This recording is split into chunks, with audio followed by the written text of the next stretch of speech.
she needs, she can call me. Don't worry about it, that's my seed, that's all me. Just know if you cross her, then you cross me, cross me, cross me. If you cross her, then you cross me. And nobody's coming close, yeah. And I think that you should know that if you cross her, anything she needs, she can call me, cross me.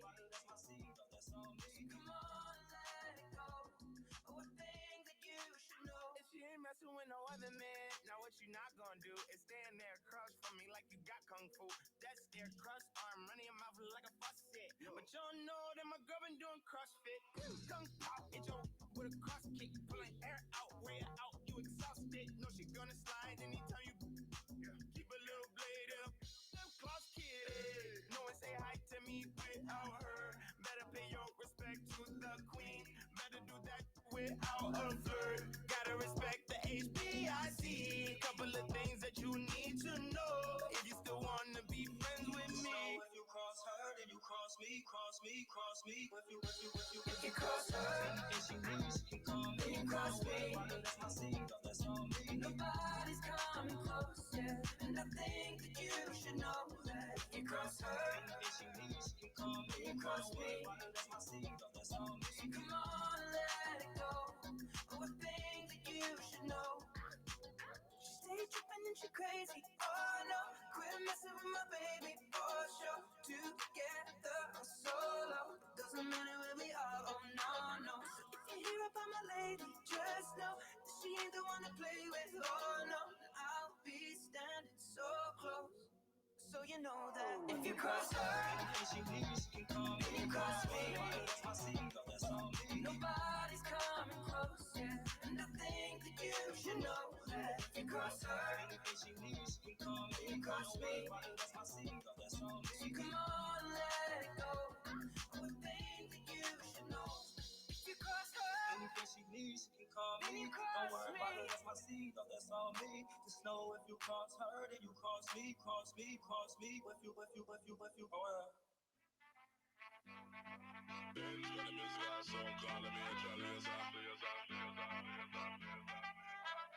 Stand up like a soldier, baby. Yeah, I know you been like that. Gun it like a holster, baby. Show them say you're wicked like that. We live where the war is raging, chasing our crazy dreams, hoping that the bridge won't cave in. So now we'll let it all go free. Give me the thing, I made me rockin' at the dance. Give me the thing, I made me rockin' at the dance. Now she don't like stepping at the dance. Give me the thing, I made me rock. Give me the thing, I made me rockin' at the dance. Give me the thing, I made me rockin' at the dance. Now she don't like stepping at the dance. Give me the thing, I made me light it up.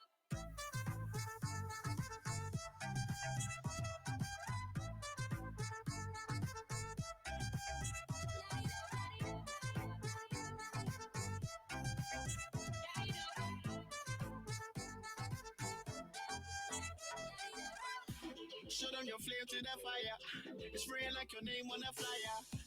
They wanna tame your desire, but you light it up, now your aim getting higher. I dey wait for Messiah, but until that day I'ma rise up high. I put my light in the air, I wanna see everywhere. Let me see you. I know say I'm out in the next lemonade. Let me see your lighters. Let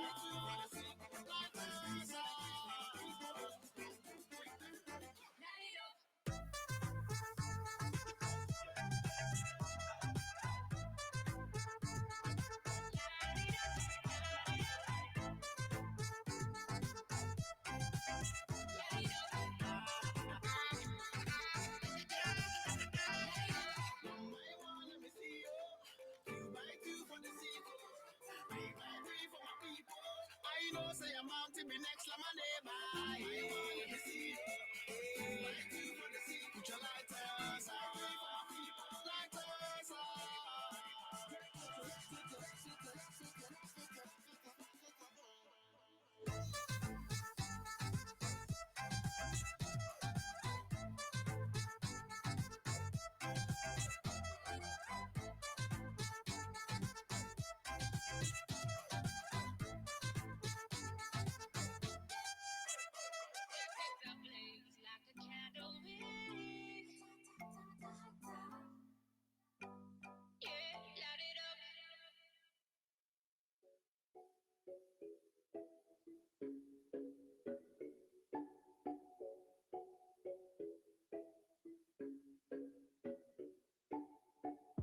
You think that you'll die without him.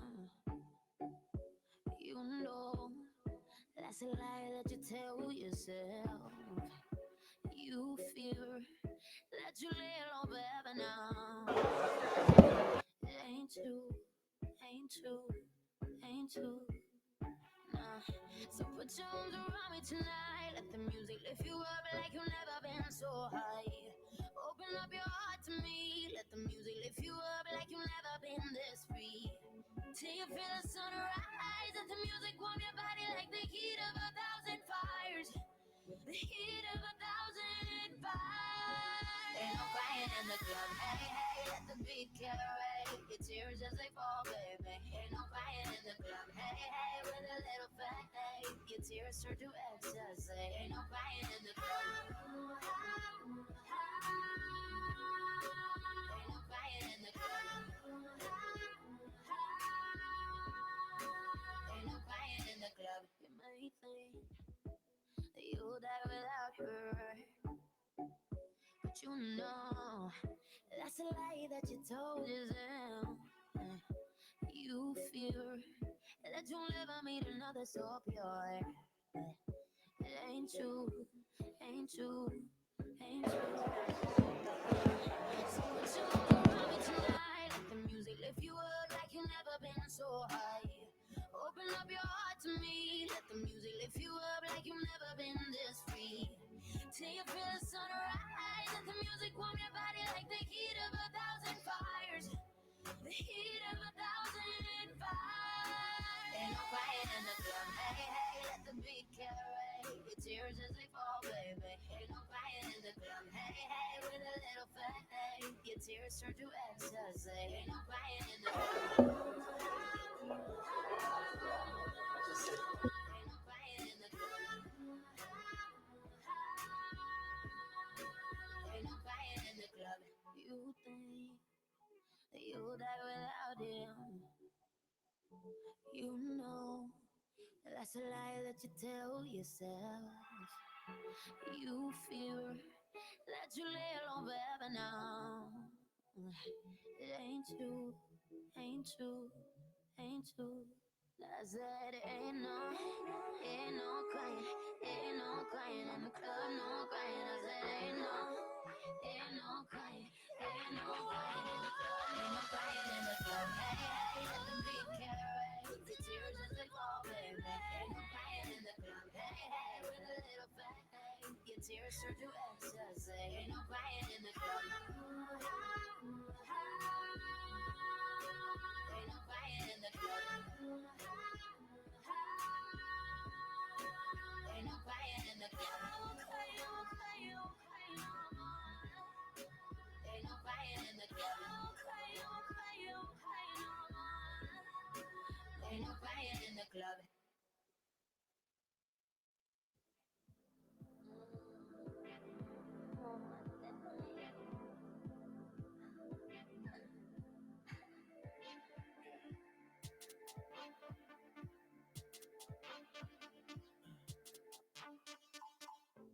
People always talk about the ones that got away.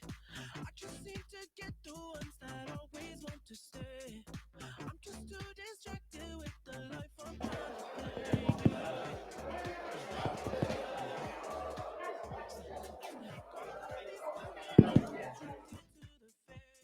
Not too many that are ignoring the way. Nothing's gonna stop me, I'ma get it either way, yeah. Oh yeah, yeah. Why would you wanna take away from this moment? We can own it. Why would you wanna take away from this moment? You don't have to spend your life with. You don't have to waste your energy. We can just be rocking. Yeah, we can just be rocking. Yeah, I just want your body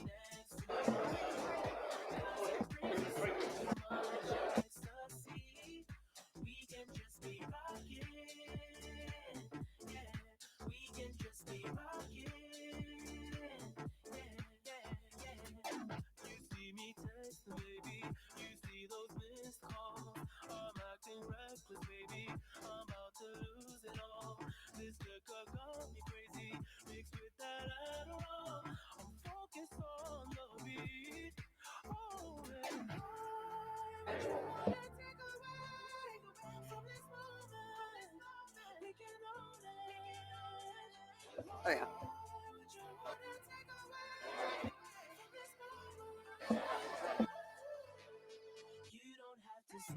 Oh, yeah.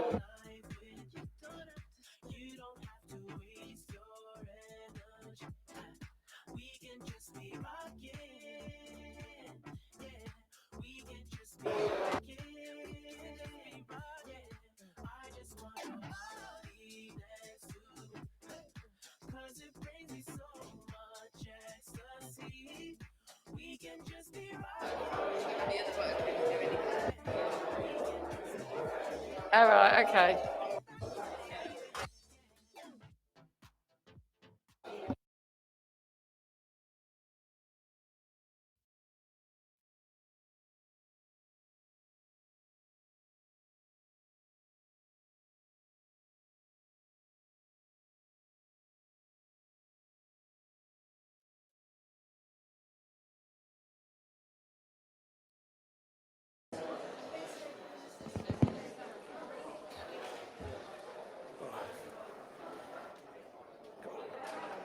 Councillor Longley hasn't waited for the chairman's permission to remove.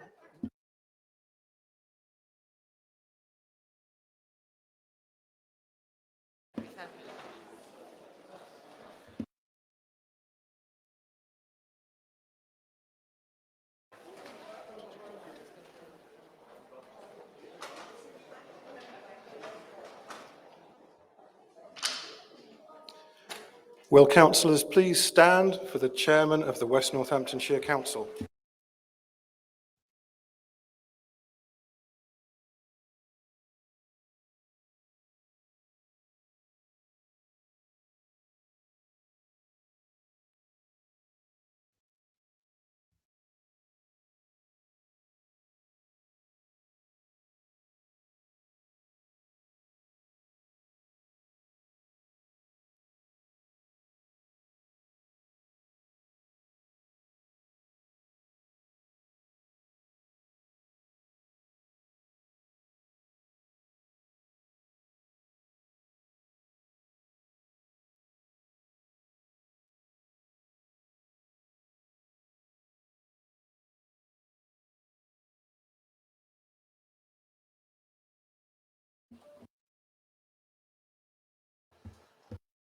Right-hand one, thank you very much. I hope you can all hear me now. Democratic Services Manager, we want apologies, please. Thank you. Apologies have been received from councillors Rebecca Breeze, Maggie Clubley, Daniel Cribbin, Rupert Frost, Joe Guilford, Terry Guilford and Brian Sargent. Thank you.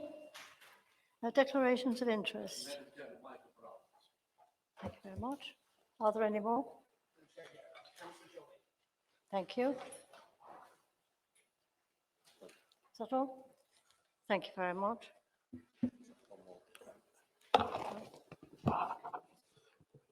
Motion 2. My son is a public speaker. It's personal interest. Okay.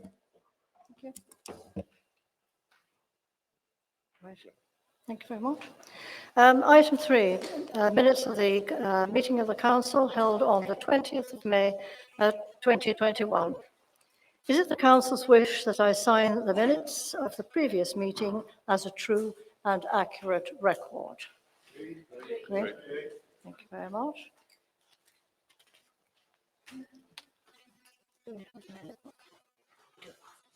Okay, thank you very much indeed. Item 4, our chairman's announcements. Well, first of all, I was very sorry to hear of the recent passing of your son, Councillor Baker. And on your behalf, ladies and gentlemen, I did send flowers to Councillor Baker and her husband. You're welcome. Since the annual council meeting held on the 20th of May, I've had the very great pleasure in attending the Oak Apple Day. It's great fun, ladies and gentlemen, councillors, and I do recommend that many more of you actually do attend next year. I learned so much more about King Charles II that I've ever heard before. So do support next year Oak Apple Day. It's worth it. Now, may I remind members that if a mobile phone ringtone disrupts this meeting, the councillor owner is going to be fined £10 for my charity. So my recommendation, councillors, is turn your mobile phones off. Thank you. Finally, I have agreed that in the light of present circumstances and social distancing, there's not going to be any need for members to stand up when speaking this evening. So please remain in your seats. Thank you. Now we'll turn now to item 5, which is public participation, and we have petitions. There have been 2 requests to present petitions under this item. The first is from Ms. Sally Pagano, a resident of Abingdon. Ms. Pagano will present a petition about houses in multiple occupation. Ms. Pagano, you have up to 3 minutes to speak.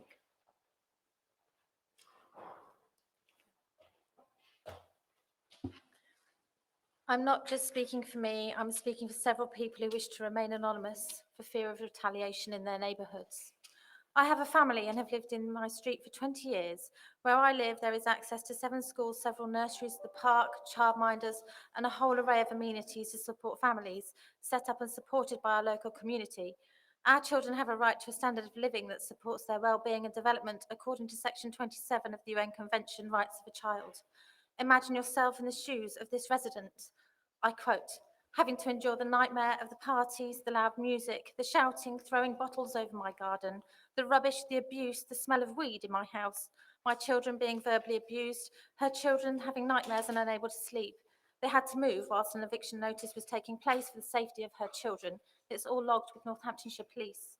She is not alone. Another resident said, I can send you recordings of drum and bass for hours on end from next door HMO.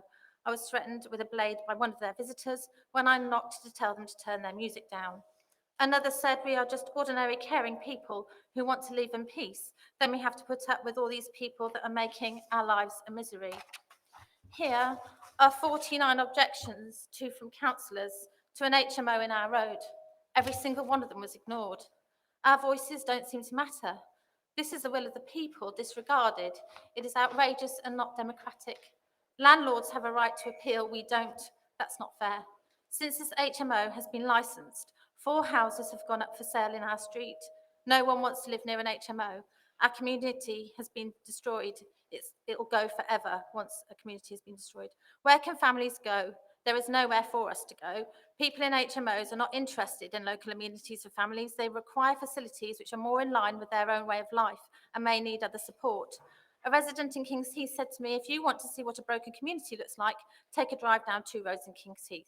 Opposite of where they live is an HMO, where the agent insists one family resides, but for the past 5 years, hundreds of people have lived in there. The noise is intolerable, the residents are a law to themselves, and it's one example of several run by the same agent. The agent needs investigating. Illegal HMOs need shutting down. They aren't safe places to be. Poor housing creates huge social issues which our police force have to deal with on a regular basis. Legislation needs to change. 6.5 metres for someone to call home is not acceptable. All HMOs need stricter controls, better management and regulation, and people in them, and infrastructure which is able to support them. We're urging the council to effect change, stop eroding our communities, and improve housing standards now. Thank you.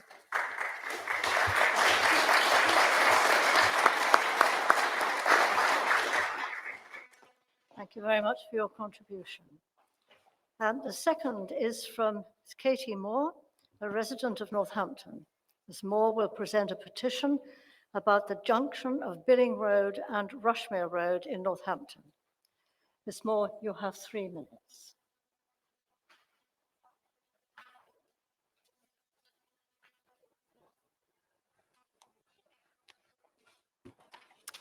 Hello, my name is Katie Moore and I am presenting an e-petition from Councillor Davenport with 754 signatures from residents wanting change. I live just around the corner from the Rushmere Road and Billing Road junction. I use this junction daily as a motorist and a pedestrian. The need for a safe crossing has been supported and requested for many years by local residents and its users. This is a crossroad with filter lanes.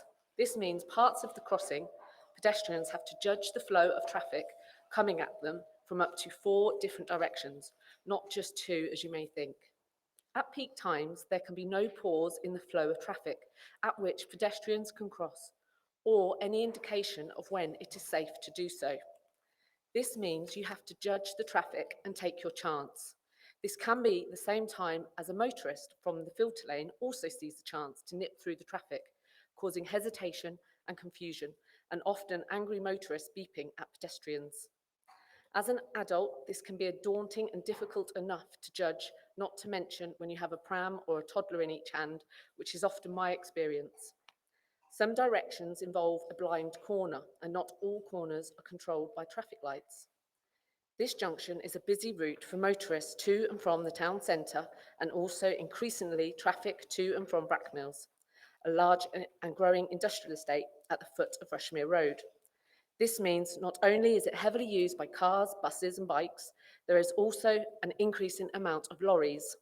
Then you add a secondary school on one side and 2 primary schools on the other, and you have a large number of school children also needing to use this junction at peak times, not to mention people walking to and from the hospital and into town. Every day there are misjudgments from children and adults causing near misses. It is an accident waiting to happen. I invite any member of this council here today or the Highways Department to come and cross this road with me and my children on a morning walk to school to truly understand the issues faced by pedestrians. I would happily discuss with the Highways Department why this junction is so treacherous. Thank you.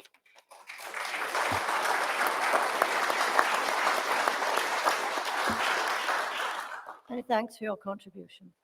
We now come to statements, everybody. There have been several. Sorry? Oh, really? Councillor Stone? I can't see you. Oh, there you are. Sorry, Councillor Chair. Stone. I was expecting to be called to speak on the HIMO petition. I'm sorry if I hadn't made that clear to Democratic Services, but that was the intention because it's me that's presenting it. The answer is.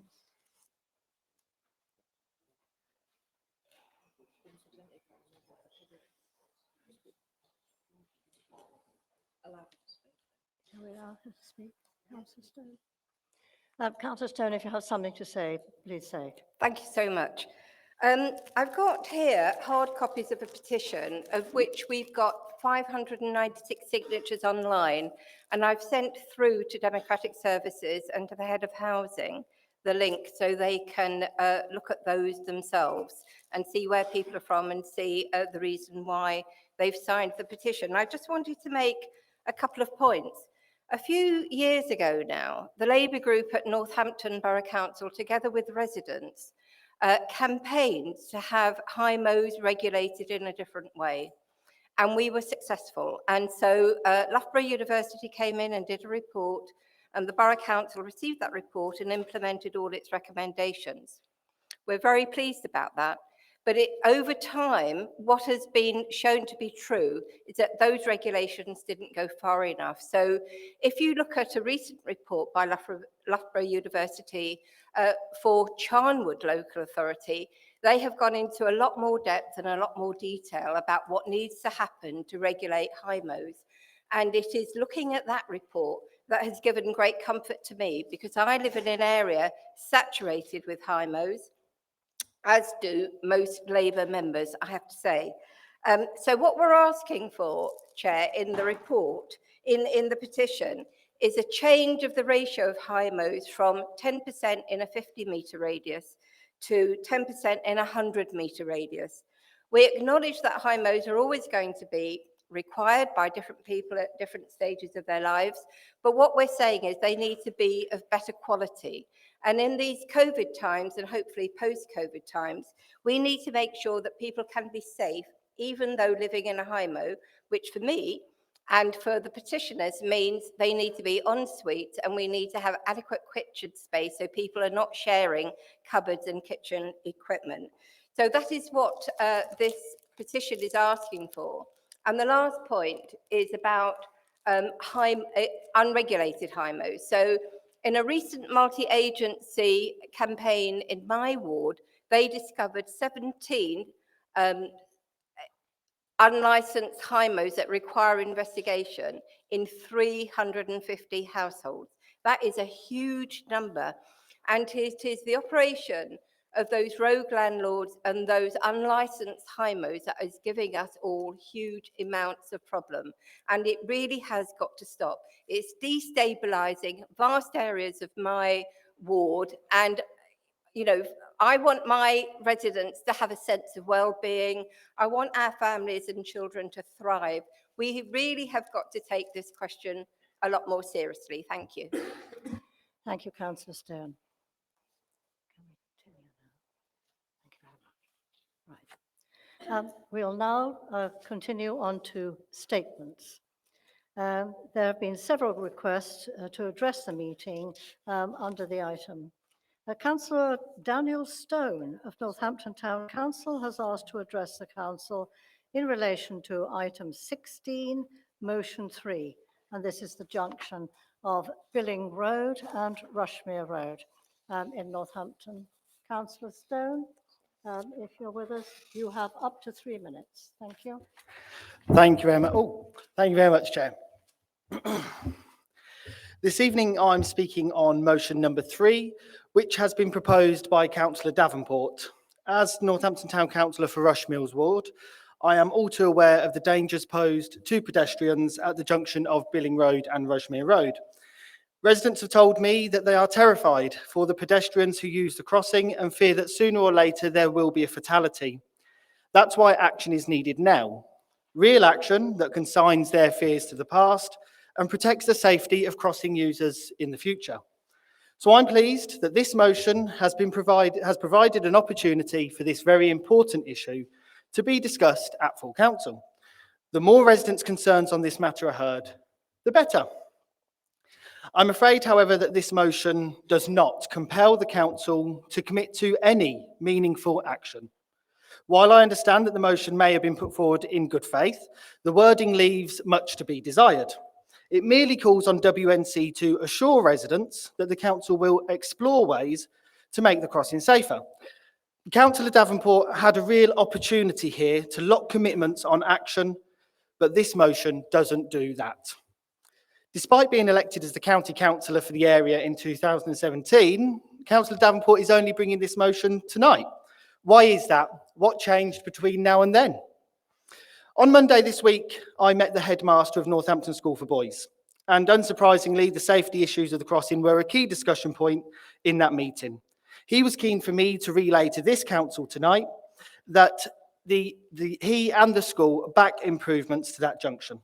I've also made contact with Highways on behalf of residents in my area on this matter, and the response that came back tried to shut down the case for making safety improvements on the grounds of negative impact on road traffic and the fact that there haven't been any reported incidents on the crossing. So are we simply to wait until there is a serious incident on the crossing before taking action? I hope not. Tonight I'm calling on this council to go further than the motion you are voting on commits you to, and engage in consultation that builds a picture, an actual picture of the views of residents and local stakeholders.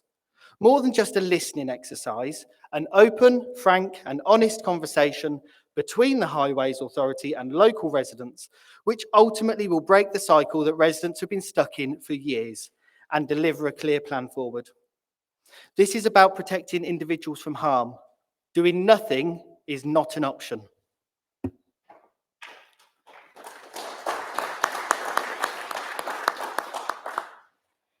Thank you, Councillor Stone. We now have Jane Wood of Climate Action, West Northamptonshire. She has asked to address the council in relation to item 16, motion 1, climate change. Ms. Wood, you have 3 minutes.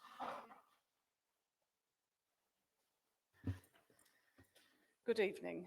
My name is Jane Wood, and I'm here to speak to you on behalf of Climate Action West Northamptonshire, a climate action group set up by residents of West Northamptonshire who are deeply concerned about the climate and ecological emergency.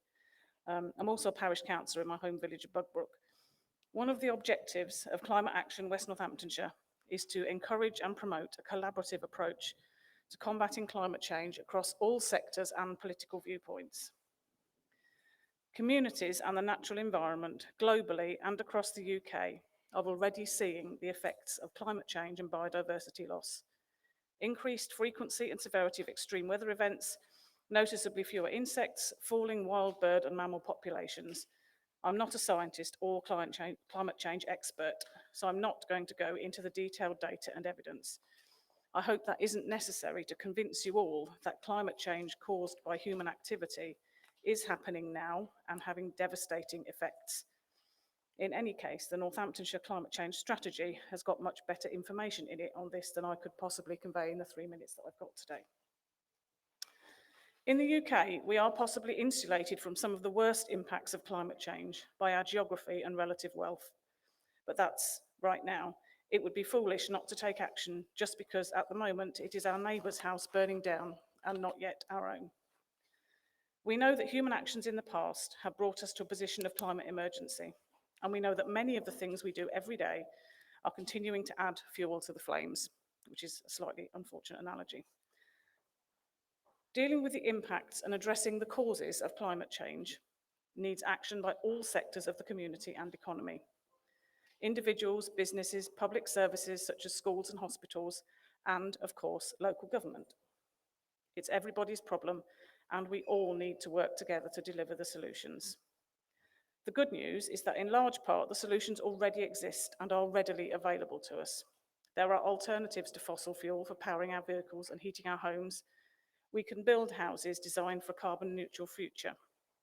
We can manage land to meet the needs of nature as well as people. The even better news is that there are a lot of individuals, businesses and community groups across West Northamptonshire already doing their bit and really keen to do more. This council and its predecessors have also done a great deal of good work in this space. To sum up, taking action rapidly and effectively requires coordination and collaboration across all sectors of our community and economy. This council needs to take the lead. If you mandate sustainability and environmental standards for your supply chain, that sends a clear message to business that being green is good for your balance sheet.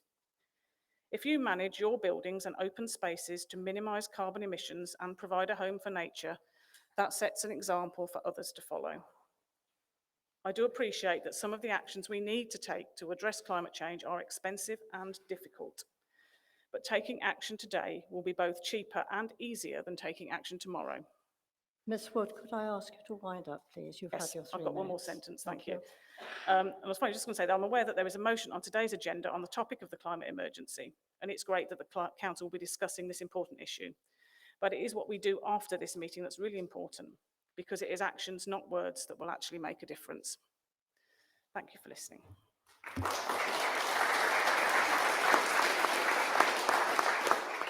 Thank you very much for your contribution. We now call on Mr. Jeff Smith, who has asked to address the council in relation to item 6, written questions, homes of multiple occupancy. Mr. Smith, you have 3 minutes.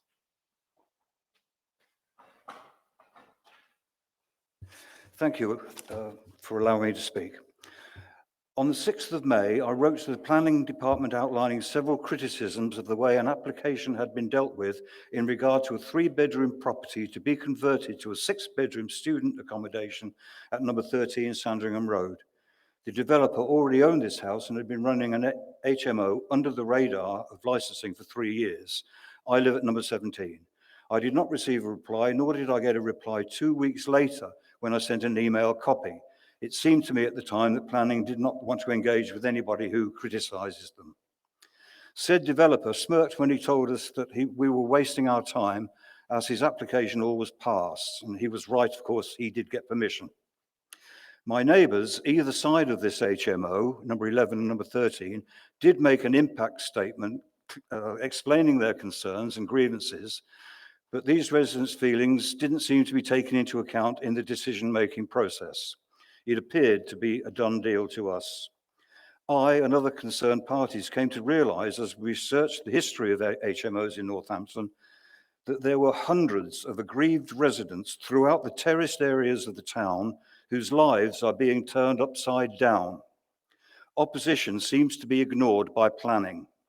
The terraced areas of town have been targeted by developers, seemingly aided by planning departments. So much damage is being done to perfectly good family housing and families' lives and well-being that a great mismatch of lifestyles is being created and being stored up for future problems. Those of us who choose to live in terraced houses do so for various reasons. We love the Edwardian architecture and the proximity to schools, doctors' services and amenities, etc., that families need.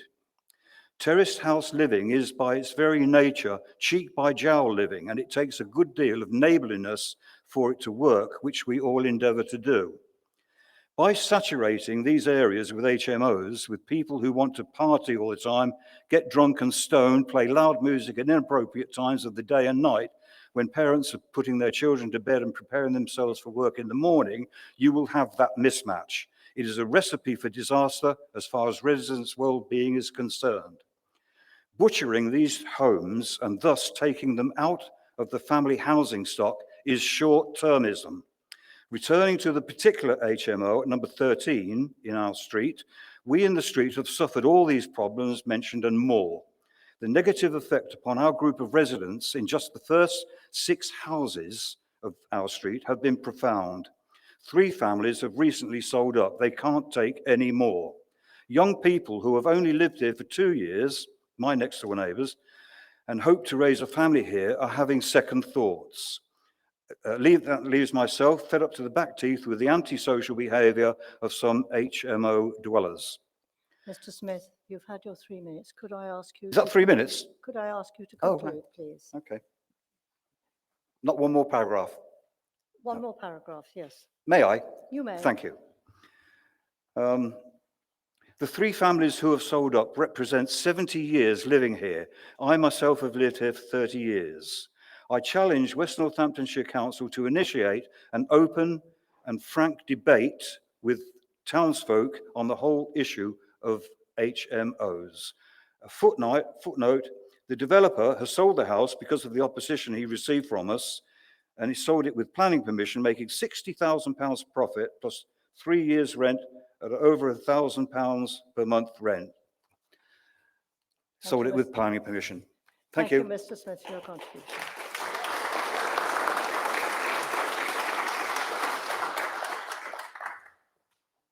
Now I'll call on Mr. Rahman. Is Mr. Rahman here? Mr. Rahman has like to address the council in relation to item 16, motion 2, and that's tree planting. Mr. Rahman, you have 3 minutes. Good evening, everybody. I am here today on behalf of the Northampton Islamic Association with a proposal to support our communities and our environment. We plan to start a tree planting programme across Northamptonshire. Trees play a critical role for people and the planet. Trees provide us with oxygen that we breathe, and they also help to remove the pollutants in the air, the things that we don't want to breathe. Trees promote health and well-being. Their mere presence helps to reduce stress, encourage physical activity, as well as promote social ties and community. When it comes to the environment, trees not only support wildlife and contribute to biodiversity, they also absorb carbon dioxide.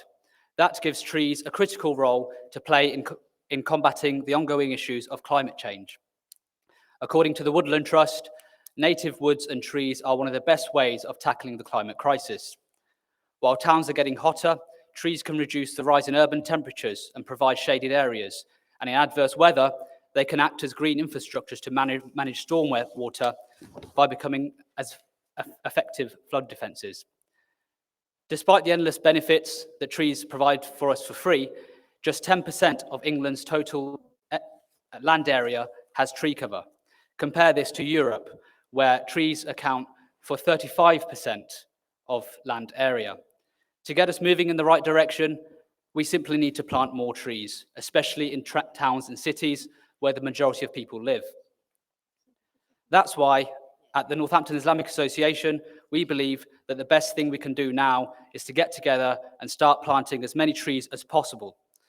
We have some resources and volunteers to make a start on this, but we need the council's endorsement to really hit the ground running with this and make an impact. By doing this together, we'll be contributing towards the efforts to help make West Northamptonshire carbon neutral by 2030. We believe this will be a fantastic way to not only benefit our local environment, but also bring our communities together. And what better time to do this as the Queen's Green Canopy Scheme is set to kick off later this year. We'd be grateful if you could support us with this project. Thank you very much for listening.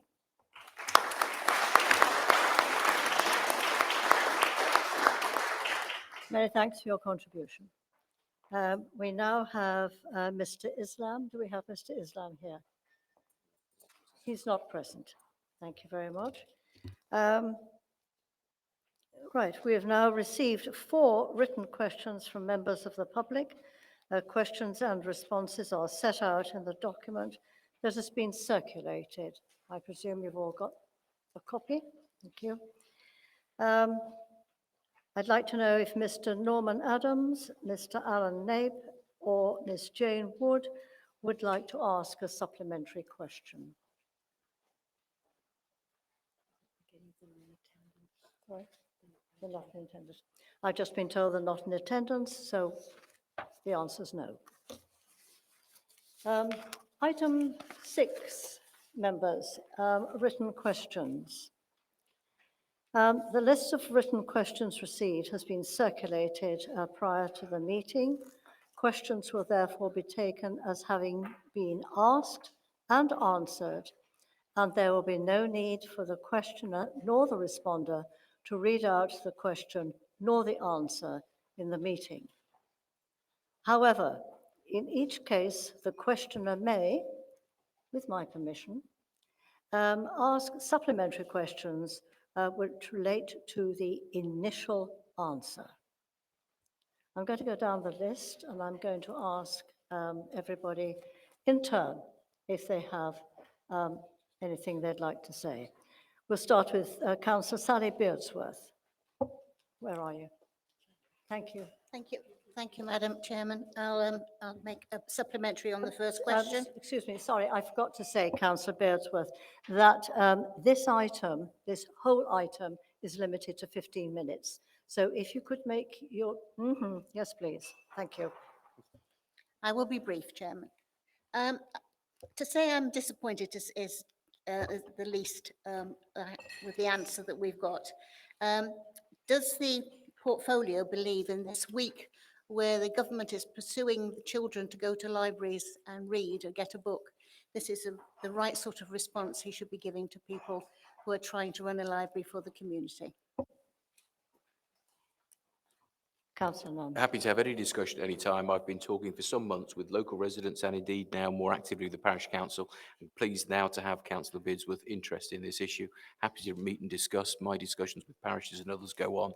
We're very happy to meet and discuss it with you, Councillor Beardsworth. Please get in touch. Thank you very much.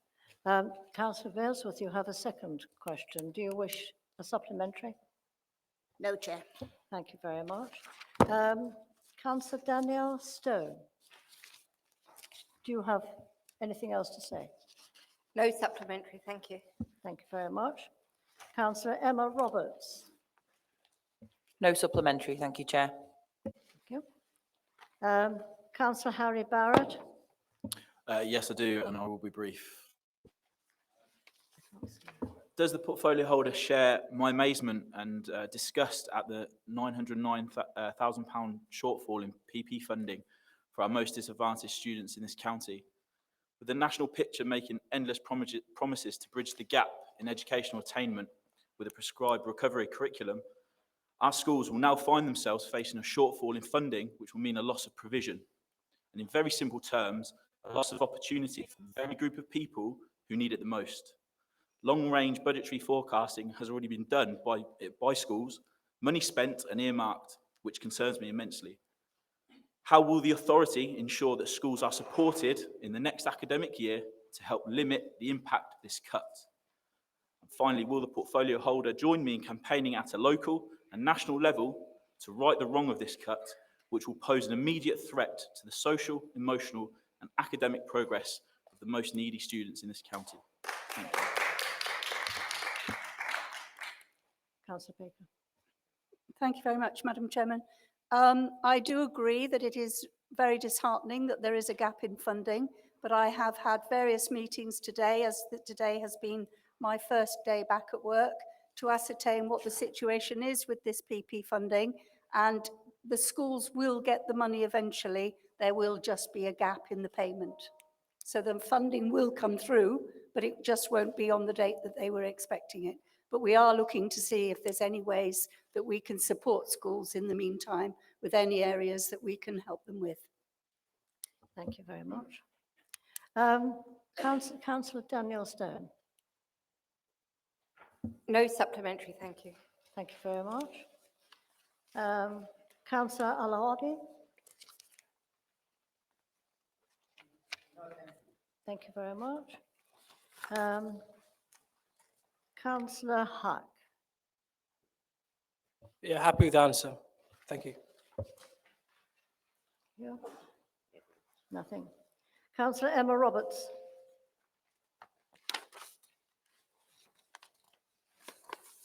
Supplementary, please, Chair. Sorry. Supplemental, please, Chair. Yes.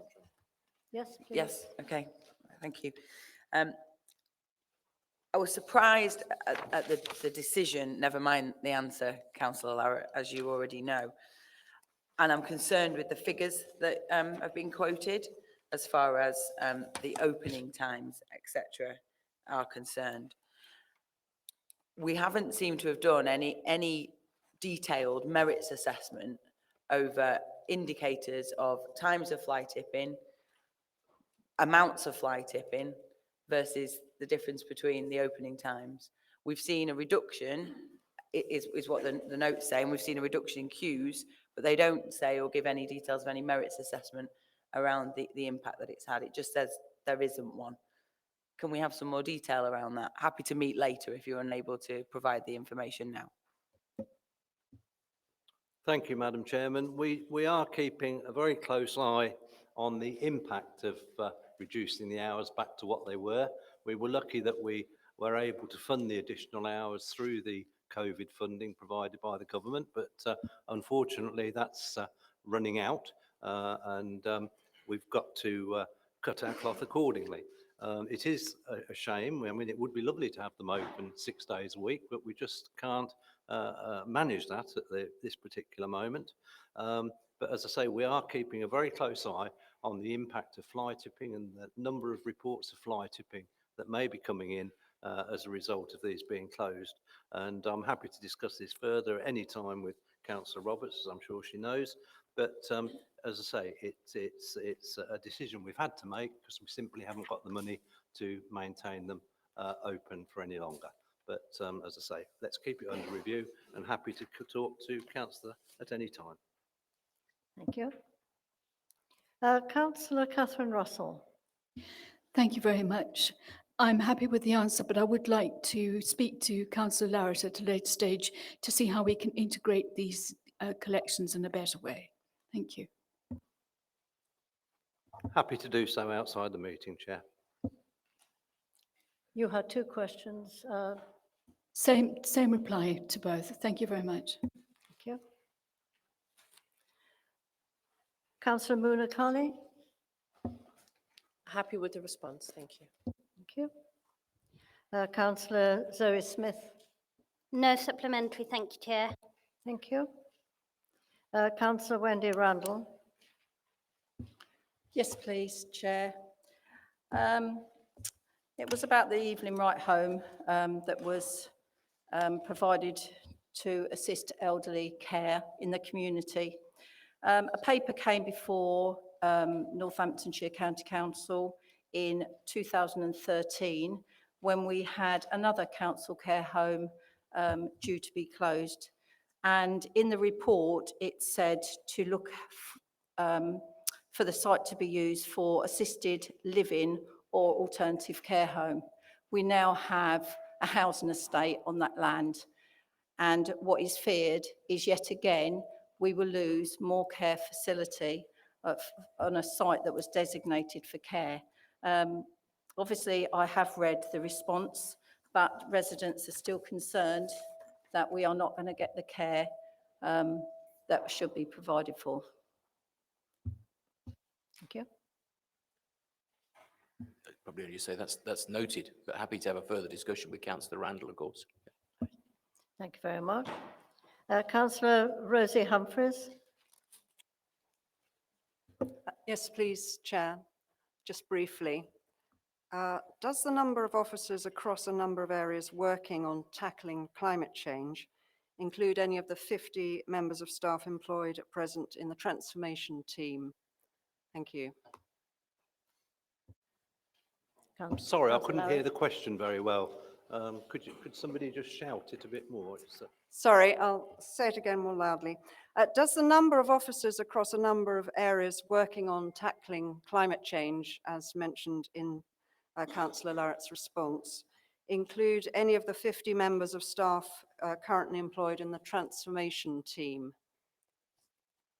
I believe we're looking at climate in every possible way in all aspects of the work of the council. I'm not 100% sure what the transformation team's role is, but I'll certainly look into that and get a response to the councillor. Thank you very much. Thank you. Councillor Jonathan Harris. Thank you, Chair. Yes, supplemental, if I may, please. Thank you, Councillor Hallam, for a detailed and comprehensive answer in terms of costs. There is no price that we can attach to democracy.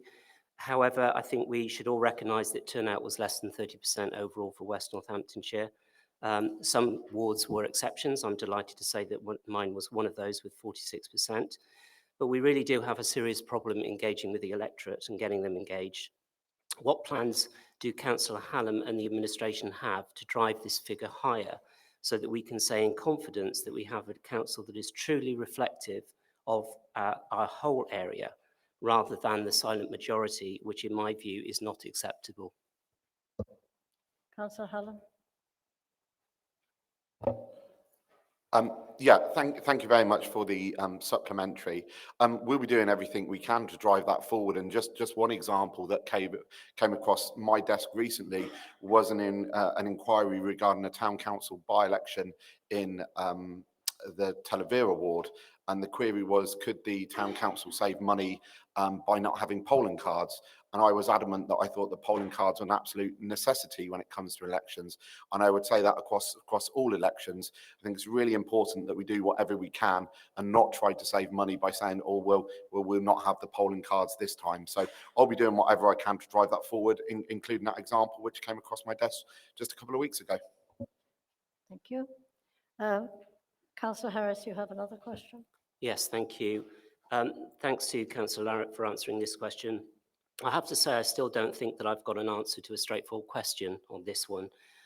Surely we are in a tendering process for highways, and I appreciate there is a commercial sensitivity around that, but any commercial organisation tendering for the new highways contract will surely have been asking the very same question. I accept that there is a government funding issue in the mix here, but I would like to ask again, because I think we owe it to our residents to be clear, what is the number, even if it's an estimate? Thank you. Thank you. Councillor Larratt. We are, Madam Chairman, going through this process. We've got a contract with specifications that we are currently obliged to work under and work with. What we need to do is establish the cost of what we've got to do to bring our roads up to an acceptable standard. That is going to take time. It is something we are looking at, and we've got to look at that in the context of the new contract, so that the contract works to deliver the standard of roads that we all want to see in West Northamptonshire. It's a bit early for me to give a full and proper response, Madam Chairman, in all honesty, as we're going through negotiations with the bidders and working with Northampton to see if we can get any savings on behind the scenes work of joining up the two contracts, but there's a lot going on. We're mindful of the issues that there are, and we want to see more potholes filled in. I think it's our commitment that any spare funding that becomes available will be diverted to highways and particularly repairing potholes. But it is early, it's early in the day, and I'm happy to keep the councillor informed as things progress. Thank you very much And indeed. we will, Madam Chairman, actually be continually informing Cabinet of progress as the contract moves on. Thank you. Councillor Rosie Humphreys, you have another question. No supplementary, thank you. Thank you. Councillor Dennis Meredith. You do? Definitely. Thank you. I'm sorry to have to say this, Chair, but I don't agree with any of the answers that have been given to my question. Most of you here would know that Talavera ward has been given a no response from the council. We have been deemed to be one of the forgotten areas of Northamptonshire, which is very, very serious. It's very serious for me as a local councillor, because for the last 15 years, most of the councillors sitting here know that I've been asking the Old Borough Council and the County Council to help with this problem. Nothing has been forthcoming. We have the highest rate of crime. We have the highest rate of illness.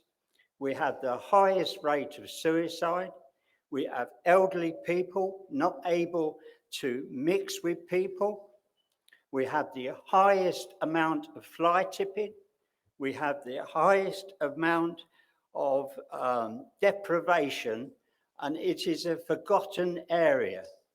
And I say to this council, you've got to do something. It's no good giving me these answers that you have given. The community is interacting and all that. Yes, I know. I have been part of that. We have tried, but there's only one thing which is going to be any good, and that is to put money into Talavera to help with these problems. We have 2 community centres which are not fit for purpose. They are absolutely horrendous. They need lots and lots of work being done on them, and things in that way. We've had promises, promises, promises. Councillor Meredith, you've had 3 minutes. Could you wind up for me, I will please? wind up. But on this particular subject, Madam Chair, to me, as a local councillor, I feel aggrieved that this Conservative administration has done nothing to help Talavera. And I'm saying to them today, enough is enough. I want more money put into Talavera. If you don't do it, you're going to have a very, very serious ongoings within that ward. So please take note. Thank you, Councillor Meredith. Councillor Colby, although we're now out of time, is there anything you'd like to say in answer to Councillor Meredith, please? Yeah, just that I hear Councillor Meredith very loudly and clearly. And, you know, those of us that have been around a while know Dennis is very passionate about his area, and we all recognise that. And we'll, I'm sure, got the commitment of the administration to do everything we can to help him. One of the things referenced in the answer is the anti-poverty strategy that we're looking to start, that we're scoping at the moment. And I'm sure Dennis, Councillor Meredith will be very keen to contribute to that, and we can try and get some answers to some of his problems. Thank you, Madam Chairman. Thank you very much. Well, ladies and gentlemen, we've now had our 15 minutes allocated for this item, so I am going to ask for no more supplementaries from now on. Item 7 is leaders' announcements, and you'll probably be pleased to hear I have nothing to say. Sorry? Leader. Oh, sorry, the leader. Sorry, Jonathan, I thought it was me again. No, do you're beg your you're pardon. welcome to. Have you but got anything to say? You'll be equally delighted to say everything I have to say is contained in my report. So if we may, we'll move on to item 8 when you feel ready, Chair. Thank you. Oh, lovely. So we are in agreement. Thank you. Item 8, ladies and gentlemen, Cabinet members' reports and record of decisions made. Um, Thank you, Mitch. Are there any members of the council who wish to comment on this item?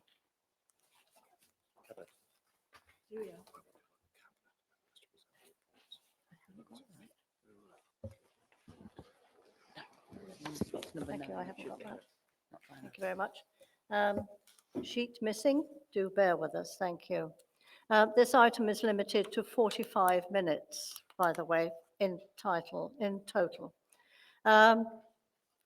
order to keep the 45 minutes, can you make your reports not terribly long, please, but to the point?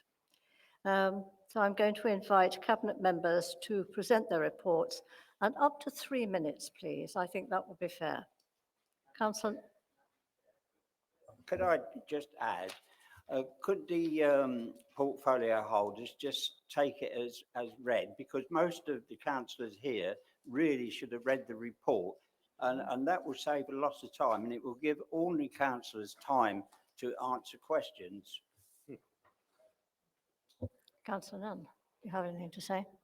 Well, I think the Constitution would probably tell me something different, although if Dennis wants me to have the night off, I'd welcome that. Probably I ought to have my quick 3 minutes, and you know at the end of that, I'm always happy to take any questions, Madam Chairman.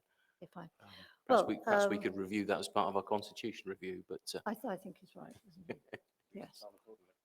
Yeah. Absolutely. So we'll start with Councillor Nunn. Thank you very much. Thank you And very nevertheless, much. I will be particularly brief, mindful of yours and Councillor Meredith's comments. I think on this item, the report of decisions, take it as is, that's fairly straightforward. I'll quickly summarise to say that we've been working hard to get the democratic side of this council up and running. This meeting, of course, is being streamed and open to the public, as our cabinet meeting was the other day. We apologise to those who couldn't come to our first cabinet meeting because of more limited space, but streaming and public attendance now will be guaranteed at every meeting. And that will continue into the future. When these regulations, of course, retreat slightly, we'll be able to be a little bit closer. That'll make these meetings more effective. Most of you won't have to look at my back as I speak to you. And I think our democracy will be put back to normal. To highlight, the corporate plan was published on the 1st of June. That is just 17 days after the election, working days. I think that's pretty incredible, but it's a demonstration of the ambition we have to get cracking with everything here. And I'm grateful to the Chief Executive and all the officers who put that together. Highlight quickly also our thanks on the training side. I know many members have spoken to me in terms of how much they feel they benefited from that, but I wanted to highlight again to all members that all of the training material is available on your Microsoft Teams. You can watch all of the videos again. You can look at all the material again. I'd really urge you to do that. Civic events, quite a number have taken place. You'll see that I list them, things like Apple Day, Armed Forces Day. This is incredibly important. Windrush Day was a new one this year, that we keep that going. So we have an officer and member group that are doing that. And if you have any concerns over anything civic, including the fact we're now intending, I think, to fly the England flag on major sporting events, we hadn't, we will do from now on, please feed that into that group. Other than that, list of a few things that I've been able to do in the last month or so, but I'm happy to take any questions, Madam Chairman. Thank you. We take questions now. Yes. Okay. Councillor Eales. Thank you. I'll keep it brief because I know we want to get through these cabinet member reports. I just want to ask a question, and it's connected with the opening line of the leader's report in respect of the AGM. At the AGM, we passed lots of important business, not least the election of the leader, and we made appointments to committees, etc. But we also agreed a meeting calendar. So we're a little bit disappointed as an opposition group to discover, after we've allotted people to committees based on meetings of a time of day. Don't ask what we have for breakfast, but I'm pretty sure that meeting calendar said that meetings will be 6 o'clock unless stated otherwise. So the police and crime panel was 1:30, I think, for example. So much to our horror, after that AGM, the meeting times of the strategic planning committee have been changed to 2 p.m, thus throwing into disarray our allocation, because we've allocated people that work for a living and can't attend meetings at 2 o'clock.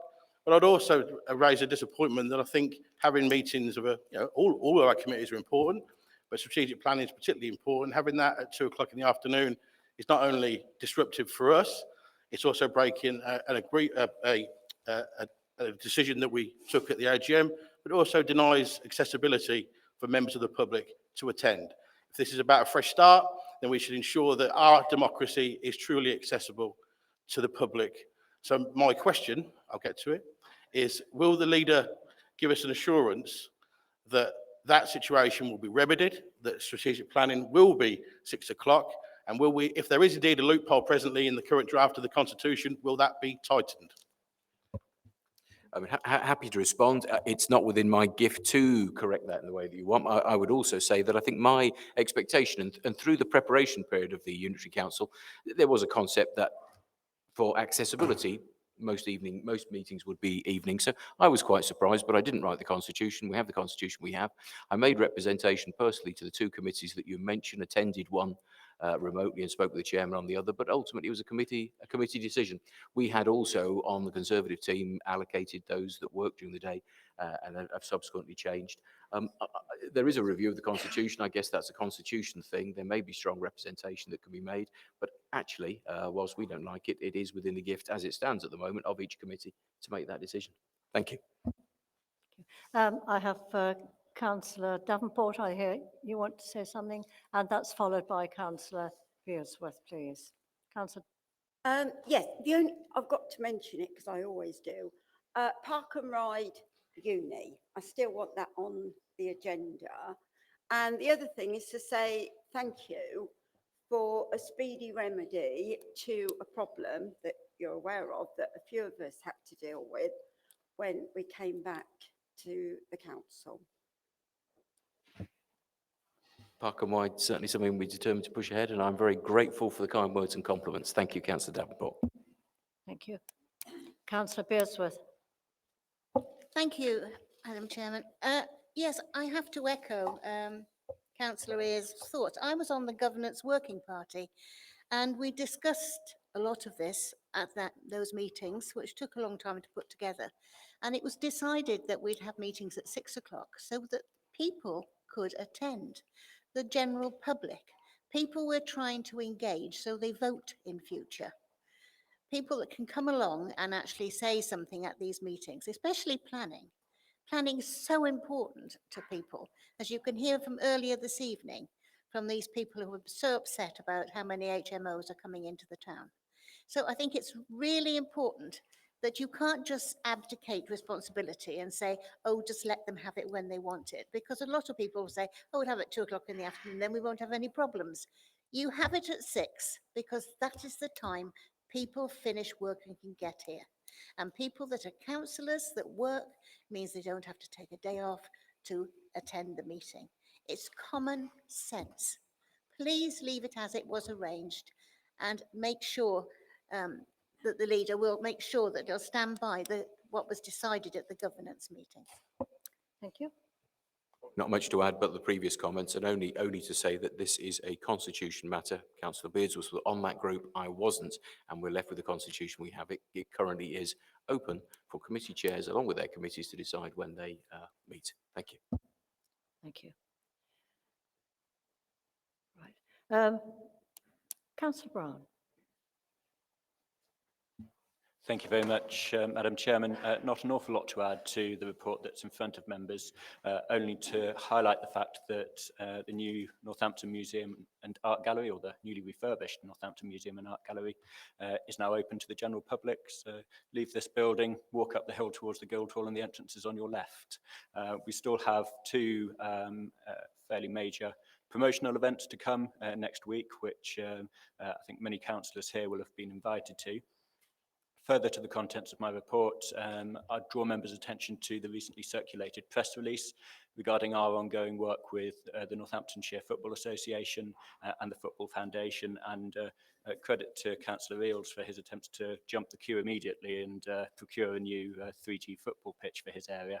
It is going to be a long-term project, but we're aiming to accelerate it as much as possible to achieve a regeneration of football facilities across West Northamptonshire as a whole, not just in the form of 3G pitches, but also the regeneration of changing facilities and grass pitches where they exist.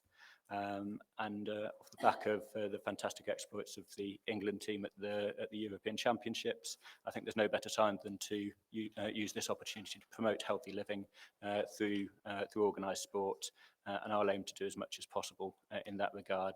I also today met with Andrew Lure MP to discuss our approach to housing strategy and homelessness prevention. It was a very productive discussion.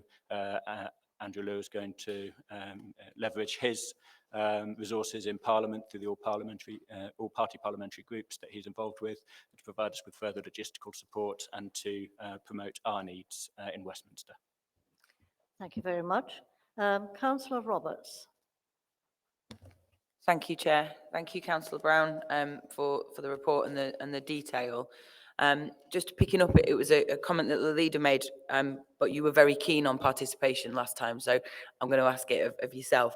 I've had feedback that it was very difficult to hear at the Cabinet meeting this week.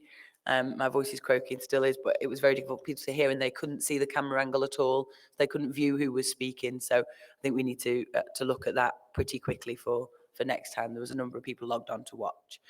And then as far as the housing strategy is concerned, I talked to you about that at Cabinet as well this week, and I know that you're keen to put that as a priority on your agenda.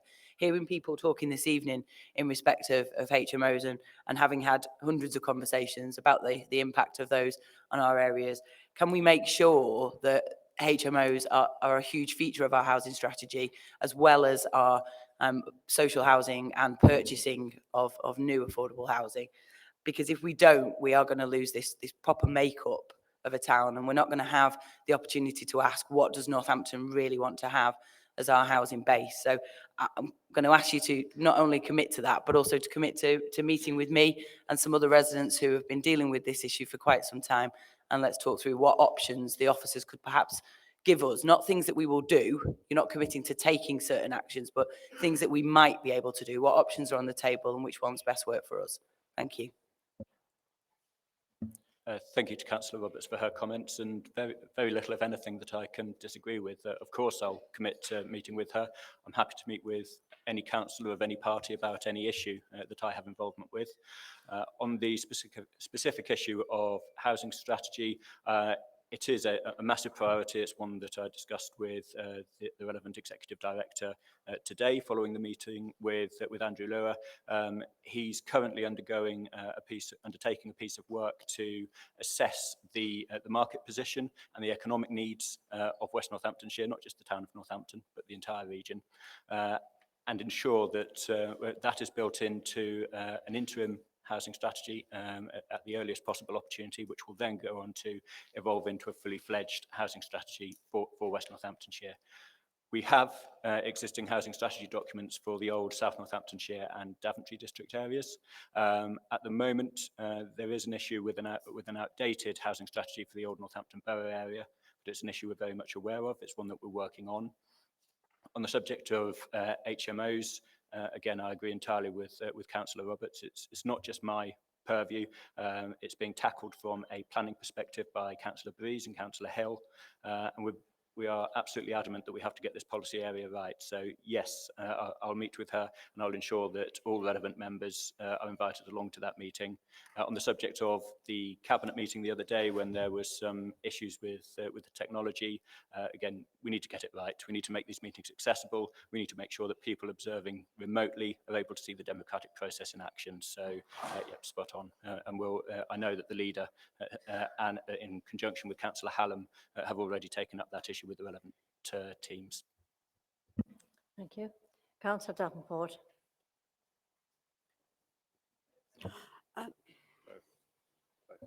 It was me, Chair. I just wanted to ask Councillor, what is he actually doing? We had a really good team at Northampton Borough Council that pursued bogus landlords and people that weren't obeying the rules. They had tremendous success in sorting out a lot of the problems and getting places licensed and also making them habitable for people who have to live in them. I just wondered what if we could have a report to say what is actually happening about that and how many prosecutions we've had in the last little while against these landlords that are purely out to make money and not necessarily provide a good home for people. Again, Madam Chairman, it won't be me on the enforcement front, but I'm happy to liaise with Cabinet colleagues to ensure that that report reaches Councillor Beardsworth and any other relevant committees of council. Thank you very much. Councillor Hughes. Thanks, Chair. I wasn't going to speak originally, but I saw the press release that Councillor Brown alluded to the other day. I want to talk briefly about football, although we're probably all fed up with that at the minute. And just say, I've obviously emailed Councillor, we've got a suggestion for a perfect location for a 3G pitch in King's Heath. It's ready-made, so if you're up and available for a meeting, please let us know when you're able to do so. Yes, of course. Councillor Stone. Where are you? Thank you very much. I sent in a question to members' inquiries, about 2 weeks ago, and I haven't had a reply. So I wonder if I could put it here. It's in relation to management orders. So the question was, in terms of enforcement, when private sector housing deem it fit, they take out a management order, which means that they are going to pursue a landlord through the courts. And hopefully, if they have to, take the property away from them to either sell or redevelop themselves. And in so doing, recouping the cost. So the question was, how many management orders have been issued and how many have been carried out? I'm sure Councillor Stone will acknowledge that that's a question that's best submitted in writing, but I've noted the question and I'll ensure that the data is transmitted to her at the earliest available opportunity. Thank you very much, Councillor Brown. Councillor Fiona Baker. Thank you, Madam Chairman. As you can see from the report, which I don't intend to go through in detail, there's quite a lot of things happening in the children's service. Many things which I'm really delighted about. The Secretary of State's very keen to support school improvement, as I'm sure every member of this council is. And so any school that requires improvement or worse in 3 inspections will now be subjected to a special strategy, which we will be part of to help them improve to be good. This is what we want all our schools to be good. We're setting up that strategy at the moment, closely working with all the schools to help to achieve this aim. In the virtual school, the government have extended their remit for 1 year with some funding, not only to look after our children in need, but with social workers currently, but also to keep an eye on children who have had a social worker in the past to make sure that they are achieving the attainment that we want all of our children to achieve. The Trust, as you can see, has many boards and many oversights, so any worries members had about them not being held to account, I think should be dispelled in the list of groups and meetings that they all have to attend to give account of themselves. But I really wanted to focus on something which you will appreciate is very close to my heart, which is special educational needs and disabilities. This is a great area of concern for us. We know that we have a lot of work to do here. I'm very passionate that we actually get on and do this work, and we're setting up a SEND board at the moment to bring all the partners involved with this together, because there is an increasing demand in this area. And we need to assess the performance and service delivery that we have and see how we can take this further into the future. We have an overspend currently, which is quite low in comparison to other councils, but it may be that we should be doing more, and I think we need to look into that. Thank you. Thank you very much. Councillor Barrett, you have a question. Many thanks for the preparation and delivery of that report. I've got a couple of key segments really that I'd like to discuss there. The report says that there has been a delivery board set up, an SEND delivery board set up to bring all partners together to assess performance and ultimately delivery of service. I don't know anything about that. I've spent my entire working career and professional career within SEND, and I've not heard, irrespective of my council role, I've not heard anything in relation to that. Who is on it? That then questions to me, who is on the board?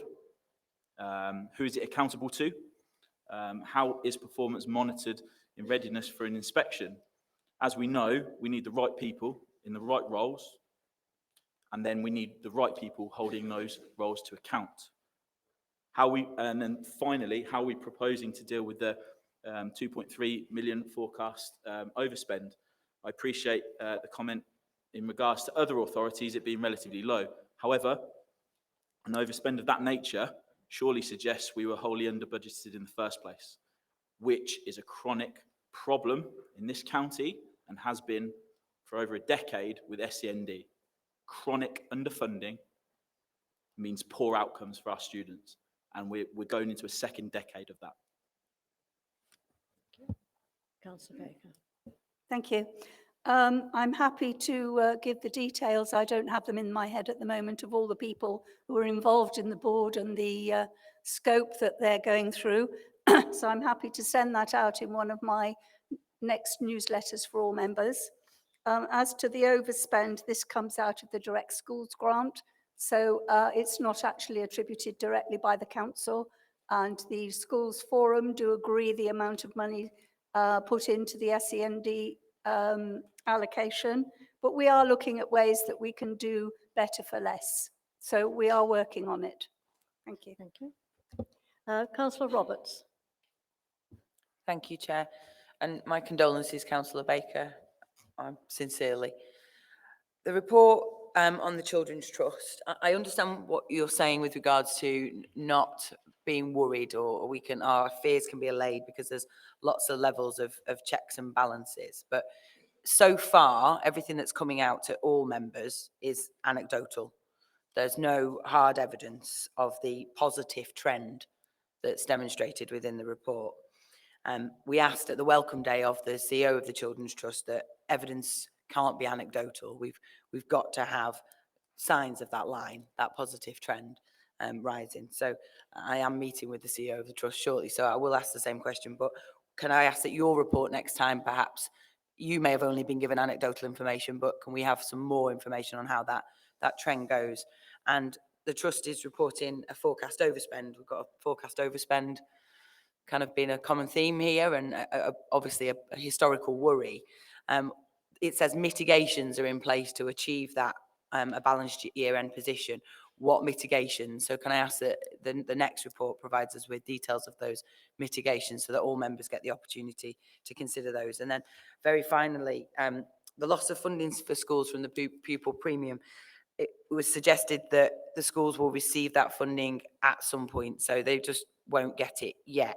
The problem for schools when they're balancing their budget is that they plan their finances and they plan their years, as do many organisations. And from my experience at the moment, one of the first things that schools tend to do when the budget doesn't balance is they cut services within the school.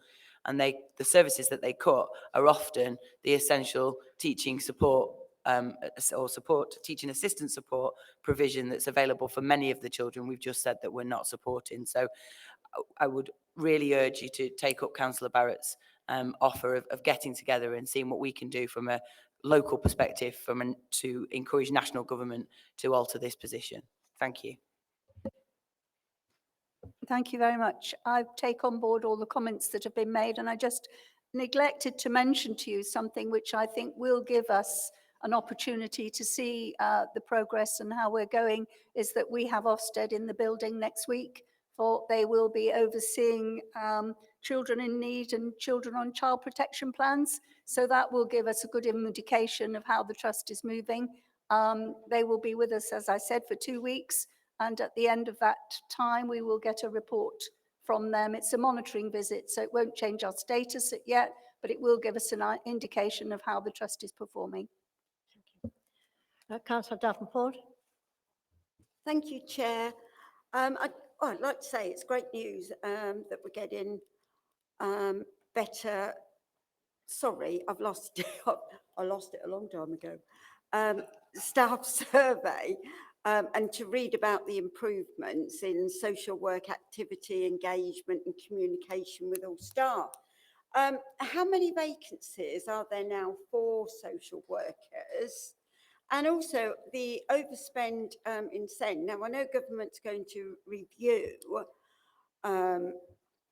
SEND because obviously there are more people that are accessing it now. Will this result in cuts, do you think, bearing in mind what we went through last year with the transport? Thank you. You again, Fiona. I don't have in my mind at the moment the exact number of today's date of the vacancies that we do have, but there is an ongoing current recruitment programme which is being very successful. In various teams now we have permanent staff and we're not using agency staff at all in some areas.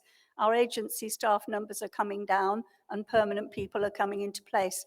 The actual, just to mention that in the areas that I visited, in the trust work, the staff seem to be very much happier working in the trust than they were previously when they were working for NCC. So I think it's early days yet. The trust has only been in place about 6 months or so. So I think we just need to wait and see, but I'm very happy with the trajectory they're on at the moment. So we will keep an eye. We won't take our eye off the ball. And I attend all of the meetings mentioned to make sure that I'm asking the right questions. So please be assured that I'm doing that on your behalf. I don't exactly know how they're going to bring their budget into balanced, but I will ask the questions for my next report. Thank you. Councillor Beardsworth.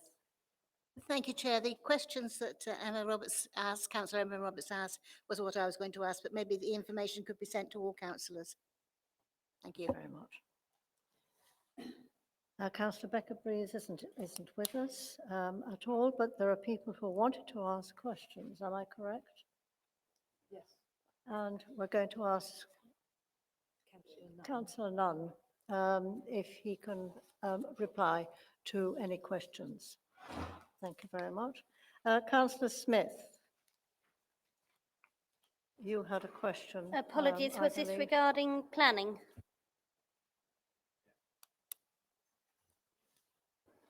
My apologies, I couldn't quite hear what was said. Was the question, are we looking at the planning item or just remaining questions? Happy to take respond to any questions on behalf of Councillor Rebecca Breeze. For you. Thank you very much.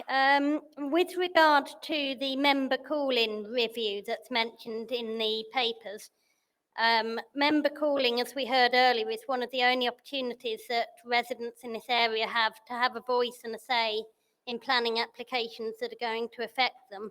We've heard earlier their frustration, so I'm really keen that any member call-in review doesn't dilute the democracy involved in being able to challenge applications in our area. So can we be assured that it won't dilute the ability for members to call in and to represent their residents, and also that any review is brought before scrutiny before being implemented? I mean, absolutely. The call-in period is a councillor's right and always will be the case, but it has always been subject to coming up with material conditions, material reasons why an application is not going to, is disagreed with. Even if you've not been told that before at a previous council, it won't go anywhere, even if it goes to committee, unless there is a material reason. Most of us know that planning is not, sadly, a democratically led process. It's a rules and regulations led process. So I can assure you that the opportunity to call in will be every bit as strong as it always has been at our predecessor councillors. Yeah, so just to add to that, I know that some members have certainly written to me expressing concerns about the sense checking of call-in reasons that had been given.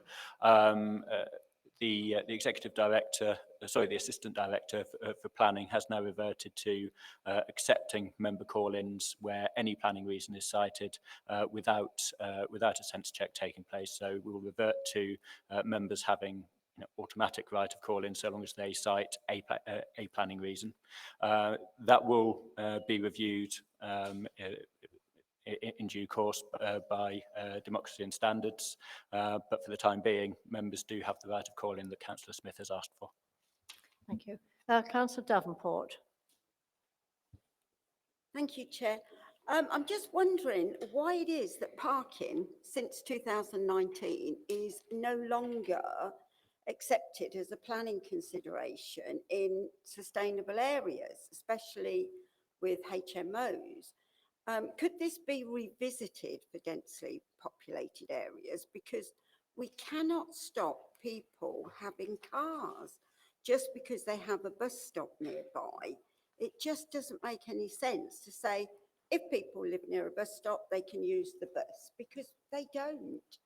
And as you know, in Far Cotton, it's all terraced houses and no one can park, but we're not allowed now to use that as a reason. There may be a more technical answer to get back to you, but one of the positives for me out of bringing together planning services and highway services is the opportunity to take a more joined up approach to all of these problems that affect local residents. So I can assure you that this council will do everything that is in its power to take account of what I consider important issues, traffic and parking. What we will do is get you a more technical answer if indeed there is a change that I'm not aware of. I think that would be the best answer, Councillor Davenport. Thank you. Thank you. Councillor Irvine Swift. Yes, I'm sorry, but we cannot hear half the words that Councillor Davenport said. So could I ask people to speak about a bit louder? Because from that side, half the discussion we cannot hear. And it's like yesterday at a meeting. So I think it's important for us to understand what is said clearly. Thank you. Thank you. Any comment? Councillor Nunn? Yes. We'll all speak up, promise. Thank you. Are there any more questions? Oh, is that it? Okay. We'll move on to Councillor Matt Galby, please. Thank you, Madam Chairman. I hope everybody can hear me okay. So my report is as presented. There's just a couple of minor things I'll pick up and a couple of things to highlight, if that's okay. So the first one is about the councillors' COVID-19 update session. The date in the report says the 19th. It's actually the 29th. And I would put out a bit of an advert for that, if I may. The COVID situation is very fast moving. Things are about to open up a bit more. But that session is a real good opportunity to hear direct from the likes of Lucy Whiteman, who's a Director of Public Health, some of the key players in things like the vaccination, what the police have to say, and other health partners that are really critical to the whole response in COVID against COVID. So I would really promote that point. I think a meeting hold has gone out and a link will follow shortly. So I really recommend that to everybody. If you can get along, please do come along. In the report, it mentions Oak Tree Rise, which is a complex of bungalows that have been specifically designed for people with learning disabilities. Now, in the old world, I remember sitting on Northampton Borough Planning Committee and we actually passed this. And to me, this is a real good step in the right direction. It's about us providing and meeting our own need rather than paying other organisations externally to place people. And I really encourage, and on the first day with my director, when I became cabinet member, I said about we really need to do more of this stuff. And it's really great. One point, and I thank member colleagues that have pointed this out, it's not actually in billing. So I apologise for that minor error. Other big points in my world is the whole ICS, and I'm sure we're all going to hear a lot more about that as we move forward, which is the integrated care system. And we've got a system that covers the old Northamptonshire county footprint, and it's all about health coming together. It becomes a statutory thing come 1st of April next year, and we had a paper at Cabinet this week. And it's really, really important for the health system, There's a part of it called ICAN, which is integrated care across Northamptonshire, that's really important to us on how we work with health, not only to make the system more efficient, but get much better outcomes for the people that we represent. And that is really exciting, and I'm very keen to make sure we get a chance as members to learn more about it. And I did mention at Cabinet on Tuesday that we need to have a member session about the whole ICS and ICAN. And I know at scrutiny next week on Tuesday evening, there's a presentation for it. So I'd recommend that if members could get along, that you actually go and listen to that presentation, because it is a really big ticket thing. So we need to embrace it. And one of my ambitions is for us as members to go out and champion it. One final point, there's other bits in the report. One of the councillors, I think Councillor Randall at the first Cabinet meeting, made a comment about, a very serious comment potentially, around care and safeguarding. And all I'd say is we've asked Councillor Randall and any other members, if you've got any issues that need raising, you don't need to wait until a public meeting to do them. We have asked for information and we haven't had anything back. So if you do see something, particularly around safeguarding and care, whether in children's or adults, come to us, the portfolio holders, or go straight to the directors, because we want to make sure anything serious gets dealt with, as soon as we possibly can. But I'm happy to submit my report, Madam Chairman. Thank you very much. Councillor Kelly.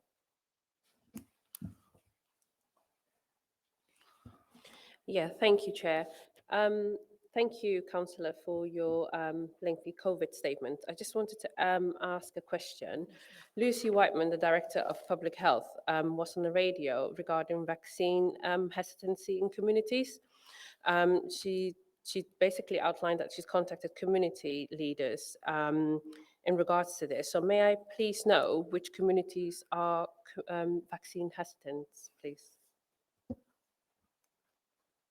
Okay, thank you. And that was a question, actually. I asked at one of the last COVID oversight boards, if I know I can hear Councillor Stone asking the same question at some of the meetings we've been to, and I did put that, I think, to Lucy. I can't answer it completely now, but I will get, I'll get a list of the community leads and members that have been contacted. The answer I did get was quite substantial, but I will get that for you. Thank you.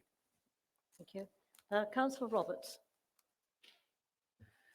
Thank you, Chair, and thank you for the report, Councillor Goby. I spoke at detail on Cabinet this week, and I'll talk on a couple of the items because they feature later on in the agenda. But just specifically on your report that you've put in today, sorry, muddling my words, on the anti-poverty strategy.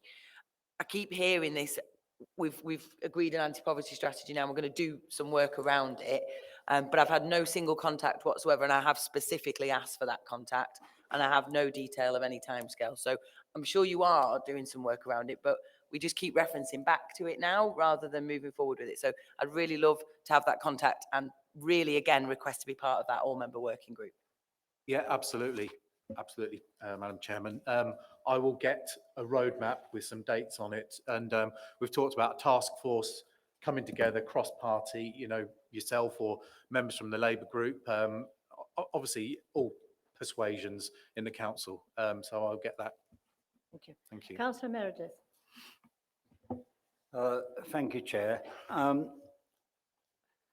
I noticed in the COVID, in Councillor Golby's report, COVID-19, I want to really speak about COVID, long COVID. Long COVID is a very serious thing, what is happening to our country. There's lots and lots of people who was diagnosed with COVID are now suffering from long COVID. And I am one of them people. It's a really debilitating illness. It can last for at least 3 to 4 years before things start to get better. But the reason why I'm bringing this up is because there's very little support for people with long COVID. There was going to be, from the General Hospital, a long COVID clinic, but I understand that is now not in operation and people can't go there to get help. Long COVID affects your lungs, your heart, and vertigo, just to name a few. There is lots and lots of other conditions which you can get through long COVID. There was recently, Councillor Golby, a programme on the television which featured long COVID, and it wasn't very nice to see the people struggling.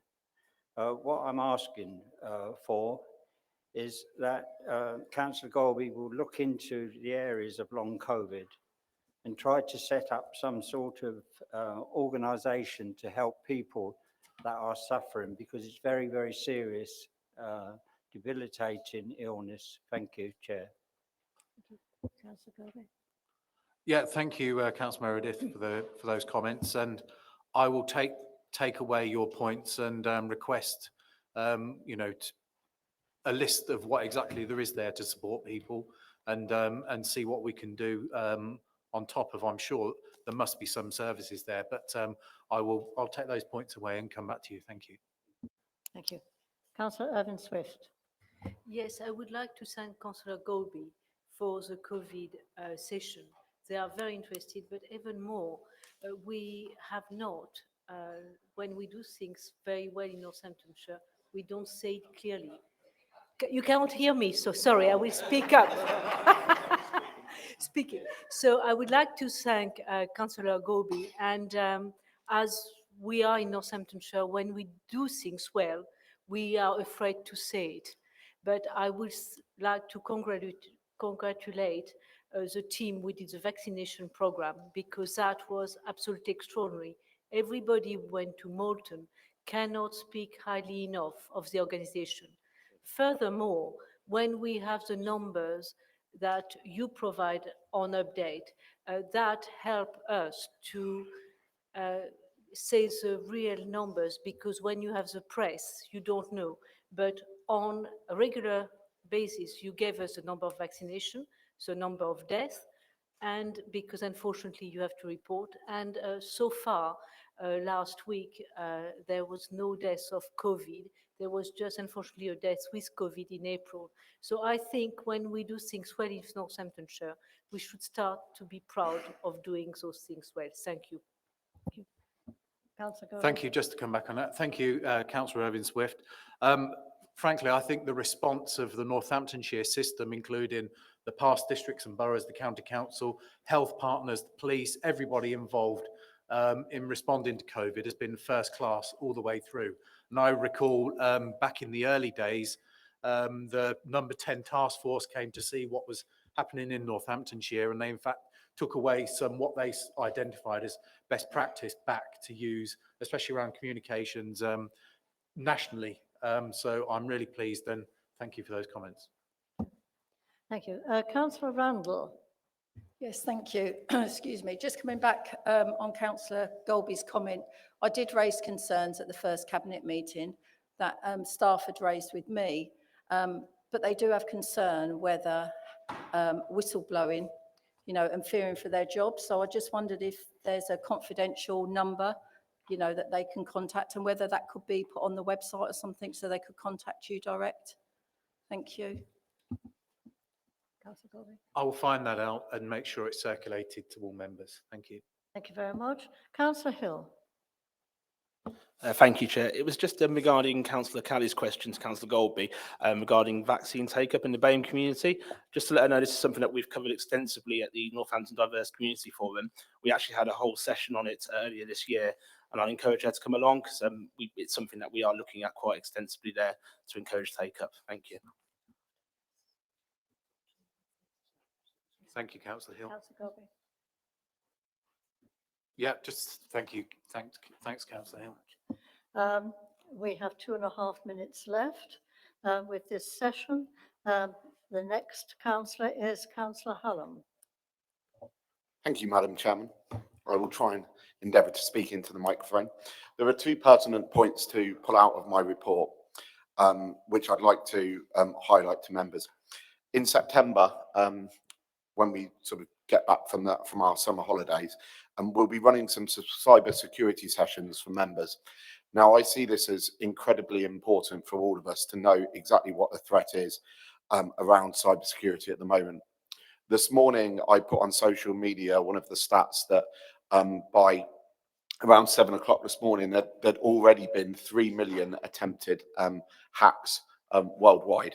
That's how quick this is operating in the global sphere at the moment. It's one of the biggest threats that we take. I know the senior leadership team are taking it very seriously, and my team who are already taking it seriously within IT, are being told to take it even more seriously, so that members really get to grips with what the threats are and just how clever these hackers can be. We'll be running these sessions in September. We'll circulate the dates in due course, but I do think it's really important that as many people come along as possible. The second point that I'd like to highlight is what I've mentioned around HR in my report and mental well-being in the workplace. I think we're all used to in this workplace and many others seeing signs on the wall that say your nominated first aider is this person. And you know that if you hurt yourself and go and see that person, they'll have a box, and in that first aid box, they'll be able to help you. But what do we provide in terms of mental well-being and mental well-being first aiders? Well, we've got some of those around the workplace, and I'd really be encouraging that even more, that from a mental health perspective, there's somebody that you can go to if you're feeling a bit down. You know, we've all had that experience through COVID of good days and bad days, and that's just life, really. So it's really important that not just from a physical perspective, but from a perspective of mental well-being, we have those first aiders, and we'll be doing more to push that in the workplace as the months and years progress. That's the two things I'd like to highlight. I'm happy to take any questions. Thank you, Councillor Hallam. We have actually only 11 seconds left. Can we conclude? Yes. So I'm suggesting that we've had 45 minutes. In fact, now we have definitely had 45 minutes. So I'm concluding item 8. Thank you. So what I'm going to ask Council is that you receive the reports that you have had and read the decisions of the Council meeting, and I would like to ask you to assent these reports, please. Are you in agreement? You've had the replies, you've had answers. Great. Thank you. We now go on to item 9, Northamptonshire Health and Wellbeing Board Annual Report 2020-2021. I'd like to advise members of the former chairman of the Northamptonshire Health and Wellbeing Board, which was replaced on the 1st of April 2021 by 2 new boards, that the chairman will actually present the report to the council.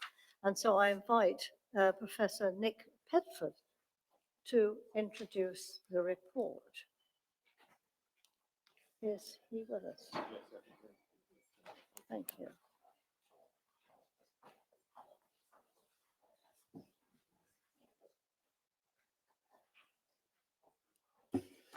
Thank you. Well, good evening, everybody. I'd like to present to you the last Northamptonshire Health and Wellbeing Annual Report for 2020-2021, which summarises the work which oversees the previous county-wide Health and Wellbeing Board during the period April 2020 to March 2021. I'll assume that you've read the report, and just want to highlight very briefly a few things which I think are important. It was a productive year for the board, particularly in completing its statutory duties and providing a strategic lead for the local healthcare system. This includes endorsement of the Better Care Fund Plan 2020-21, agreeing publication of the Directors of Public Health Annual Report 2019-2020, and overseeing the production of the Pharmaceutical Needs Assessment for the new unitary footprint, and finally endorsing actions made by the JSNA, which is the Joint Strategic Needs Assessment. The report highlights the work taking place towards the integration of health and social care services, which is really important part of the work that was done, featuring a section on integrated care across Northamptonshire. It's called I CAN, I Can, a programme run by Northamptonshire Health and Care Partnership, as well as work underway towards a statutory integrated care system for the county, which came into place in April 20, earlier this year. It's called an ICS, Integrated Care System. I think Councillor Golby mentioned briefly a minute ago about this. And I would just, if you read one thing in the document, go to page 13, right, and read and understand what that piece is about, because it's the way that the NHS in England strategically will bring together health and social care, and has serious implications for all of Northamptonshire, not just the west part here. Also included in there in the report are initiatives overseen by the board subgroups. That's the mental health crisis concordant, the prevention concordant, and the healthy workplaces, as well as initiatives undertaken by the 7 health and wellbeing forums within the county. And the future of those forums, I think, is something you may wish to look at.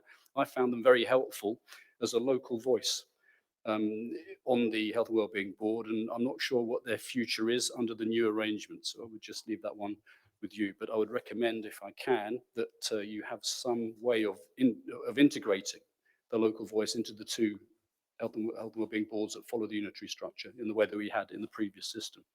Acknowledgements and thanks. There's a whole list of people at the back of the report. Won't name check them all, but it was all their hard work that's helped to produce this document, and not just now, but over the last 10 or so years. I'd also like to thank the previous chairs and the vice chairs of the Health and Wellbeing Board as it's evolved since 2013. So thank you very much, and I'm happy to take any questions.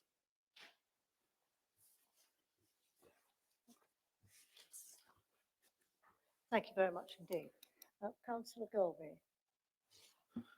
Yeah, thank you, Madam Chairman. I believe I'm proposing this item. Yes, please. So I'm very happy to formally propose it. And I think the first thing we need to do is thank Professor Nick Petford for his chairmanship over the last 3 or so years, especially over the last year when, you know, we're talking about this report, its lifespan. What a huge, monumental, you know, events we've had, whether it's COVID, the whole local government reform programme, doing the day job, and the emergence of the ICS. It's been absolutely huge, and Nick has done a really good job of keeping the board and keeping everybody together, staying focused on what we need to achieve, what we need to statutorily deliver as a group. And as Nick mentioned, those things have happened. There's some, if you read through the report, there's some vital areas like mental health concordia, which in its own right forms a pillar of the ICS. What we're doing with children, young people, childhood obesity, a lot of the, you know, real critical areas that we need to get involved in. And I'd certainly recommend, as Nick said, you read the report. We all need to get involved in it. And I'm now the chair of the West Northants Health and Wellbeing Board, and I see that as an enormous responsibility. And one of the things I want to do is get as many people and public involved in being cited on the functions of the Health and Wellbeing Board, because it is really, really critical, especially moving forward with the whole ICS thing. So I want to, very happy to thank Nick for the work he's done, and very happy to present the report to Council. Thank you, Chair. Thank you very much. Councillor Nunn, I understand you're going to second this, please. Yes, thank you, Madam Chairman. I'm delighted to, and to again thank Professor Petford and the Health and Wellbeing Board for the report, and as Councillor Golby has, to recognise the huge importance, most particularly now, of the work that the Health and Wellbeing Board does. And of course, its role in those many different things that we're looking to tackle, but including the very exciting opportunities for integrated care and the role that they'll play in that. So very happy to second the report. Thank you. Thank you very much indeed. Any members of the council who wish to comment? I have 2. Firstly, Councillor Roberts. Thank you, Chair, and thank you for the report. I thoroughly enjoyed reading the content. I've been on a huge learning curve over the last sort of couple of months as far as the Health and Wellbeing Board and ICANN and ICS are concerned, and it's some of it's hard to get to grips with, but when you do, you can see the potential for the future. Just a couple of points on the report, and one of them I'm going to raise because I was hit by the countdown clock on the last item, was around mental health first aiders in Councillor Hallam's report, and there's obviously a large focus in the Health and Wellbeing Board on mental health systems and services. And I asked for at NBC for councillors and any officers who didn't have it for them to receive mental health first aid training, and I wonder whether or not we can just pick that item up as a new addition for West Northampton. So I'm not necessarily asking for an answer on that, but I think it's important to raise. Reading through the report, there was one point that took up sort of over 3/4 of a page and was the Disabled Facilities Grant funding. And I have raised some queries with officers around it, so I just want to highlight those here. Northampton only made use of about 35% of its Disabled Facilities Grant, allocation. And I'd really be keen to understand more about why that was the case. And I know COVID is referenced as one of the reasons that, manufacturers shut down, people weren't going out to work, etc. But Daventry actually utilised 98% of its Disabled Facilities Grant, and South Northampton 73%, give or take a percentage point there, of its Disabled Facilities Grant. So I'd really like to understand why why Northampton of our authority hasn't, and just to be doubly sure that the Better Care Fund will retain the underspend of about £1 million into the Disabled Facilities Grant, and that we will make sure that anybody we didn't reach during the crisis and is still waiting for us to reach them is reached pretty quickly. Thank you. Councillor Golby. Yeah, I think I can answer that question, Madam Chairman. I understand, of course, it's highlighted that Northampton didn't spend all of its money, and I think you're right. We actually had a report at the first West Northampton Health and Wellbeing Board on Disabled Facilities Grant, and the pressures were highlighted around COVID, as you rightly say. And if you consider the housing stock size of Northampton, it is vast, as we all know. I do understand that any unused grant from the previous year can be rolled over and used in this current financial year. And I'm also assured that people who are on a waiting list to have a DFG, to have an update on their house or property, they are being contacted regularly to make sure there's no greater need, and that they are assured that the list is being worked through. If that's any help, Madam Chairman. Thank you very much. Thank you, Chair. Could I just be humbled 1 second? We are waiting for contact on a position on the Health and Wellbeing Board. So if yourself or Councillor Nunn could come back to me on that. I understand we are being allocated a place on the board, but I haven't had details of the meetings, etc. yet. Thank you. Anything you wish Yeah, to I add? think we're due to have a conversation about it, and we'll come back to the Labour group. Thank you. Councillor Beardsworth. Thank you, Madam Chairman. I think this document is a very, very important document, and I think it ought to go to scrutiny for them to look at and to work in depth on it.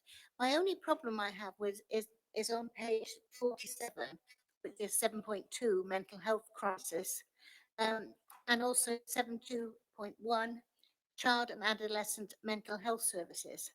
It's just 3 lines for the children's adolescent services, and we do know through the pandemic children have particularly suffered with mental health issues, and I'm just wondering if there is enough support in that area for children that need help at this moment in time. It doesn't clarify how many people who seeks help, or whether they're coping with it. It's those sort of things we need to know as councillors, that they are getting the service they deserve. Thank you. Councillor Golby.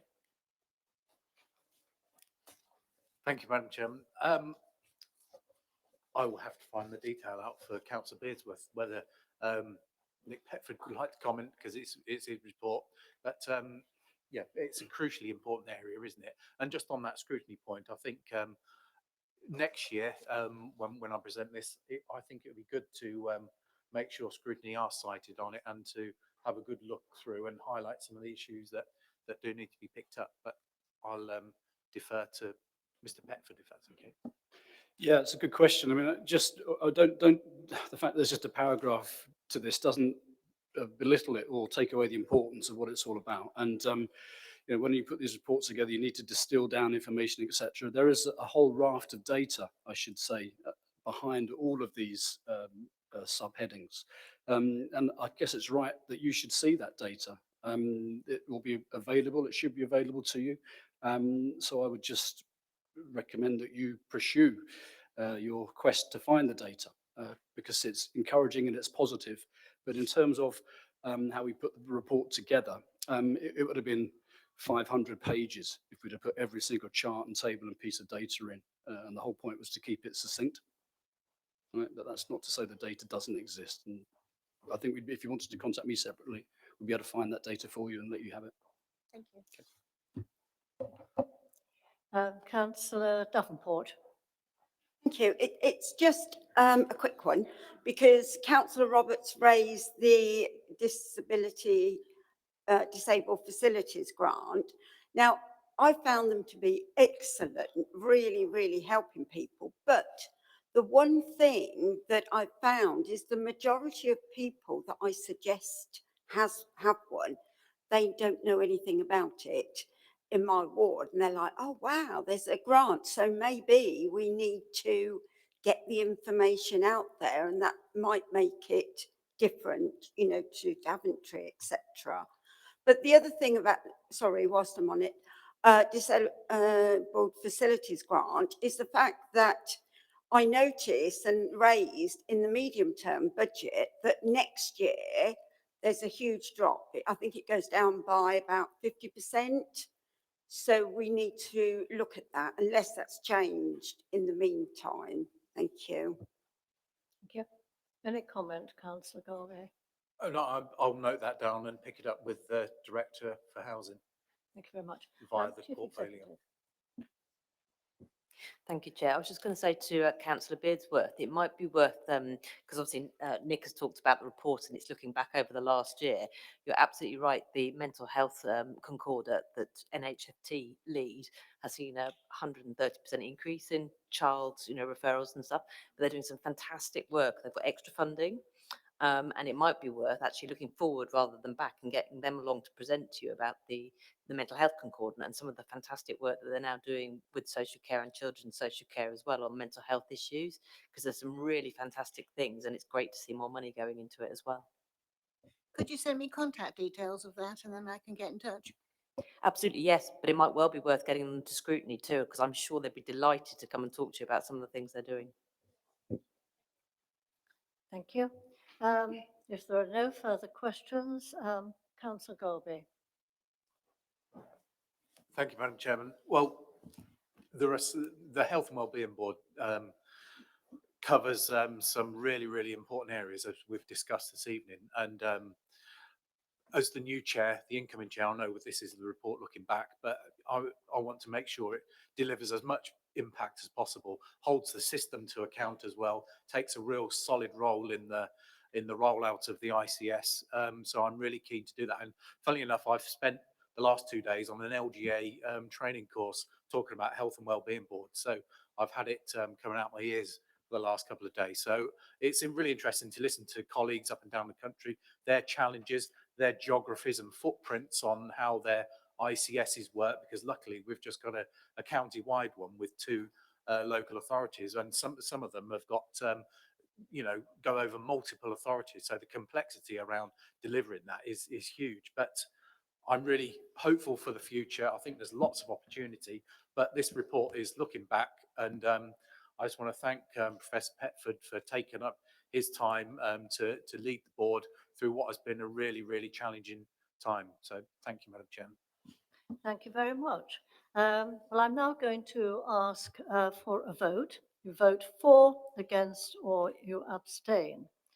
And after the vote's been taken, I'll announce the result. So, who's going to take it? Okay.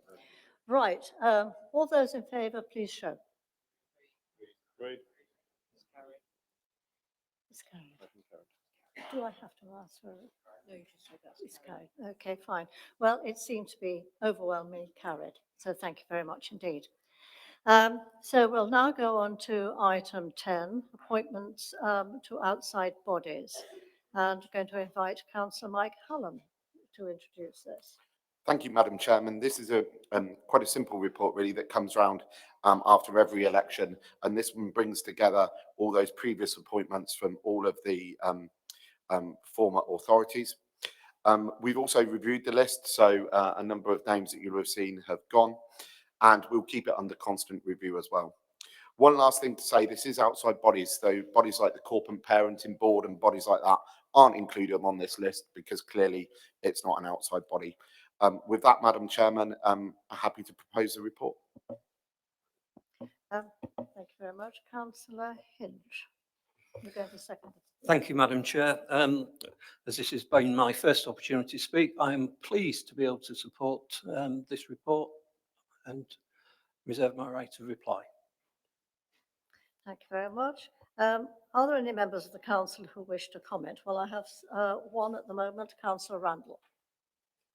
Yes, thank you, Chair.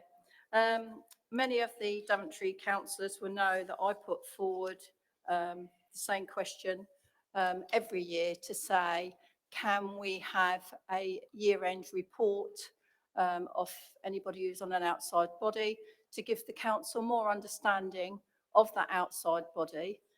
And it always seems to be passed through, but then when it comes to the end of the year, there's hardly any reports. And again, we don't know what these people do and, you know, what purpose and how, you know, that they are linking in to bring things back to the council to help these organisations. There is one in particular, Future Housing Group. That is one where most of the housing stock is within Daventry.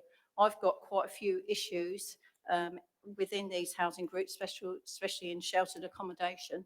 And I don't know who to go to really. So should I go to, you know, the appointee or, you know, just some clear layout of what they do and where to go to? Thank you.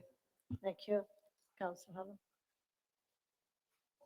Thank you. Yeah, the on Future Housing Group, the appointee is Councillor Cribbin. I'm sure you'll be happy to take forward any questions or information that you have on that group. In terms of the other groups, we'll have a look at your request, but in the first instance, obviously, go to the people listed on the report, and I'm sure they'll give you chapter and verse on what those organisations do. We've got some great links with other organisations here, so we should always be seeking to grow and expand that. Thank you. Councillor Meredith. Thank you, Chair.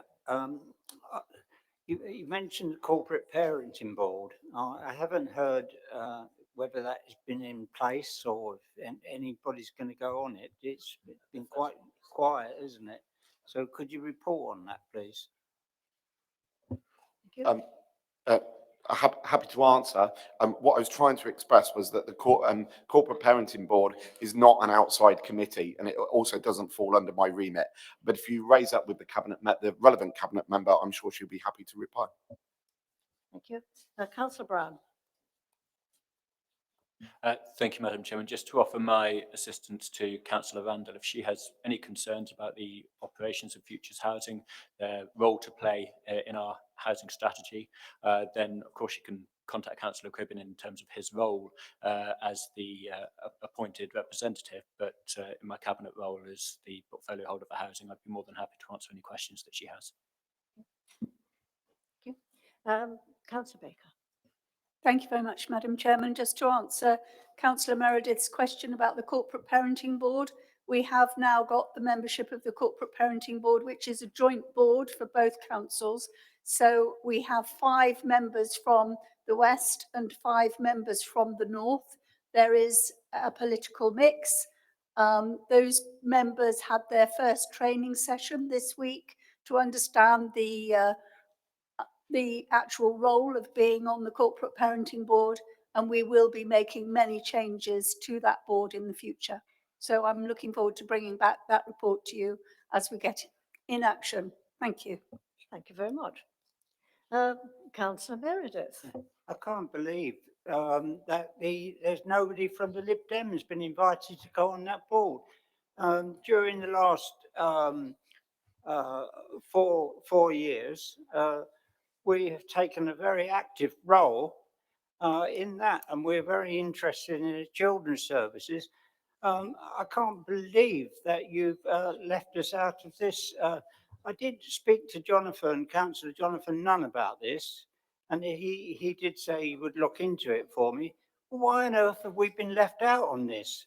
I mean, myself and Councillor Beersworth, we've got lots and lots of expertise when it comes to children, and I just cannot, and I state, I cannot believe you have left us out of this. This is absolutely appalling that you're just going to have the two parties taking part in the corporate parenting board. Come on, you know, what are you playing at? Thank you, Councillor Meredith, but I have been reminded, everybody, that you should only speak once on any particular subject. Thank you very much. Councillor Hallam, would you like to wind this up, please? Thank you, Madam Chairman. I kind of wish I'd not mentioned that point at the start now, just to highlight the fact that this was about outside bodies and not internal bodies. But I'm sure that the appropriate people will deal with the appropriate body. This is about outside bodies. I'm happy to propose the list and the appendix that's in front of us. So you're not doing anything about it, what I've said? Excuse me. Thank you very much. Thank you very much. We'd like to get on with business. Thank you. I'd now like to ask for a vote. Those in favour, those against, or those abstaining, please. Sorry.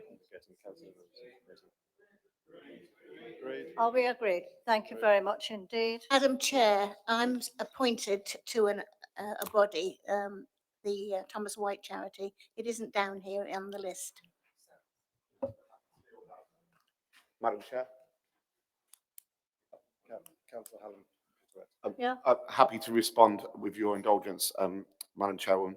The Thomas White Charity advised this is in the report that they no longer required a council appointee. It is mentioned in the report. Thank you. Do I need to take the vote again, or are we agreed on the vote?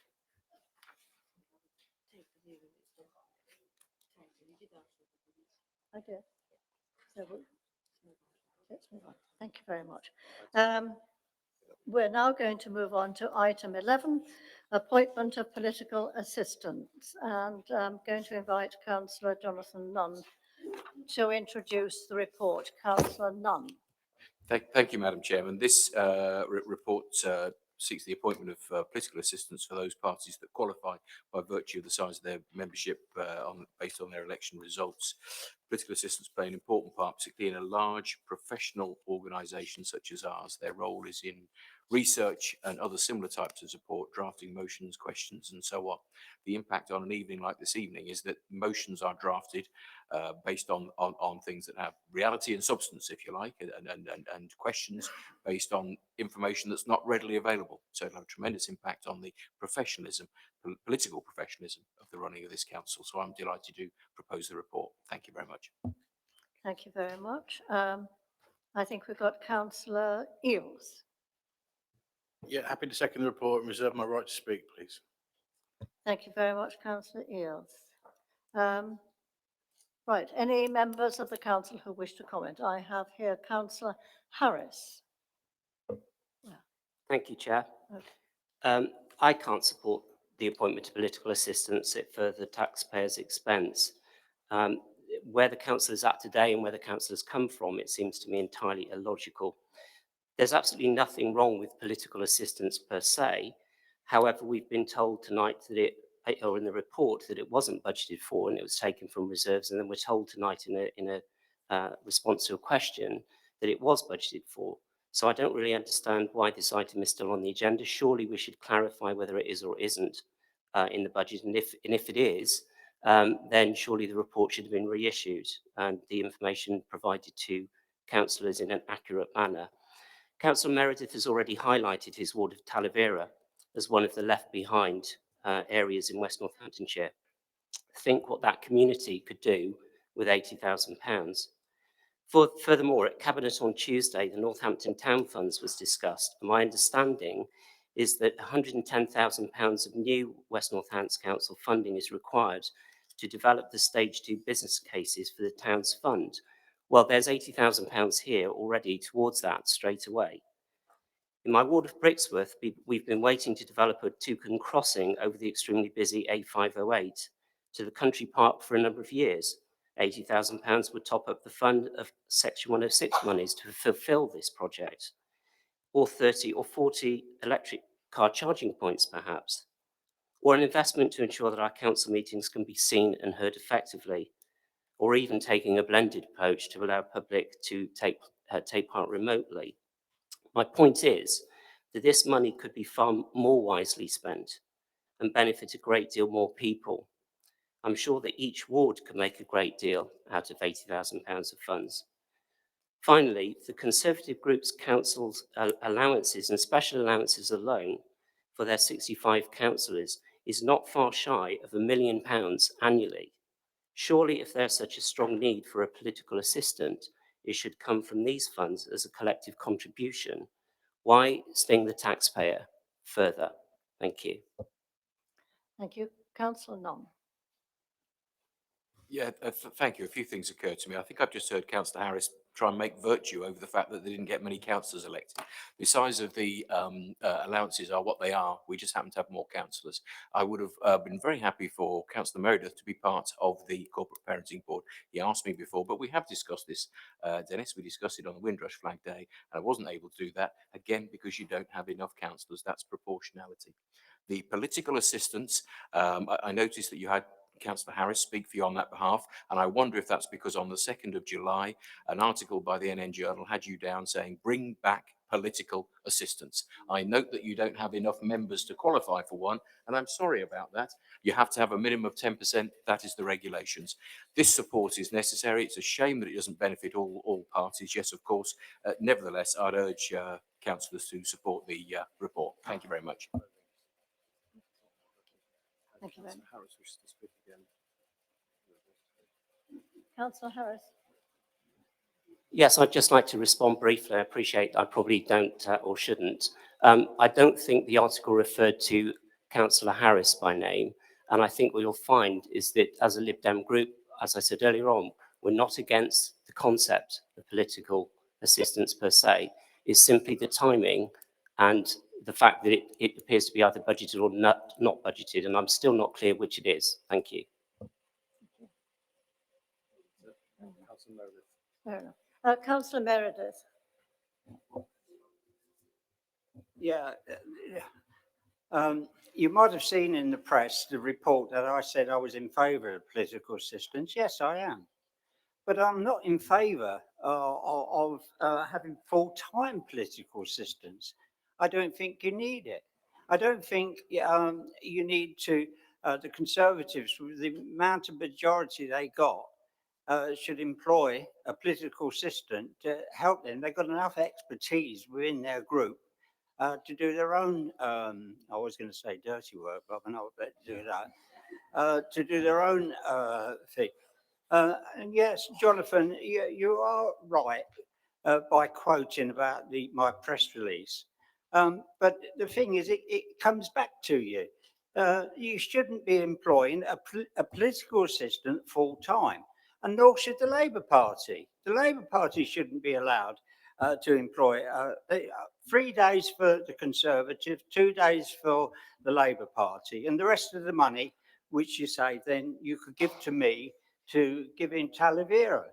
And the other thing, what I'm saying, is the amount of work since I've been elected on this unitary council that I've had to deal with is a lot. And so I cannot see why the third opposition councillors can't have a political assistant for at least 1 day a week.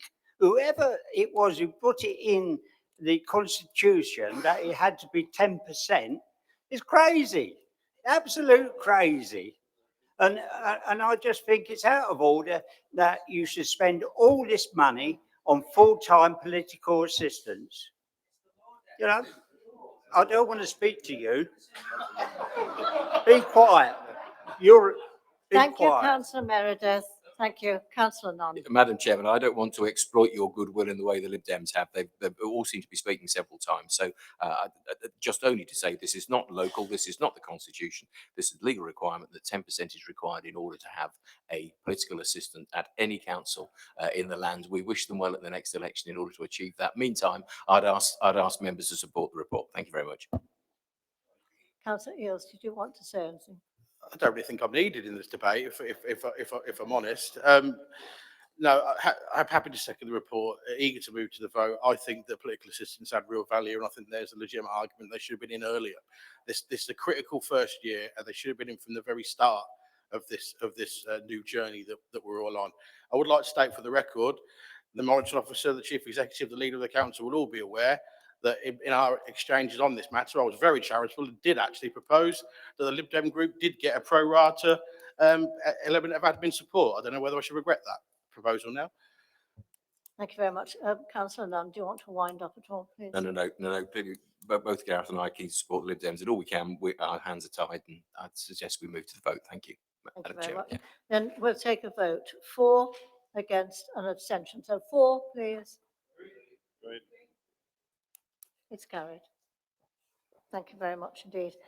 We'll go on to item 12, changes to polling places. Please. Councillor Patel. I'm here. Where Thank are you. There you are. Couldn't see you. Thank you, Madam Chairman. I'm pleased to propose this report as outlined here. It's asking Council to recommendation agree the change to the polling station, which will be used for the forthcoming by-election for Northampton Town Council, the Talvira ward, on 2nd of September. Also asking Council to delegate to the Democracy and Standards Committee the ability to make changes to the polling places outside the review, and also delegate to the electoral registration officer for the ability to make any changes where it would not be practicable to seek committee approval for a change in polling places in time for election with the consultation with ward members and group leaders. With that, pleased to propose the report, Madam Chairman. Thank you very much. Councillor Hibbert is seconding. Thank you, Madam Chairman. I suppose in view of the content of the report, I ought to disclose that I'm also a Northampton Town Councillor.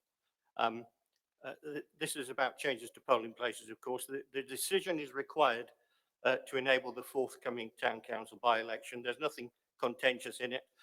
From our point of view, the expenses is down to the Labour-run Town Council in more ways than one, as is the decision not to make a saving by the use of the MPH Community Hub.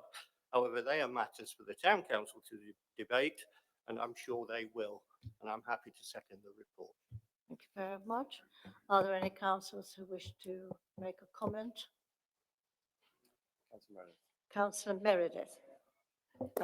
Let me just give you a little bit of history about this, because it's quite right.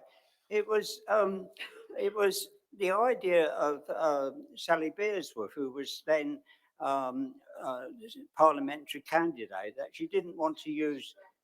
Pardon? What? Sally Keeble. That's what I said, didn't I? No, Sally Keeble. Yeah, so you throw me out here, Sally. Sally Keeble, who wanted the polling station to be booked by the shops. And that's why they had a mobile station, which cost £4,000 to the taxpayer, instead of using a community centre. I just wanted you to be aware of that. Thank you very much. Is there anybody else who'd like to make a comment on this? Councillor. Madam Chairman, move the votes.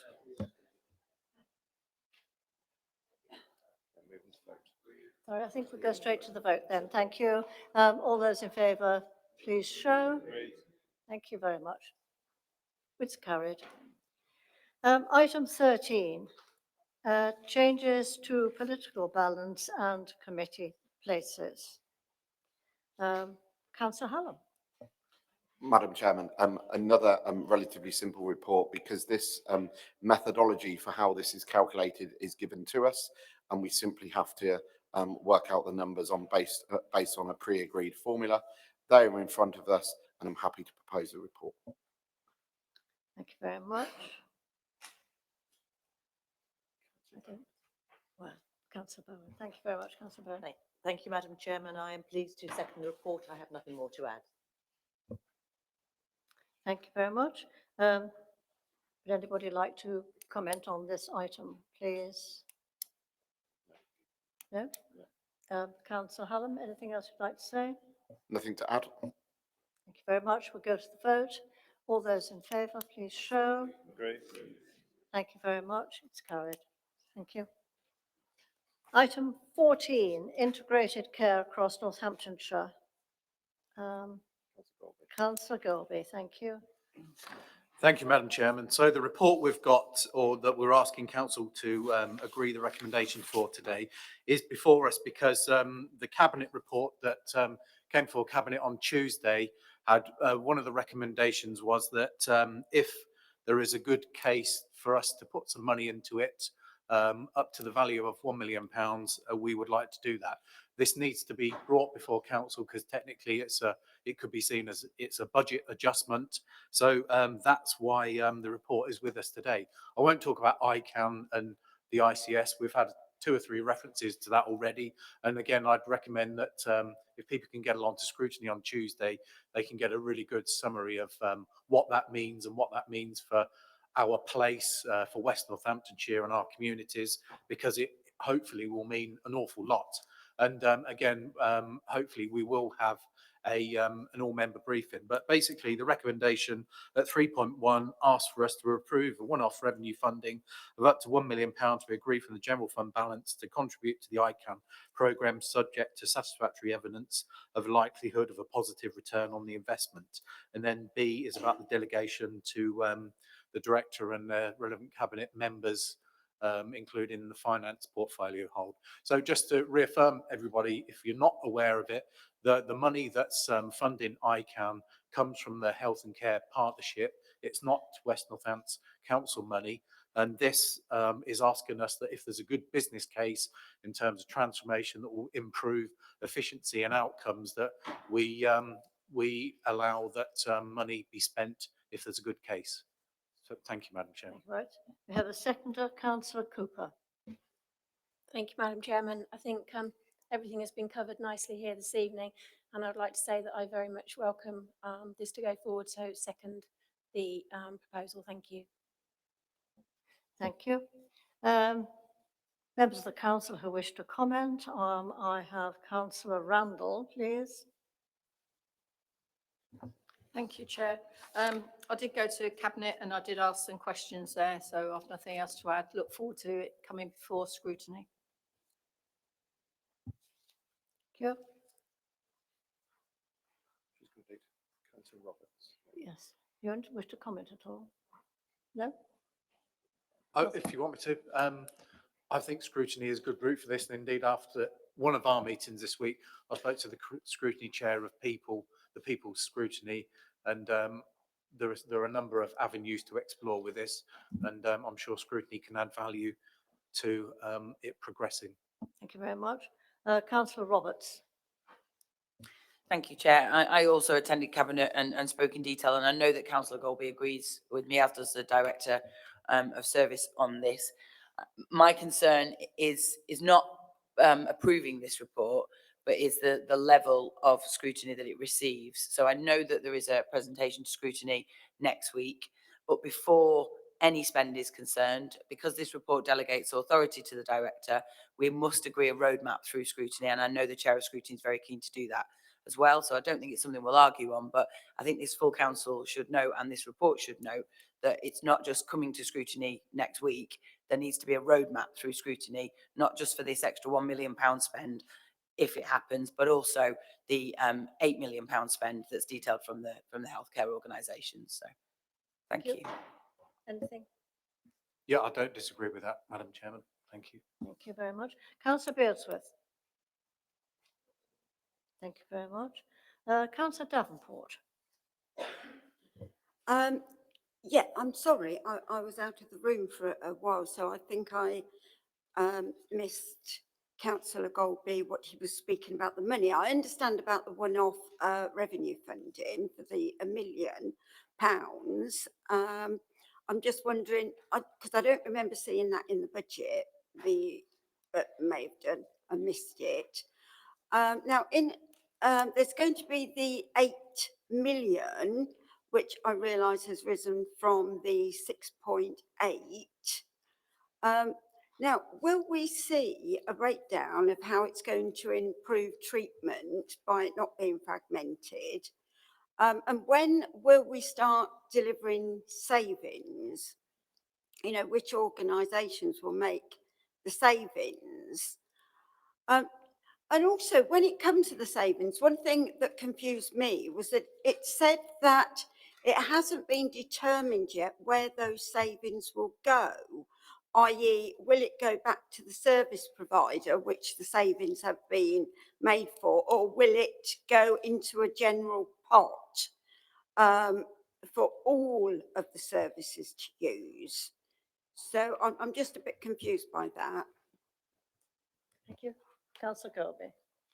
Thank you. Well, I'll try and get some further detail to Councillor Davenport. And I think, as has been suggested tonight, a good route through this is through scrutiny, where a lot of these questions can be answered. But I do know the savings in health will be taken from growth and reduced demand and not necessarily cuts in service. So the whole point of this exercise is about transformational change, making the system work together better to make it more efficient, save money, but more importantly, improve outcomes for residents.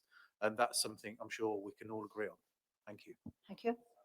Just come back with a supplementary on that, because it did state that the savings would be, what's it, 13.5 million to 18 million.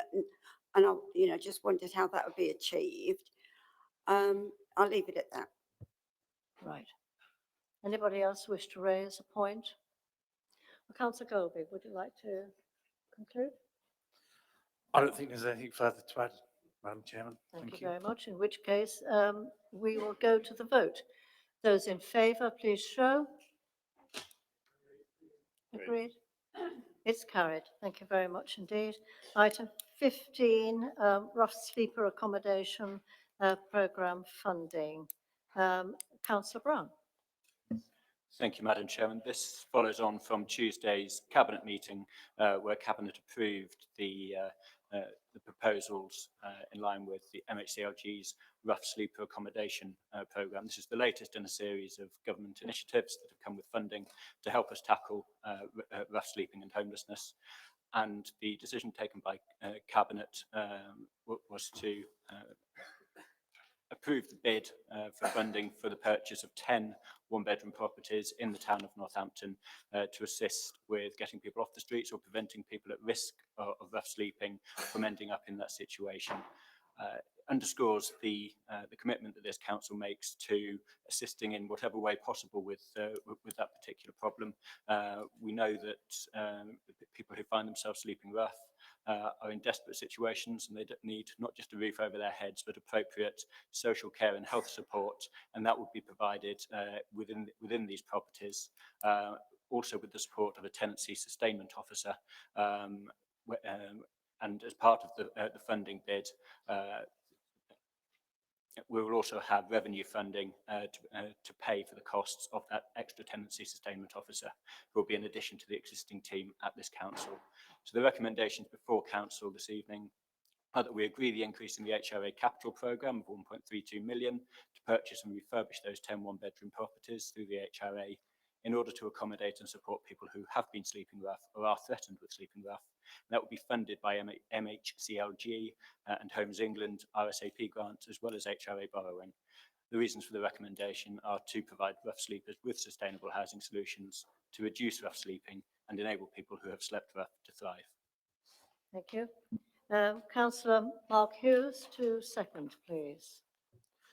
Thank you, Madam Chair. I'm delighted to second the rough sleeper accommodation programme funding report proposed by Councillor Brown. This will not only provide us with the catalyst we need to support existing rough sleepers to thrive in a settled environment, but also mark a similar moment on how we can prevent our residents becoming rough sleepers in the first place. The funding of these 10 homes, coupled with the support of all our members in providing guidance and awareness to residents on the Council's existing free services on preventing homelessness, will be invaluable.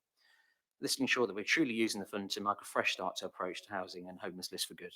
Thank you. Thank you very much. Councillors who wish to comment, I have a number here. Councillor Roberts.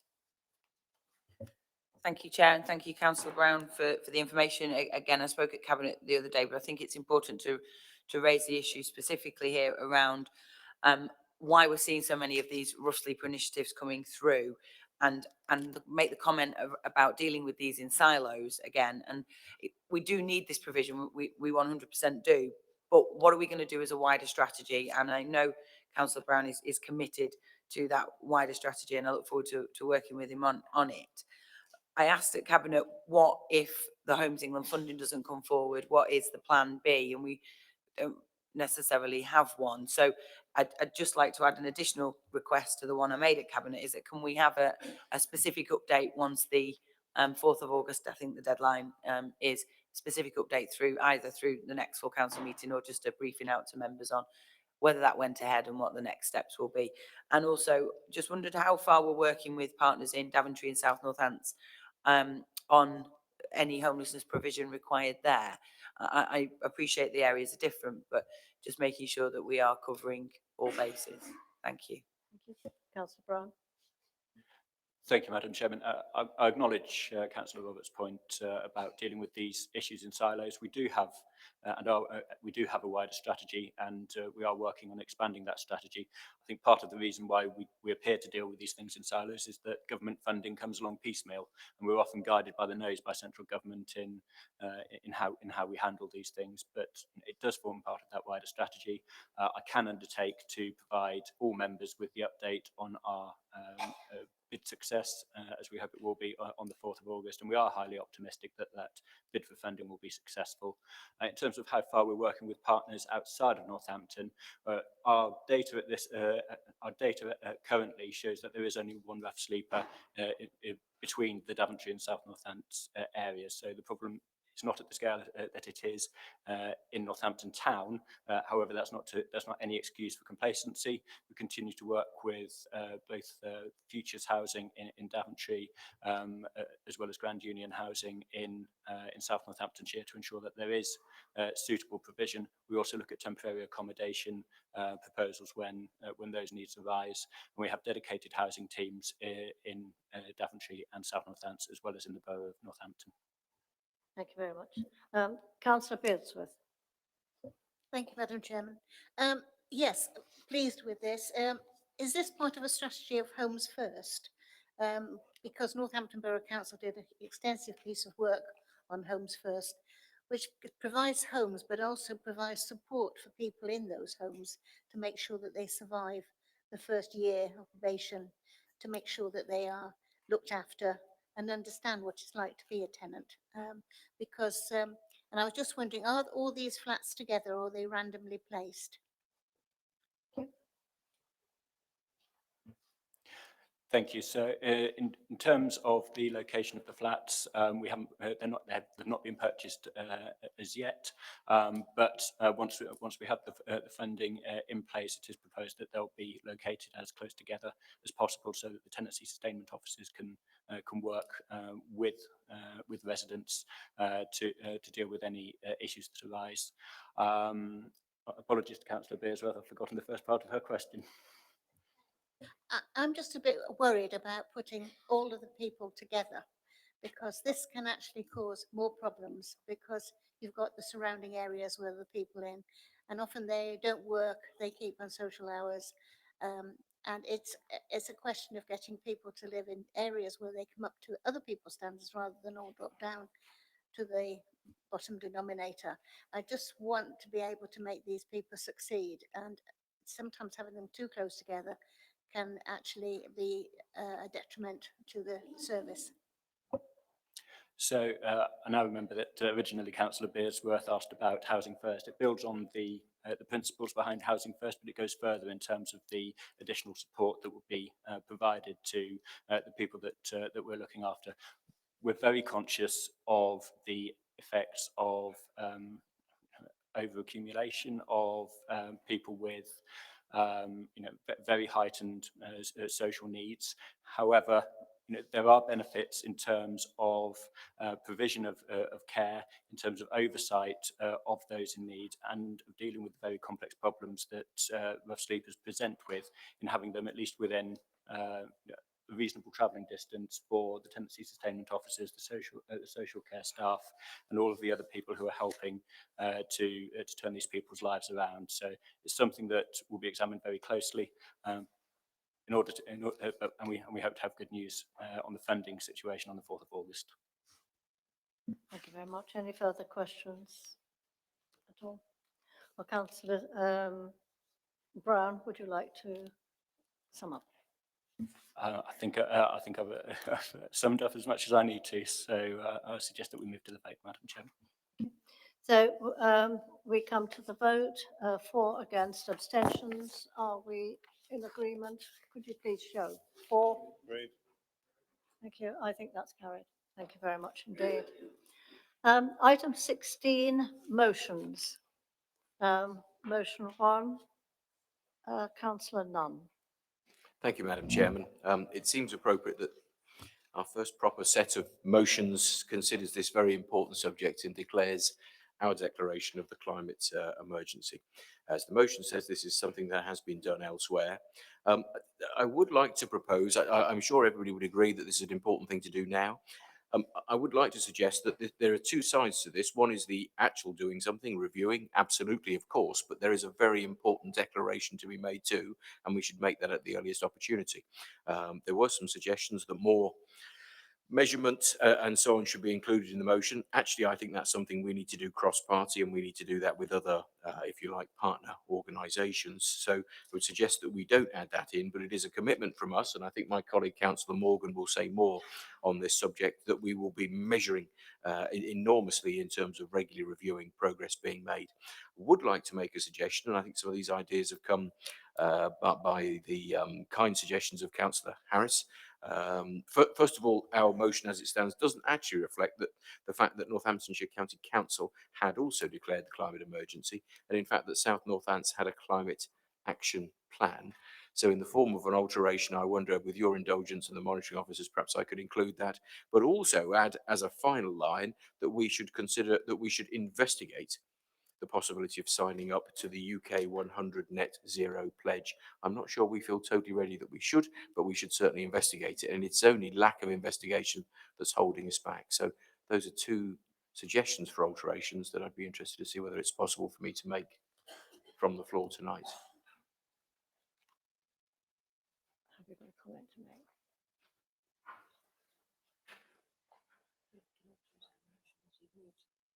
He wants to move it. You're going to move it? Yes, indeed. Yes, yes. With those alterations, very happy to move the motion. Thank you very much, Madam Chair. Thank you. We have a seconder, Councillor Hallam. Madam Chairman, happy to second and reserve my right to speak in this substantive debate. Thank you very much indeed.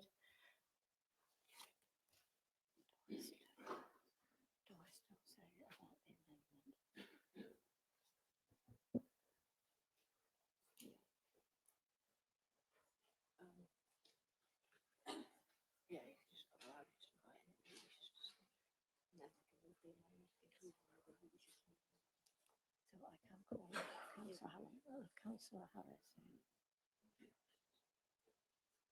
Yeah, you can do that. Okay, that's fine.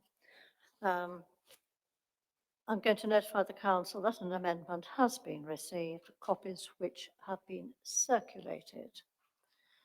I'm going to ask Councillor Jonathan Harris now. Thank you, Chair. Where is he? I'm glad to hear Councillor Nunn acknowledge the other councils and include that in the motion. I would just like to clarify the purpose of the amendment that had been suggested by myself and seconded by Councillor Humphreys. It's clear that all of our previous councils had declared climate emergencies, so I wasn't sure why this evening we had a further motion to redeclare it effectively. Surely I would have expected these policies to have been adopted and carried over. The issue fundamentally is it should no longer be about the declaration of the climate emergency, but surely more about the appropriate actions, as in fact we heard from our speaker, Jane Wood, earlier this evening. This is and should not be a party political issue. It requires real action, proper collaboration, It will become political, however, if there's failure to act. And that's what concerns me most. We should be now discussing clearly actions rather than merely making the declaration. And hence that was the motive behind the amendment to the motion. Yeah, it is also one of strategy. We simply aren't aligned. If we take examples, for example, of warehouses like the one recently completed at Durft, which is the size of 10 football pitches, there still is no requirement for solar panel installation on such a building. That seems to me entirely bonkers, particularly if we are aiming for a net carbon zero. Furthermore, in 2015, there was 428 million square feet of large warehouse space in the UK. That's now risen by 32%, adding the equivalent of an extra 2,396 football pitches. Savills tracks how much warehouse space companies require and reports that demand is continuing to soar by 232% in the first quarter of this year alone compared with the same period in 2020. That's great for the economy short term perhaps, but potentially not for the planet unless these issues are addressed. As I said earlier, we still have no policies or requirements for these warehouses to include solar panels. There may be issues with National Grid not being able to connect up to these buildings, but the fact remains opportunities are being missed. We can't allow developers to build houses without consideration for air source heat pumps or more efficient shared ground source community heat pumps. They still install gas boilers in many instances. These will eventually have to be retrofitted with alternative heating means. Of course, building regulations play a part in this. They are expected to change in 2025, but that's a long way away. As a council, we could demand more now. Of course, we have to take account of the National Planning Policy Framework. However, this should not be an excuse overall for procrastination or making short-term decisions. The Planning and Energy Act, enacted in November 2008, enables local planning authorities in England and Wales to set requirements for energy use and energy efficiency in local plans. It allows local authorities to establish their own requirements for a proportion of energy use in development plans to come from renewable sources, to be low carbon, or to comply with energy efficiency standards that exceed the requirements of the existing building regulations. What have we done in this regard? The most commonly used definition of sustainable development, and the one included in the NPPF, is meeting the needs of the present without compromising the ability of future generations to meet their own needs. Surely, if we accept this definition, then by not making policy changes, we are affecting the ability of future generations to meet their needs. We currently have no climate committee, no People's Assembly. We have have no planning policy committee, which is where we can set and add to specific additional standards. The solutions to the climate emergency problems we have do not just sit with the administration of this council. They don't just sit with its councils or its officers either. If ever collaboration was needed, now is the time. This is a climate emergency, so we need to act accordingly. An emergency is defined as a serious, unexpected, and often dangerous situation requiring immediate action. The focus of tonight's debate should be about actions. So what is the plan? What are the details? The West Northants Conservative Manifesto promises to increase electric car charge points from the current 47 to 250 in the first term. Yet the corporate plan simply says increase charge points. So what exactly is the target? A leading car industry body has called for the provision of 2.3 million electric car charge points by 2030 as part of its full flush throttle. Could you please? Yeah, I'd just like to sum up by saying acknowledge the efforts of Councillor Hallam. We've had a lot of dialogue this week over the last few days. I don't think we've quite got to a point of consensus, but I would like to acknowledge the amendments that have been made. But I would still like to push further and seriously get this council to consider signing up to the Net Zero Pledge. Thank you. Thank you. Councillor Nunn, do you accept the amendment? Oh, sorry? Humphreys, first of all, to second the amendment. Well, oh, sorry, I didn't. We didn't second the amendment. Councillor Humphreys to second the amendment. No, no wish to add anything more. Thank you. Thank you very much. Now it's Councillor Nunn. I prefer my my altered version of the motion, so not to accept the amendment. You're not accepting. Okay, as you're not going to accept the amendment must be debated and voted on. Thank you. Do I ask for? Yes, thank you. Councillor that want to speak on the amendment, and I believe Councillor Beardsworth does. To say, Chairman, I'm disappointed is putting it mildly. I am really concerned. Every day on the news this week, we have heard about flooding in London. Three weeks of rain falling in one place. West Germany, another place, we had horrendous floods put down to climate change. Canada, with temperatures going up to 47 degrees, unknown in the past hundreds of years. We've got California as well, in huge, huge heat waves. And yet we dabble around the edges of climate change. We cannot afford not to take notice of these changes that are happening in the world. People keep telling us, I mean, the pledge is a basic, sensible way of, you've all got a copy of it. I hope you've all read it. It's just sensible to sign up to something like this. And the more we do now, the more we will save in the future. What happens if we get a flood like we had in 97 here again in Northampton? Because we haven't done enough for climate change. It's people's lives, it's people's homes, it's terribly, terribly important for our future generation. Children are taking far more notice of these sort of things than this administration. And I'm really, really sad that we've supplied you with nothing that's undermined yours, but enhanced it. It's enhanced your motion. And I know you don't want checks and balances, but that's the only way you get things done, is to put a target and try and reach it. And not to adopt the pledge, I think is sad.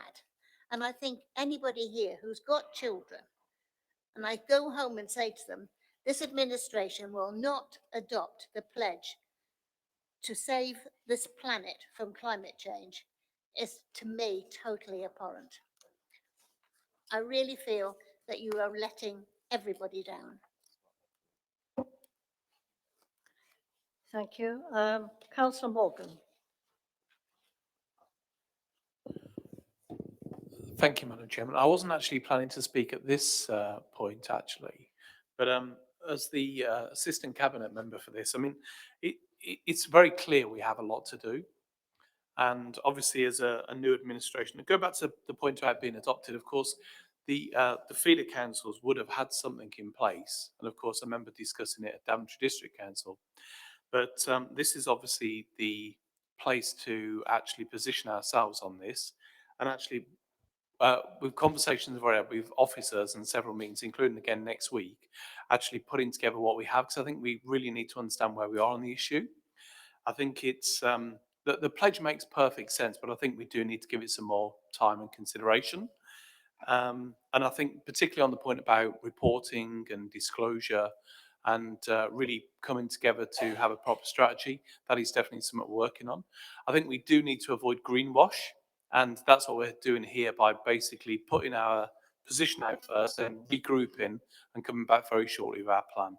And that was the main thing I wanted to say. So I won't support the amendment. It's not because I don't necessarily agree personally with the amendment. It's that I think we have acknowledged first. Thank you, Madam Chair. Thank you. Councillor. Thank you, Madam Chairman. Speaking of the amendment, one of the principal reasons we're in this tonight is actually funding. One of the first meetings I had when I was elected to this authority was with the Woodland Trust, who made it very clear funding could only be forthcoming if the new authority declared its climate emergency in its own right. And I know that other organisations have a similar policy towards funding too. So we're not going to be supporting to the amendment tonight, even though there's some good points in there. Bearsworth, Madam Chairman, for you mentioned that we wouldn't be supporting the pledge. That's absolutely not the position we're in. We've put in an alteration to say that we'll certainly investigate the pledge and look into what's involved. We found out about this amendment at 8 o'clock on Tuesday evening when we were in a meeting. Councillor Lowett, Councillor Morgan and myself, yesterday had a look at the list of councils that have declared this. Andy Street, the West Midlands mayor, is one of the metropolitan mayors that have signed up to this as well.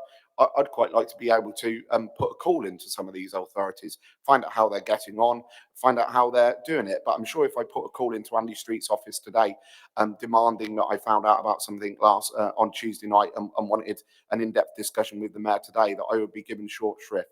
So we need a little bit more time to do that. The leader's been really clear that the more people he thinks are involved in a decision, the better the outcome on that decision. So we just want to take a little bit more time on that, investigate it and give it due consideration. I don't think that's anything untoward at all. And hopefully it all looks good and we sign up to it. So they're the reasons we won't be supporting the amendment. There's lots of good stuff in here. And I think we look forward to working with Councillor Harris on this moving forward with his knowledge on this subject too. Thank you. Councillor Eels. Yeah, the Labour Group will be supporting the amendment. We think it's important. It should be about deeds, not words. The difficulty we're going to have is the Constitution, because we're sort of just have a little bit more time. Let's bring it back. If we've got a climate change motion on the agenda this evening, we won't be able to bring it back for another 6 months. So I would propose we move to the vote on the amendment because it's quite clear where that's going to go. Let's get to the substantive, but I would like to add a footnote to the substantive motion that bringing back a climate change motion within 6 months, that this council will agree a variation, i.e. that it won't be subject to being ruled out by the Constitution and that we can bring it back. Because if we are all being serious, just a little bit more time, I don't think we can afford to lose another 6 months. So let's move to the vote on the amendment. Let's get to the substantive, but we can't be locked in by a procedural anomaly to prevent us from doing the action that we're saying we're all committed to do. Thank you. Councillor Nunn, would you like to? Yeah, happy to. Only just to say I totally agree with Councillor Eels. I mean, what we have is declaring climate emergency. A motion that talks about measuring climate progress or any other, because it's on climate, doesn't mean it's disqualified. But better hope than that. I would hope that within a month we're back to you with some clear plans, clarity on many of these things that we're not clear on this evening. Thank you. Thank you very much. Oh, God, that's yes, would you like to comment on that? That's important. Yeah. Please. Just to clarify in relation to the 6-month rule, it wouldn't necessarily be prohibited because once you put the motion in place, unless you were bringing exactly the same motion back, then You push the button. No, the right hand one. Apologies, is that better? Right. Yeah, so just in relation to the 6-month rule, then it's not necessarily prevented by the 6-month rule because it's only if it's exactly the same point. Well, obviously, if you're clarifying a motion that's already been passed, if that clarification is slightly different to the clarification that's been brought today, then there's every reason why it could be brought back. And I think it's unlikely that it would be exactly word for word the same. So I think on that basis, it can be brought back. I'm very happy, but I have proposed to move to the vote. We're going to take a vote on the amendment. Right. Well, ladies and gentlemen, we're now going to take a vote on the amendment, for, against, or abstention. So those in favour of the amendment, please show. Thank you. Are you going to count, or are you? Right. Okay. Those against the amendment, please. Then it is lost. Thank you. Quite. Okay. Yeah, comment on the motion, yes. So what I'm going to ask now is if there are any members who would like to speak on the actual motion. Now, please. Oh. Councillor Smith. Councillor Smith. Thank you, Chair. Just to echo really what was said earlier, it's incredibly important that this is a motion that thinks about actions, not just words. We really know the importance of declaring a climate emergency, but I think one conference slightly worries me. It needs to be a citizens' assembly, not a one-off conference. As important as that would be, we need an ongoing citizens' assembly. We need that community buy-in. It shouldn't be down to councillors. It shouldn't be down to political parties. And we also need to think about this, as we've said before, in every aspect of everything that we do within the council. If we declare this, we need to mean it.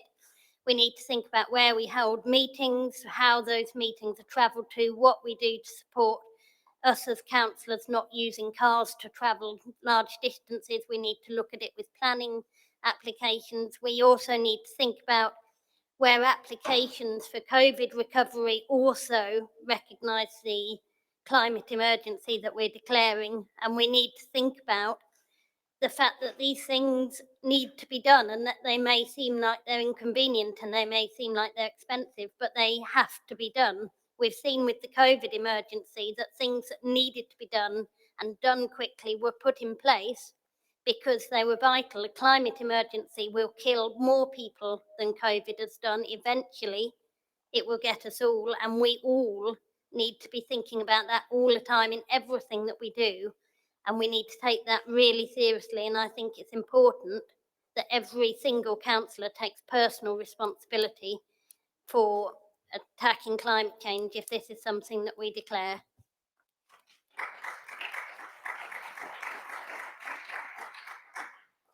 Do you wish to make a comment on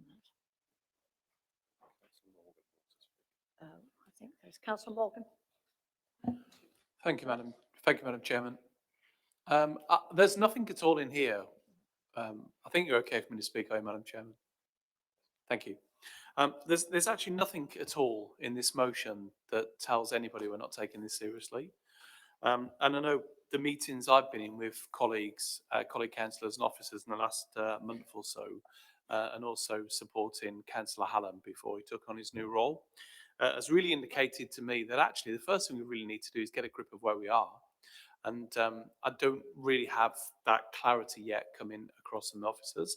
So that's why, again, we've got another meeting next week to say, can you plot out where we are actually in terms of what we do with our own impacts, which also picks up on the comments we had there about how we organise ourselves and how we behave.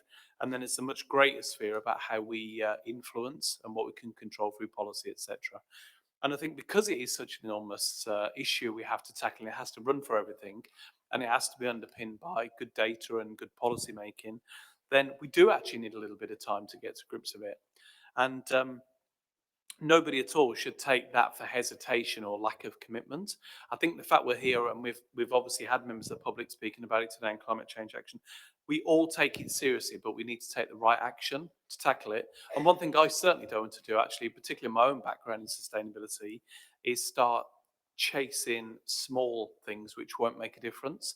I think we need to tackle the big things that are going to move the dial. Thank you, Madam Chairman.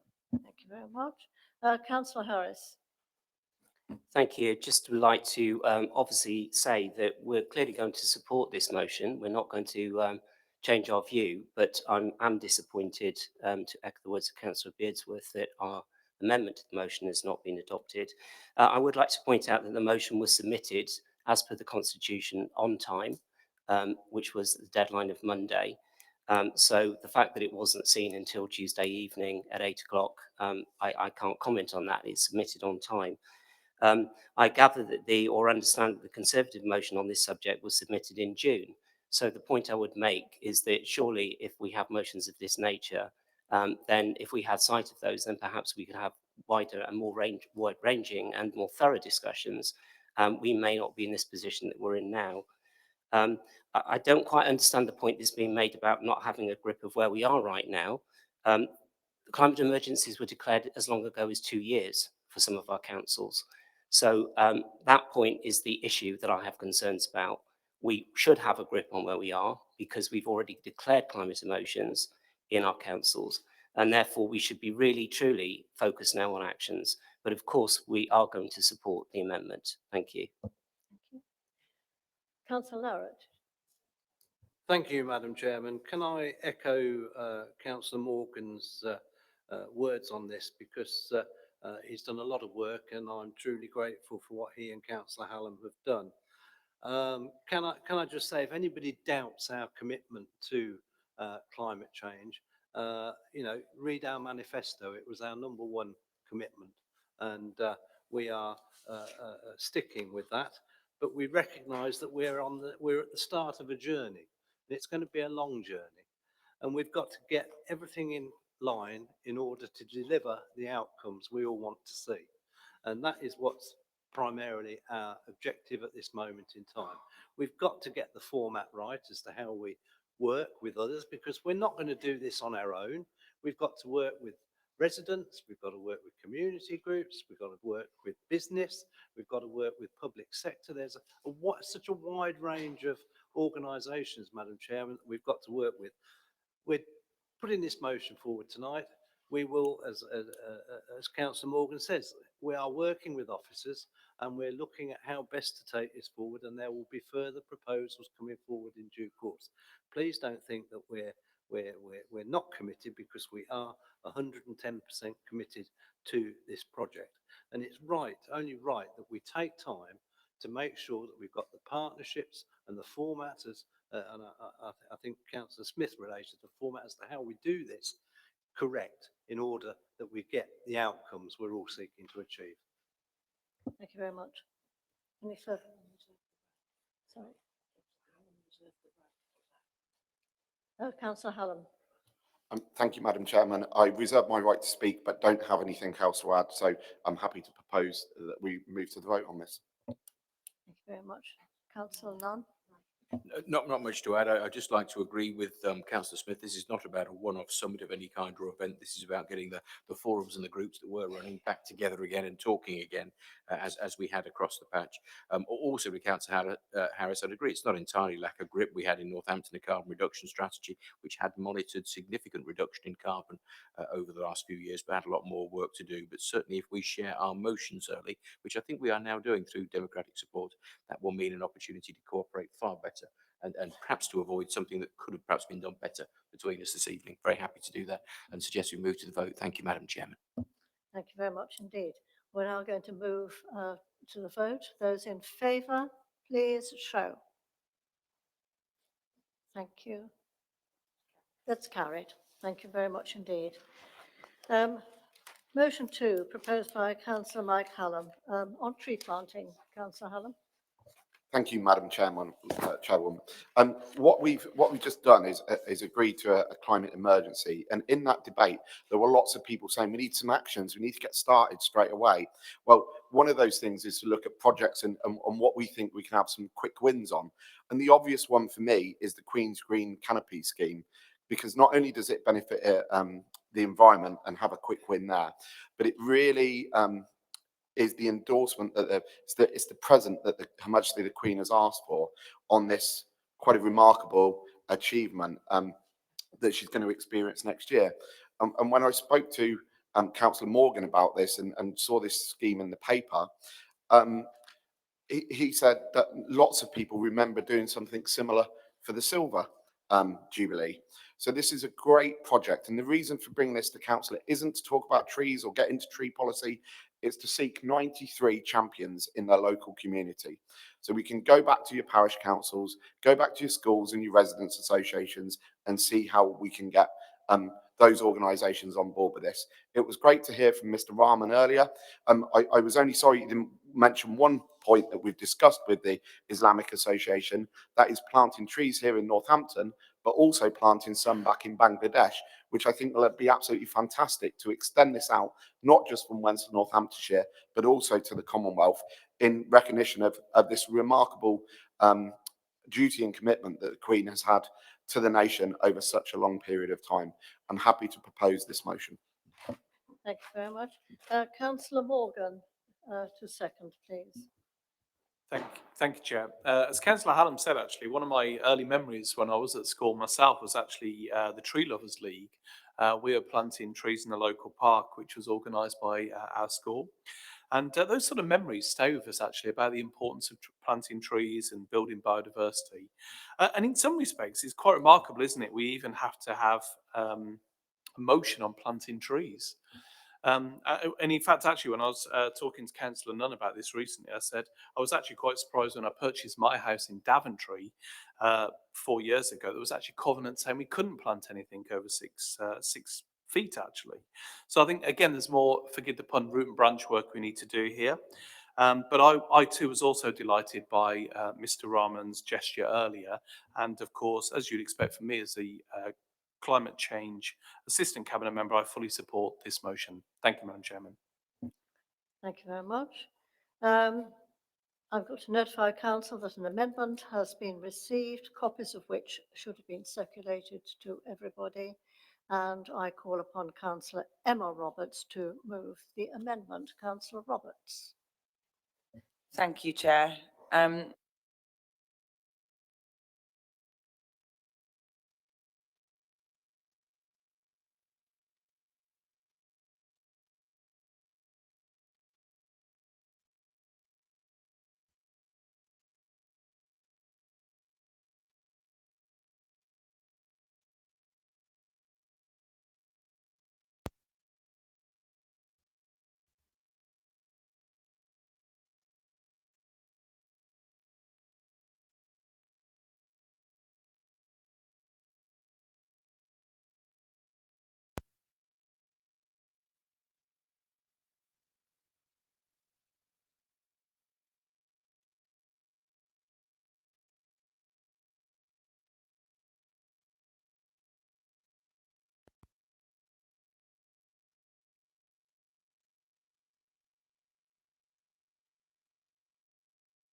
Are we there? Oh, wow.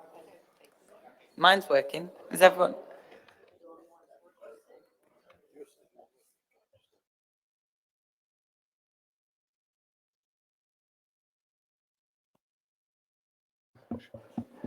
Shall I carry? Oh, wow. Okay.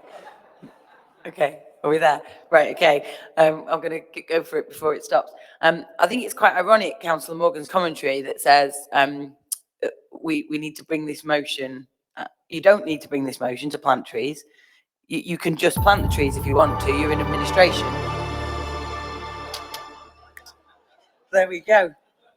Okay. But you have brought the motion. And I've proposed an amendment to the motion because I believe that further statements like this, linked with planting of trees, can't be used to demonstrate a commitment to the actual progress that's needed. We've just passed a climate emergency motion, and tree planting is a huge part of that. But getting that tree planting right is also a huge part of it. We've got to ensure that all the action we take now is planned, well organised, and supplemented by a fit-for-purpose tree policy.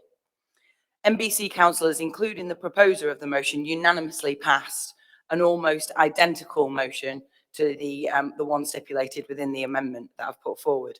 So I'll fail to find any rationale that doesn't accept this motion amendment as being the correct way to do it.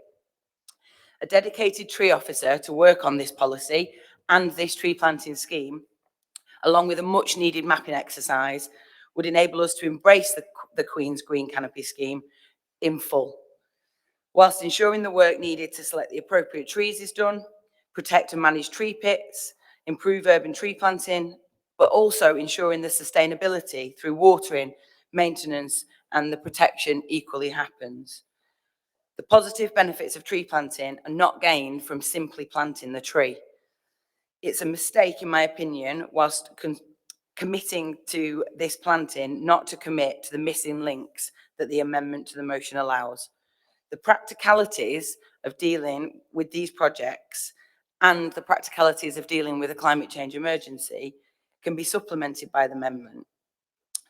We must use the trees and their benefits, but we've got to be practical about how we do that and how we implement this across West Northants. The amendment offers a clear commitment, and I would urge support for the same. The amendment shouldn't be rejected simply because the other option is easier, and some of the things within the amended motion might be quite difficult for us to do. It doesn't stop us moving ahead with the Queen's Canopy scheme, but it makes sure we've actually got the infrastructure in place. And I would welcome, if the amendment is accepted, or even if it's not, a conversation with Councillor Hallam and anybody else. I know you've met with the Woodland Trust. I also meet with the colleagues that you meet with, and I work really closely with some local groups who are very passionate about an urban tree scheme and a tree policy. If we do this as a kind of a gesture without getting involved in the tree policy and the nitty gritty, then we're going to end up in the same situation where, dare I say, that Councillor Meredith will be saying a tree is ruining the street and a tree is ruining the house because we haven't thought out where we've put them appropriately. So I would really hope that we can support the amendment, get this done and get moving on the policy as quickly as possible.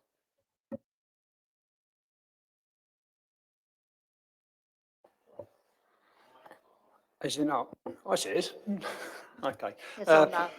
Councillor Paul Joyce. Yes. Hi, Chair. Pleased to second this amendment and will reserve my right to reply. Thank you very much. Councillor Hallam. Councillor Hallam. Thank you, Madam Chairman. We won't be supporting the amendment, and I'll explain why. This, you referred to it yourself, was that this was passed by one of the former authorities only this year. Much of that work is already underway and is getting on with it. So we consider that this amendment has already been passed. So people are already working on it. There's no point on this one in declaring it again or in looking at it again. And secondly, you have a motion later on in the evening, which is looking at motions passed by predecessor authorities. So if your motion later in the evening gets passed, the bones of that motion that you brought to Northampton Borough Council will automatically be carried. The second reason is I think it actually dilutes the message that I was trying to achieve, which is to get 93 champions in their local areas for this project for the Queen. This is not about getting into the in-depth details of the policies because we're already doing that work. This is about supporting this scheme and making sure we maximise the number of trees that we get planted over West Northamptonshire during this period. So for those reasons, we won't be supporting it. But like I say, subject to one motion being passed later this evening, it will be covered anyway. And in fact, it's already being covered.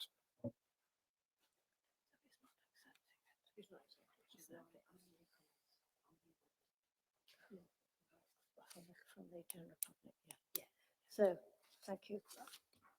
There we are. Right, are there any comments from the councillors who wish to comment on the amendment, please? Councillor Meredith. Thank you, Chair. I'm going to support the amendment, but I'm just going to give you some warning. And the warning is this: don't bring any trees to Talavera.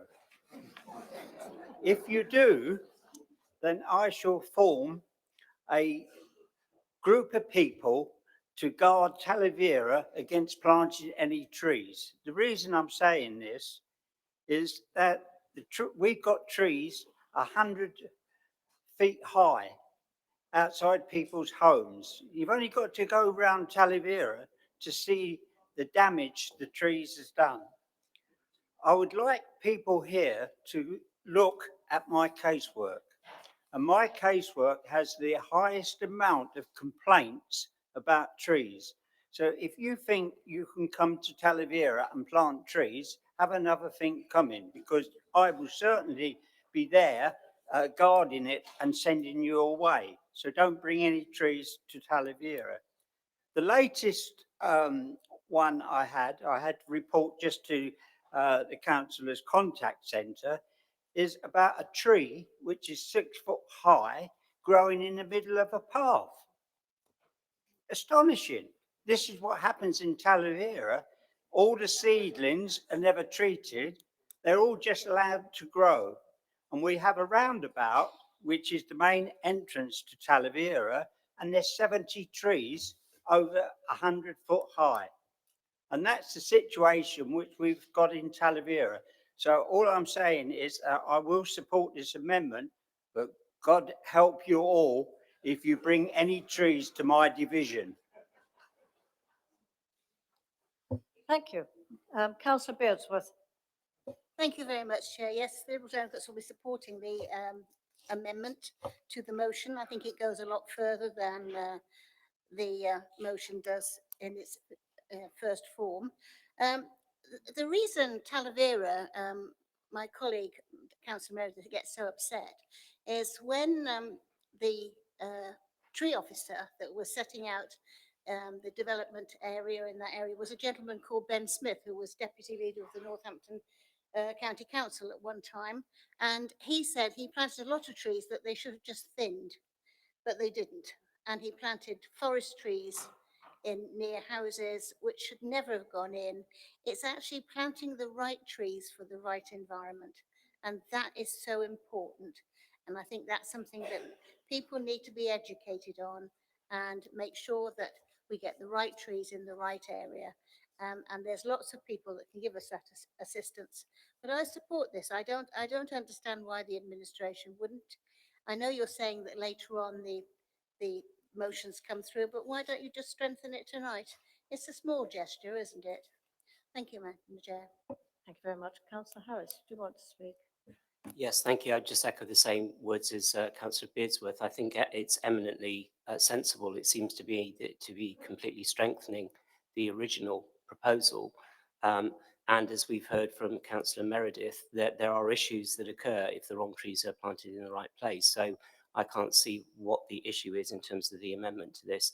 And perhaps Councillor Meredith and I can do a deal on trees. The ones he doesn't want can come in my direction, perhaps. Thank you. Thank you very much. Is there anybody else? Councillor Morgan. Councillor Morgan. Councillor Morgan. Thank you, Chair. I think No Trees in Talavera sounds like a bit of a song, but I think in all seriousness, actually, I think this illustrates the point, doesn't it? And I can understand we're at cross wires on this because, but to me, the amendment is, the actual main motion is about embracing an opportunity, but obviously doing it sensibly. But with regards to Councillor Meredith, we all understand trees can cause problems. But I think the reality of it is, if we do want to tackle climate change, we are going to have to live amongst a lot more trees in the future and probably be a little bit more accepting of them. And actually, of course, the bigger issue is to design them properly into landscapes. But that doesn't really ruin this motion, which is to get on board this amazing occasion for echoing. Thank you. Thank you. Councillor Duffy. Thank you, Chair. I would just like to concur with what Councillor Meredith has said. I'm also councillor for Talavera, so I know all about the problems of trees and the problems of people living with trees. Trees are a wonderful benefit to the human race.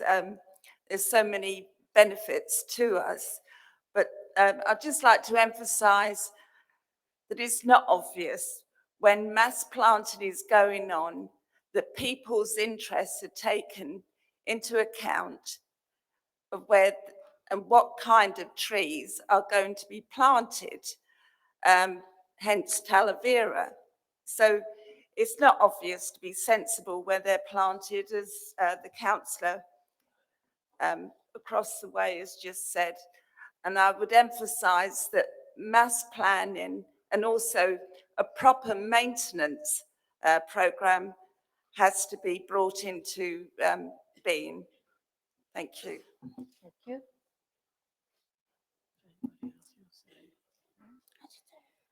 Councillor Hallam, would you like to respond to the amendment? Nothing further to add on the amendment. Thank you very much. I'm now going to ask. Councillor who?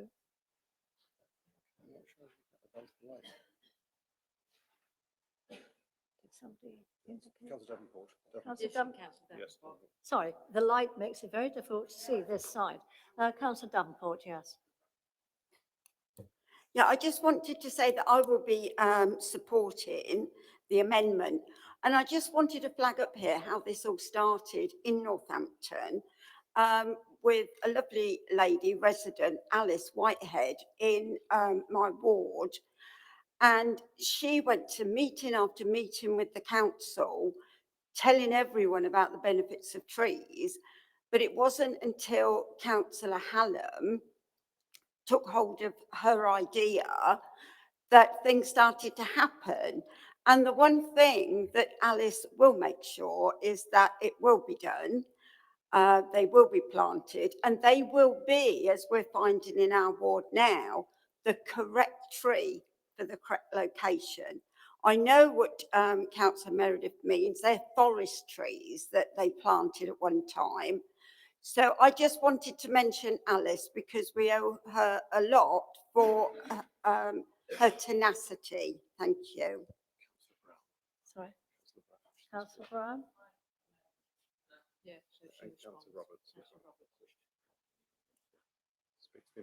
Yeah, do the amendment, yes. Thank you very much, Madam Chairman. I think that the debate on the amendment that we're having amply demonstrates the point raised by Councillor Hallam initially about the amendment detracting from the original motion, because all of the comments surrounding the amendment have mentioned everything but the substantive issue put forward by the original motion. There has been next to no mention of the Green Canopy Scheme, no mention of working alongside the Woodland Trust to coordinate the campaign, no mention at all of the substantive work to be done as part of the Platinum Jubilee celebrations. So whilst I do endorse, or whilst I would endorse the text within the amendment as a standalone motion, as an amendment, it doesn't. I don't believe that it speaks to the original motion, and therefore it's not in the right place. Thank you very much. Sorry. Yes. Chair, sorry, Chair. It's my amendment. Councillor, excuse me. It's my amendment, and you've come to everybody but me. Excuse me. I do believe I have the floor here as the chairman of the council. Councillor Roberts, I can't call you because you've already spoken on this matter. I am now going to ask Councillor Hallam to speak to the amendment, and after that we're going to take the vote on the amendment. Councillor Hallam. Thank you, Madam Chairman. To speed things up, I have nothing further to add on the amendment. Thank you very much. Am I correct? Yes. Thank you very much indeed. I am correct in what I have just said. We'll now take a vote on the amendment. I'd like you to vote for, against, or abstaining. So those in favour of the amendment, please show now. Thank you. Those against, please show. The amendment is lost. Are there therefore any members of the council who wish to comment on the motion? Not a lot. Councillor Roberts, you may speak now. Thank you, Chair. I was only going to propose that given everybody had spoken, we went to the vote. So thank you, Councillor Howland, for doing that.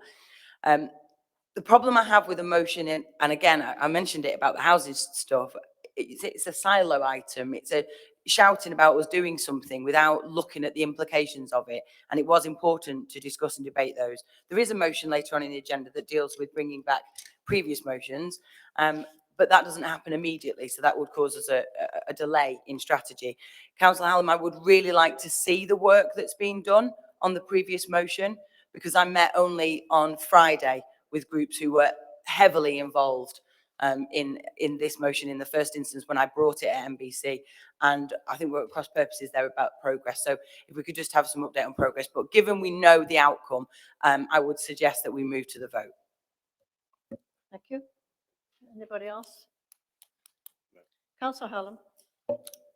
Thank you very much. I think in terms of updates, I'm sure Councillor Larratt would be happy to give you an update as that falls, the overall tree policy subject falls within his area. I'm slightly disappointed that during this debate, nobody said, oh, here's a good idea. Why don't we get these groups involved in the Queen's Canopy scheme? Or how can we get schools involved a bit more? That's really what I was looking for here, to generate ideas to make this a really, really successful project. I'm sure it will be. Madam Chairman, I'm looking forward to getting my gardening gloves on and perhaps getting yours on too, and we'll perhaps do some planting together on this one. Thank you. Happy to propose. Thank you very much. I'm now going to ask for a vote for, against, or abstain for the motion. Those in favour, please show. It's carried, isn't it? The motion is carried. Thank you very much, everybody. Motion 3, proposed by Councillor Julie Davenport, re the junction at Billing Road and Rushmere Road. Councillor Davenport. Thank you, Chair. I propose this motion. Firstly, I'd like to say a very big thank you to Katie Moore for speaking. And I'm so sorry to hear that Councillor Stone is still suffering from sour grapes, and I'm wishing him a speedy recovery. If he'd actually spoken to his residents, he would know that in 2017, when I became a county councillor, there was already a campaign ongoing by residents. Another councillor who is not with the council asked me if I minded him continuing the campaign, and I respected his position of work and allowed him to carry on. It did go before council scrutiny as well. So when Daniel is feeling better, he could actually speak with some of his residents and he can find out the history. Now, I didn't expect anyone to say I should go further with this, because with my experience of motions, I know that prescriptive motions don't pass. Also, I'm not a highways engineer. It's not for me or any councillor to say, it must do this and you must do that. I just wouldn't do that. And then some might say, well, why bring it here? A motion for a junction? And that is a really good question. Now, I've asked Cabinet member before the election for site visits, and after the election, nothing, no response. Then 5 weeks ago at a Cabinet meeting in front of another councillor, he promised I was next to get a site visit, still nothing.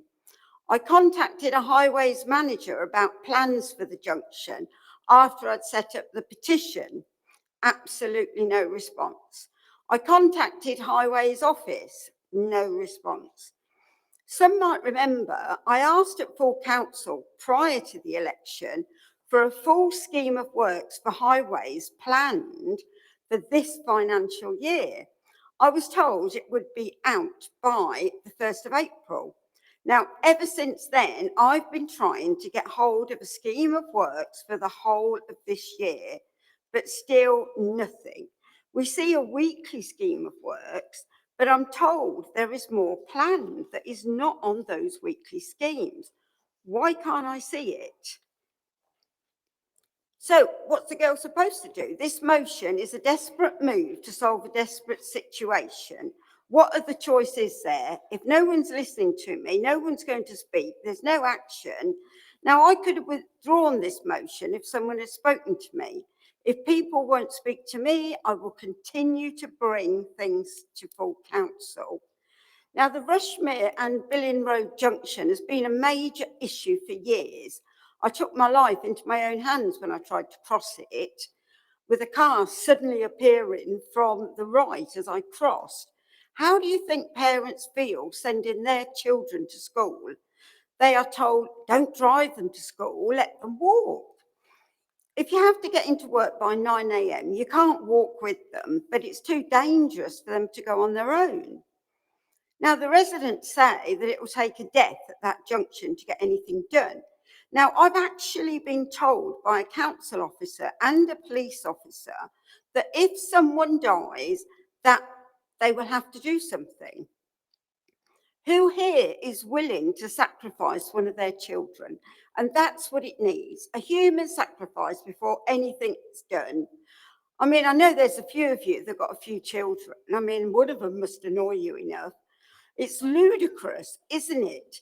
But it's what you ask of residents every day to send their children to school with a dangerous junction.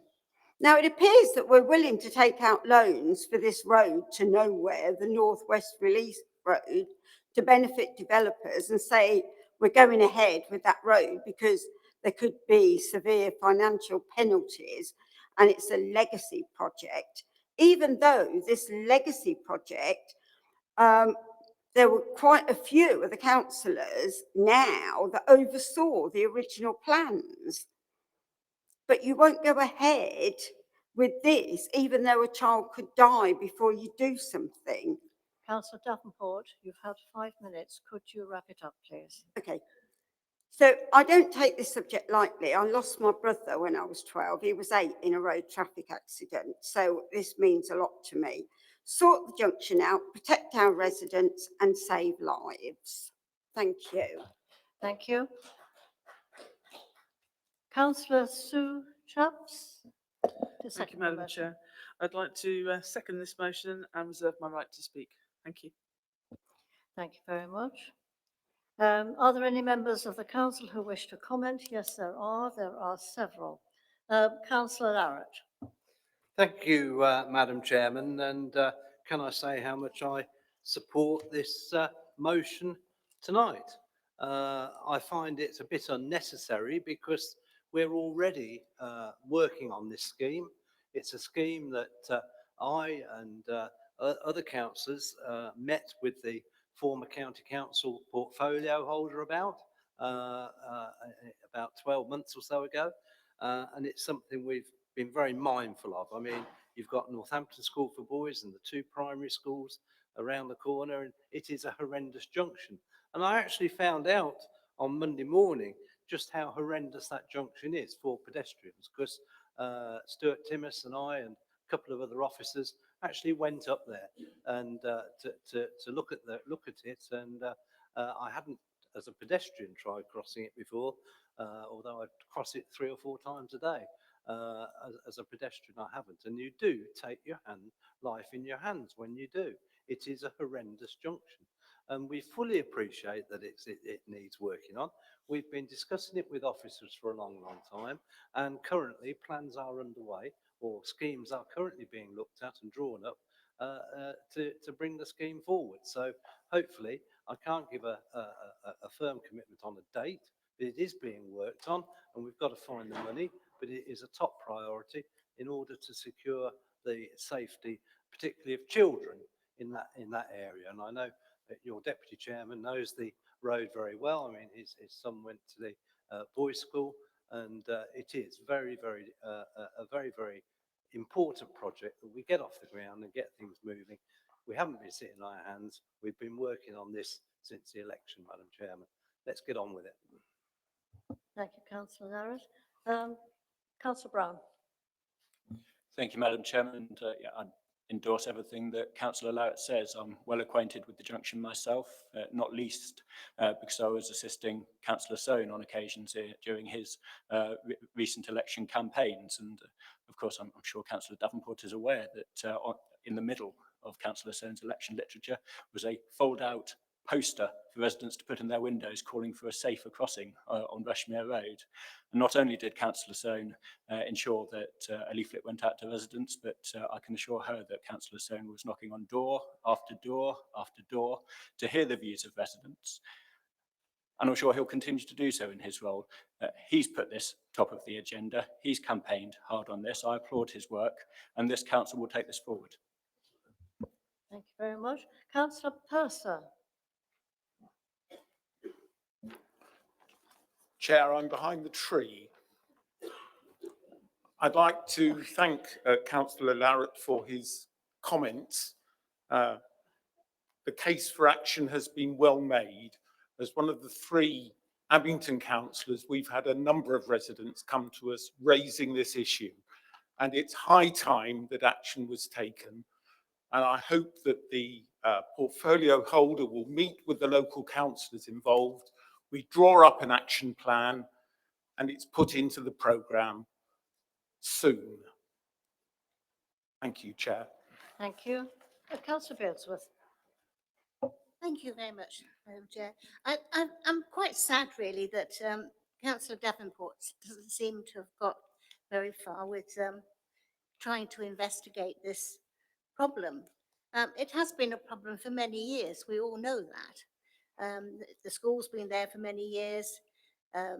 Rushmere Road's always been a fast road. They have put some speed cameras down there, but still people travel down there at tremendous speed. The junction is totally unsafe. But I can assure you that there are many road systems in our county, in West Northants, that have similar problems. And I'm really thankful to Councillor Davenport for bringing this forward, because I'm sure, like other councillors here, there are areas in my ward that have similar problems, and therefore I should be able to bring that and get the support of the administration when I bring these problems to full council. So let's hope this is a start and we can demonstrate how quickly we can resolve this, because it's no good waiting 6 months. I expect a situation like that to be resolved within months or 6 weeks. And the school holidays coming up, there's plenty of opportunity to get the work done during that period. But in future, I should be bringing similar issues to this administration, and hopefully I get the same response. Thank you. Thank you. Councillor Roberts. Thank you, Chair. I hugely support the content of this motion, but I really take umbrage with Councillor Davenport's commentary around putting our own children at risk instead of her, and to the point of a shudder, and I'm genuine about that. That's not the right way to go about this. I totally welcome the concept of the motion. Since being elected and having the junction within my division, it wasn't on NBC, it wasn't part of my location. I, like many others, we can all say we have or we haven't. We all have requested reviews of this area. It's not about whether somebody stuck it in their campaign literature or not. It's about getting an action done. And if it's really about protecting people's lives, then we shouldn't be debating it because of emotion. It should have been picked up by officers. And we have to look at why it might not have been and what the issues are, whether that is a lack of coherence or whether it's a lack of information sharing. I don't know, but we've got to look at why it got there. I know that Councillor Larratt has met and walked the area with the new director of place, but we should have all been invited as divisional councillors and then bordering divisional councillors. We should have all been invited so that we can all work together to get something done. It shouldn't take a motion to this council to get something like this to be reviewed. And I will absolutely welcome a review of how we deal with things like this being part of our new future highway strategy that I know the directors and assistant directors are working on, because we shouldn't be having to do this to deal with this issue. And Councillor Purse is correct. The areas of Abington Park border this and have many issues running along that whole road. So we should commit to be looking at this as a whole strategy. I understand the administration is supporting this motion. I think Councillor Davenport's been in a position where she's had nowhere else to go, and I think we should move to a vote. Thank you. Councillor Eales. Yeah, obviously we're going to be supporting the motion. I think the litmus test moving forward is part of this, and I'll use the phrase again, I don't get bored of it, fresh start, is actually when we get stuff done out of this chamber, when we're raising things in the normal way, in the usual way, rather than waiting to bring it here. So I hope Councillor Beardsworth doesn't feel the need to bring a motion next time around a particular road in her division.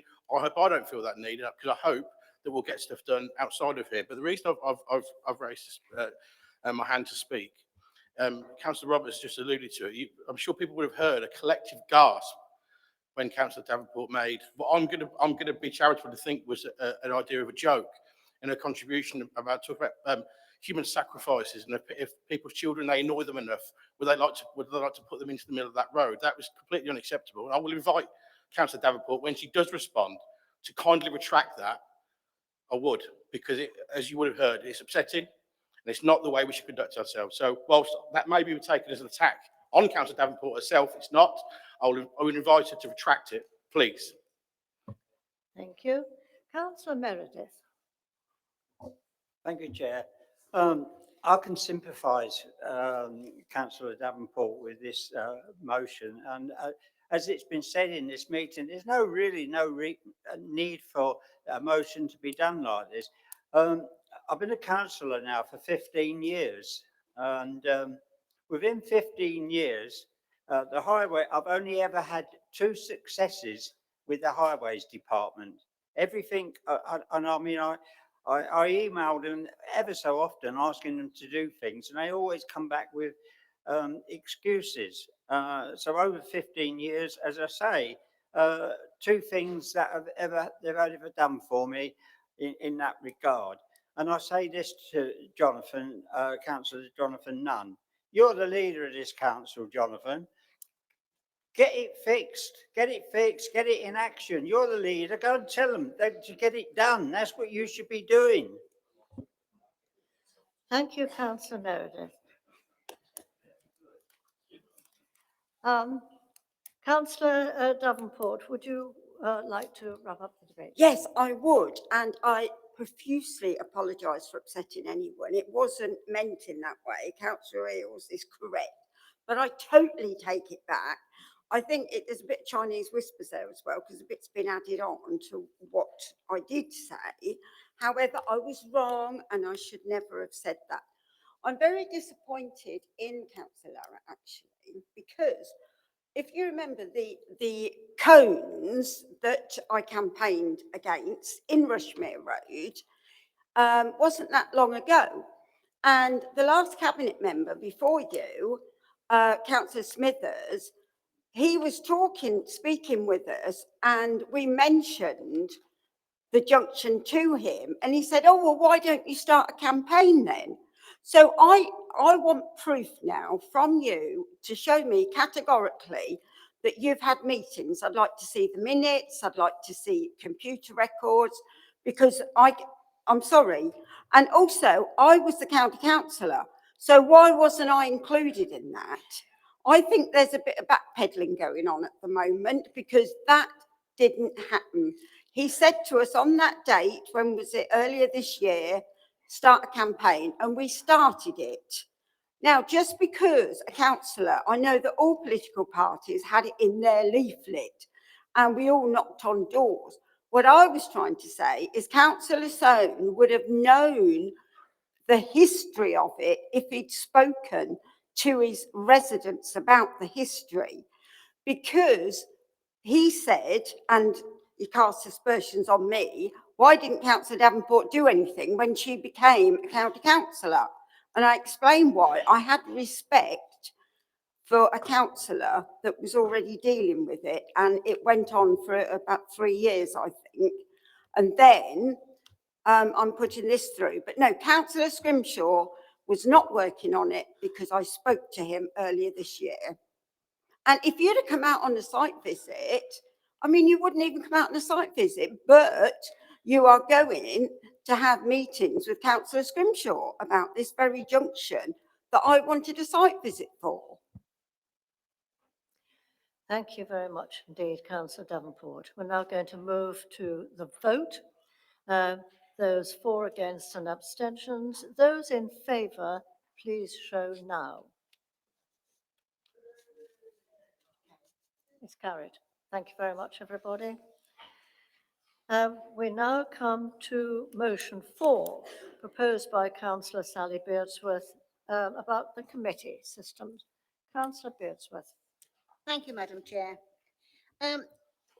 Until earlier this week, I was quite excited about this because I'm a great believer in the committee system, because it keeps backbenchers, or all councillors, very well informed, and they can help make decisions, and they can ask questions of officers, and they can build relationships with officers as well, so that they know who to go to and who to speak to if they need anything. I've done both. I've done the cabinet and I've done committee. And committee to me, was the far more sensible thing because people were involved. We've got 93 councillors here with a lot of expertise. We've got a lot of new councillors with a lot of good ideas and drive, and we should be encouraging them. We need to actually have the committee system because all the mistakes that were made in the past with Northampton Borough Council and Northamptonshire County Council were made when it was the cabinet system. And if you have the checks and balances of committee, it would never have happened. Now, I know Daventry had the committee system and quite enjoyed having the committee system. And until tonight, I thought we were going to do it because we'd actually put in the motion. This is a process, should be thorough and well thought through. Therefore, the target commencement of the new governance model into operation will be May 2023. Plenty of time to work on it and to get it right using the Democratic and Standards Committee. And that was fine. But unfortunately, I hear tonight that the administration now has decided that it doesn't want to go down that route. It wants to keep cabinet. I feel very, very sorry for backbenchers because they need to feel involved. They need to make sure that they can say to their constituents, I am fighting for you and making sure this council works. It was all in our literature. We want this council to work. We want it better than before. And yet you're relying on 9 people to do all the work. And therefore you're leaving all the others, all the expertise, all the information that they've had from the past behind. We had this system forced on us by central government and our MPs. And I really think it's about time we stood up and said, no, we want the best system for this town and county. And West Northants needs to have a committee system that engages all councillors because, let's face it, we have a lot of people here that have been councillors before, who've got a lot of experience, that aren't involved in the 9 that are doing everything. And the portfolios are huge, absolutely huge. How people can actually do everything in those is very, very difficult for me to understand. And I really felt that the new governance model, I was saying, right, 2 years cabinet gives us nearly 2 years to get it set up for 2023. When councillors feel that they want to take part more, they want to make decisions, they want to be able to question officers. Every decision would be scrutinised in committee. That's what it's about, to make sure there's no mistakes. And I just don't understand why the administration has flip-flopped on this, because every time we talked about it at the governance committees, we talked about it at the shadow authority governance committee, everybody was in favour of it. Everybody was saying, yes, it's the way forward. We shouldn't be dictated to by government. We should be listening to what the people want. And how can I, as a councillor, go out and say to people, I'm helping making decisions for you? I'm not. I'm just kept out of it. Looking through the agenda tonight and what people are doing, and how can I keep in touch with all that? I need to be involved like I was before. We're not involved.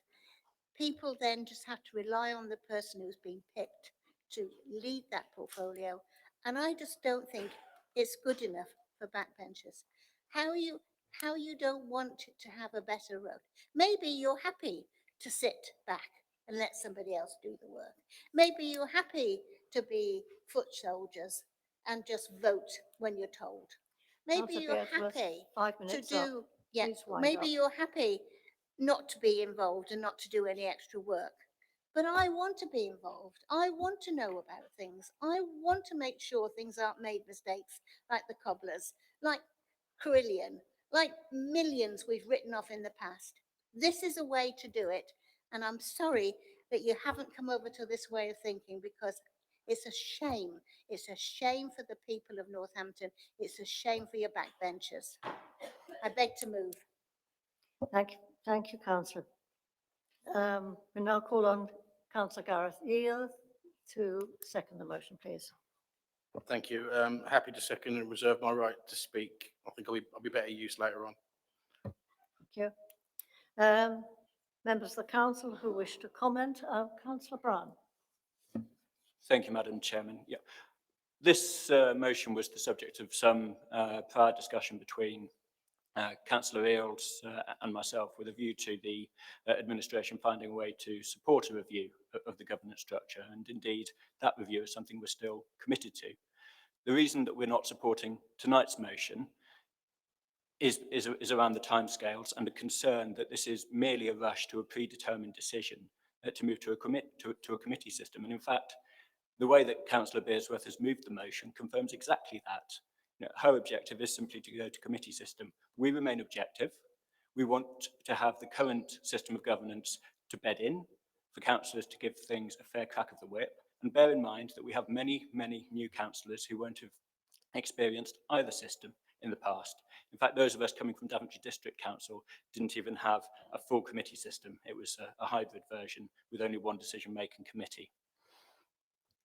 So, furthermore, I think that the caricature of the cabinet system that Councillor Bearsworth undertakes is deeply unfair on all of those members who work hard in scrutiny, who read through cabinet and council papers and make tough decisions about whether to call in cabinet decisions to overview and scrutiny.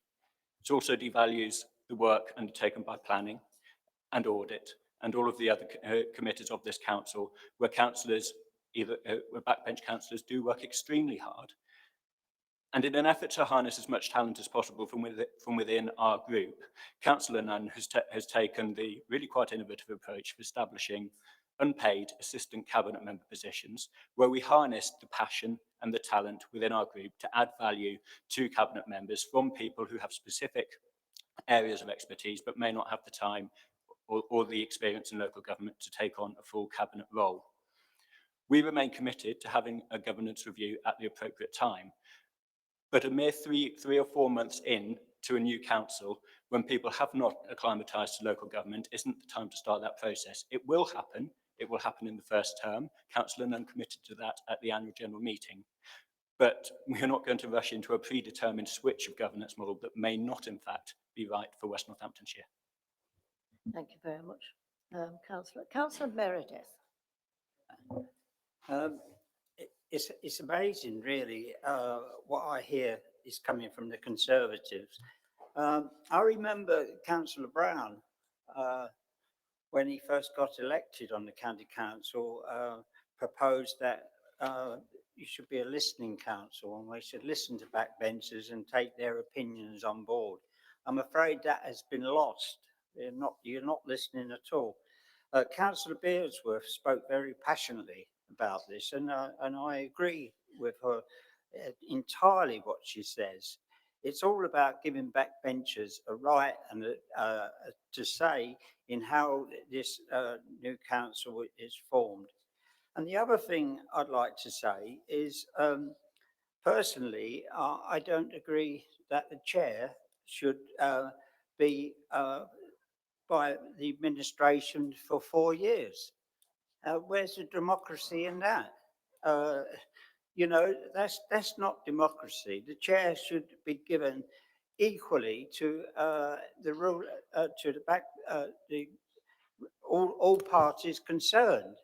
And I know I was told. I spoke to a previous colleague of mine, and he also said to me, he said, "Your motion hasn't got any chance at all." He said, because they're just going to vote it down. And that is proved to be the case. So where is this new vibrant Conservatives who say, we will listen to you? You've not even sorted out the scrutiny, which was set up where the chairs would be shared by the three parties. That's gone haywire. You know, so it's just one thing after the other. I've seen tonight because of this majority you got, it's not healthy. It's not going to help our town because all the decisions, what you're making, you're going to vote against. Nearly every decision, and this has gone back years. This is why the council got in trouble, because you didn't listen. You didn't listen to what we were saying. We brought alternative budgets, which was vibrant. And no, you just dismissed them out of order. So I think what I can see, I think we're going to go back into the same realms as what the county council is, because you're not going to listen to us. You're not taking any notice. You haven't listened to what I've said about Talavera. And what is going to happen there? Nothing. You're not going to do a thing. And that's the way it's going to go. Time's up, councillor. Yeah, I feel very, very, very sorry for my residents in Talavera. I mean, if they was here to hear Councillor what's happened. Meredith, Okay, thank you. You've I'll had your go time. now. I'll go now. Yeah, all right. Thank you. Councillor Beardsworth, would you like to? Oh, sorry. I beg your pardon, Councillor Eales. Thank you. When I agreed to second this motion, although it was the first one that came to was slightly different than the one we ended up with, it wasn't because necessarily I'm wedded to the idea of a committee system. Indeed, the words are the words. If you read the motion, it talks about the potential movement to a committee system. The purpose of this motion is to establish a process. There's enough of us in this room that are agitated that, you know, this local government reorganisation was thrust upon us, and we had government tell us what we should do. Well, this is our opportunity to determine our own destiny. This is our opportunity now to determine what kind of democracy we want. This is our opportunity to engage with our residents. How do they want their local government to function and, dare I say, thrive? But I'm not seconding this motion because I'm particularly wedded to a committee system. I've never worked in one. I haven't got an opinion. I'm very open-minded about it, but I want us to have a process in order that we determine it, not someone in Westminster, not some faceless bureaucrat who told us what we had to do however many months and years ago. So I don't really understand why there'd be any opposition to establishing a process. But furthermore, I have to express my disappointment because I can't be clearer. I mean, Councillor Brown referenced that we'd had discussions. I can't be clearer that we had an agreement that this was going to be supported unanimously. We had a meeting for the first discussion on the 23rd of June. There were some emails that were followed. I won't read them out, but I'm very clear that we had an agreement that this motion would be supported. So I'm sorry that's changed. Well, let's call that a blip. But if the words as written are they're not suitable to the administration or to the leadership, it is within your gift, and you can still do it. There's still time. It is within your gift to propose an alteration, folks. If the implementation date is listed, I'm open-minded. I'm sure Councillor Bearsworth will listen. Why don't you table something instead of just voting it down? So look, if we are going to have this, I'm saying it again, final time tonight, fresh start. And I think it really is important that when we do have these offline conversations and we do make agreements, that we stick to them. So I'll call that a blip. But I would urge you to reconsider. You've still got time if you want to make a proposal from the floor to make an alteration, but I'm happy to second. Thank you.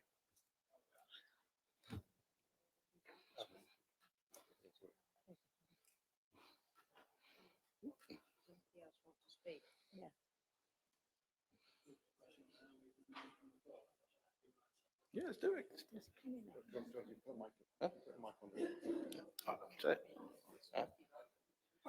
he have to push the line? They can make an alteration.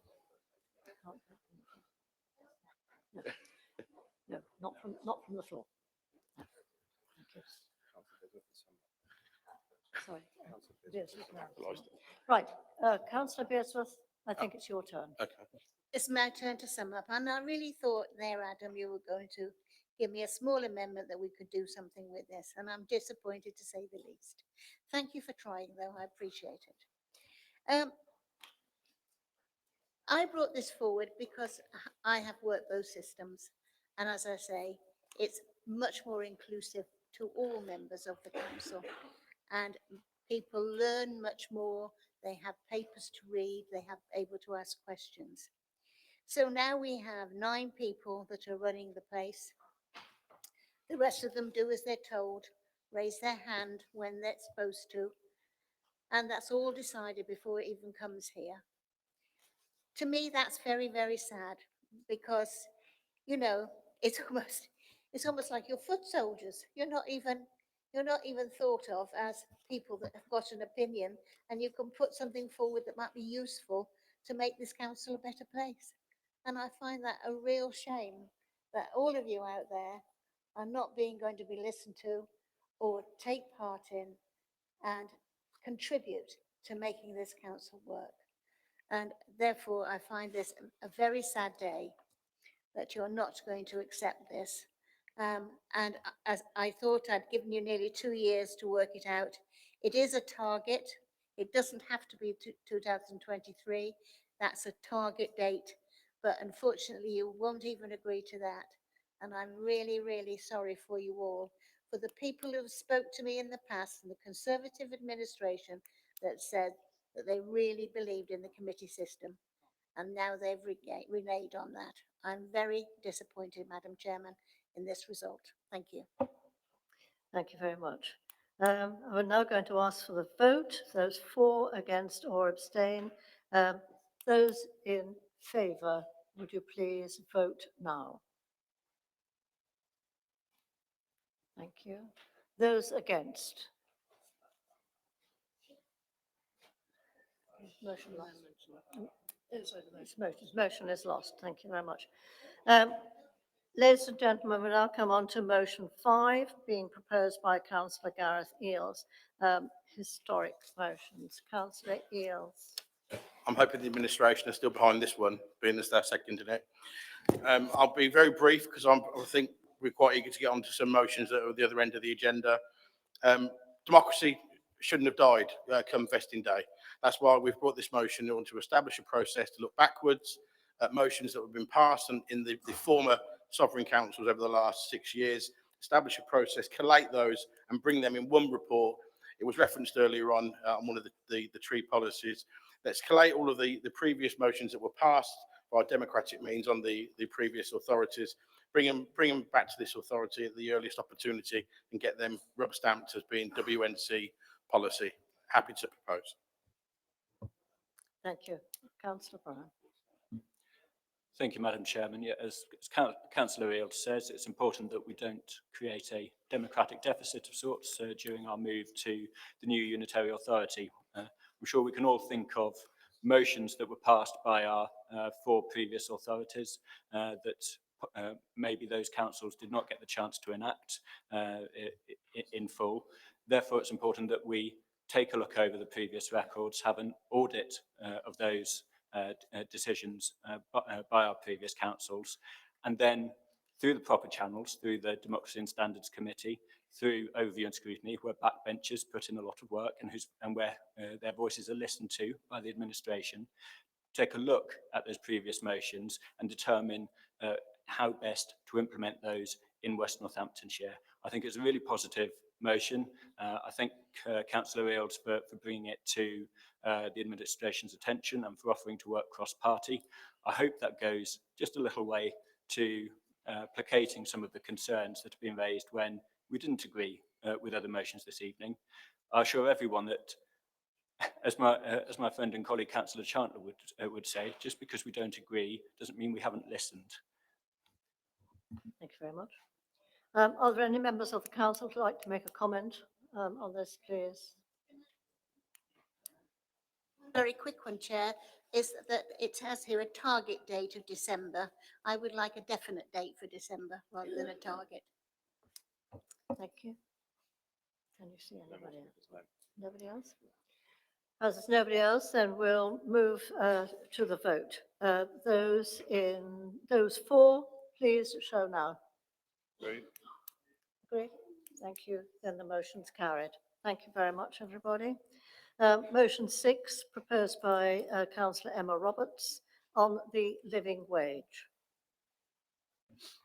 Thank you, Chair. Hopefully the motion sets out significant detail around why we should be doing this and also how we should go about doing it.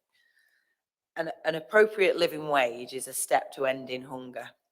It's proven to improve health and well-being, life chances, and access to support. Thousands of struggling families have already been lifted out of poverty with the implementation of the real living wage in other local authorities and other employers across the country. The importance of individuals earning enough money to meet the needs of themselves and their families should be right at the heart of our anti-poverty strategy. I'm going to throw that word in. We've said we want an anti-poverty strategy.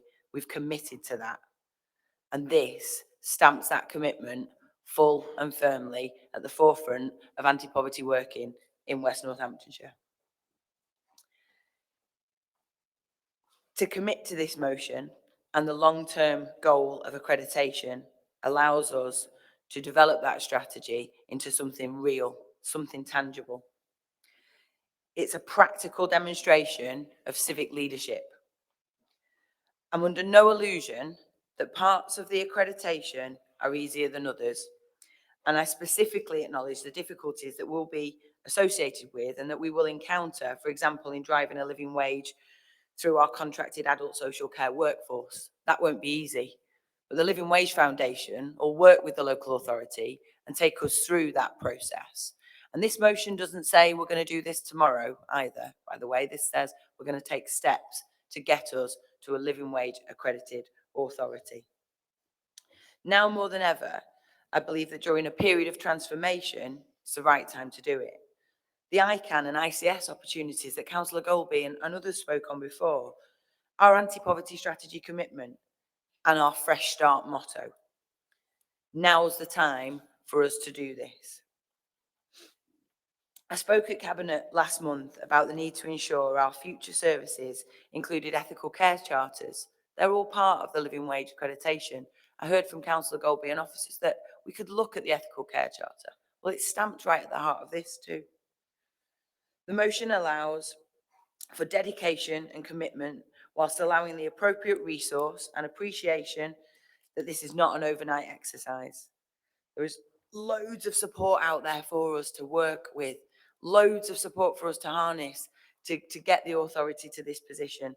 And dare I say it, I really hope that this gets unanimous support. Thank you, Chair. Thank you. Call upon Councillor Danielle Stone to second the motion. If there's going to be no guillotine, Chair, I'm going to second the motion and reserve my right to speak. But if you're going to call for a guillotine, I want to speak now. It's half an hour before we've made the decision, so you wouldn't make the decision until 10:30. Right. But again, it's too early to presume. It is, isn't it? Yes, it is. Yeah. Just to say, you've got half an hour before the guillotine, so it's unlikely that you'll be stopped. Okay. Are there any members of the council who wish to make comment? Yes, there are. Councillor Longley. Thank you, Chair. Well, thank you both Councillor Stone, I know you can talk in a moment, and Councillor Roberts in particular, for putting forward this motion, and I'm really pleased to have been chosen to respond to it. Those that have the task of setting budgets or financial plans will all be well accustomed to the difficulty in setting pay rates within the budget, one of the most important allocations of funds that must be made, particularly in the case of a local authority, where the total spend is capped at a predetermined level by government.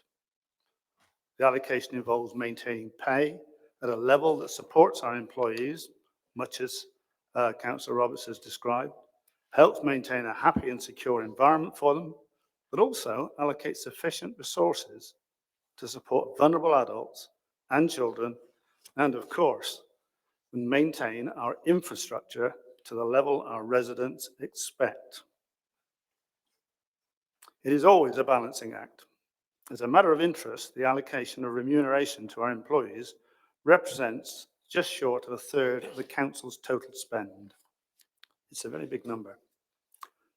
I believe that I'm probably as well qualified to respond to this call linked to poverty and to the support of lower paid employees of our council workforce in particular as anyone in this room. Now you'd say, well, why is that? And I'll tell you why. It's because I've been there in my youth. I understand it. My mum and dad, myself, and two other teenage brothers lived in a caravan in a very rural environment where I cycled the 12 miles to school and back, couldn't afford a bus, rain or shine. And in the evening, my daily job was to collect the water from the well, which is about a quarter of a mile away. So you can put your violins away now. Now I'm going to digress a little now. So I did promise our leader that I would have a bit of education in here as well. So I'm going to digress a little. For those that don't know it, I'm going to explain the way you collect water from a deep well. And that is to drop the bucket into the well the wrong way up. So when it hits the water, it collects some of it and then sinks, thus filling itself up. You then haul the bucket up and it's full of water and it's poured into the car and taken home. And as a 12-year-old, that's what I used to do. So I do know what it's like not to be able to make ends meet, and I'm incredibly sympathetic on this issue. Fortunately for me, I was able to secure an engineering apprenticeship. They sent me to university by that most excellent Councillor, company. your time is up. Could you please wrap up what you're saying now, please? Sorry, You have another sentence? I do, yes. Not a paragraph, a sentence. I will. I will finish off the final sentence. In conclusion, therefore, I'm always will be supportive of any properly funded initiative that improves a lot of our employees. I repeat, properly funded, and certainly lower paid. I'm therefore of the view that this motion is a little premature in the context of this year's budget, but it's a good case to be referred to the anti-poverty group as one of the proposals for consideration.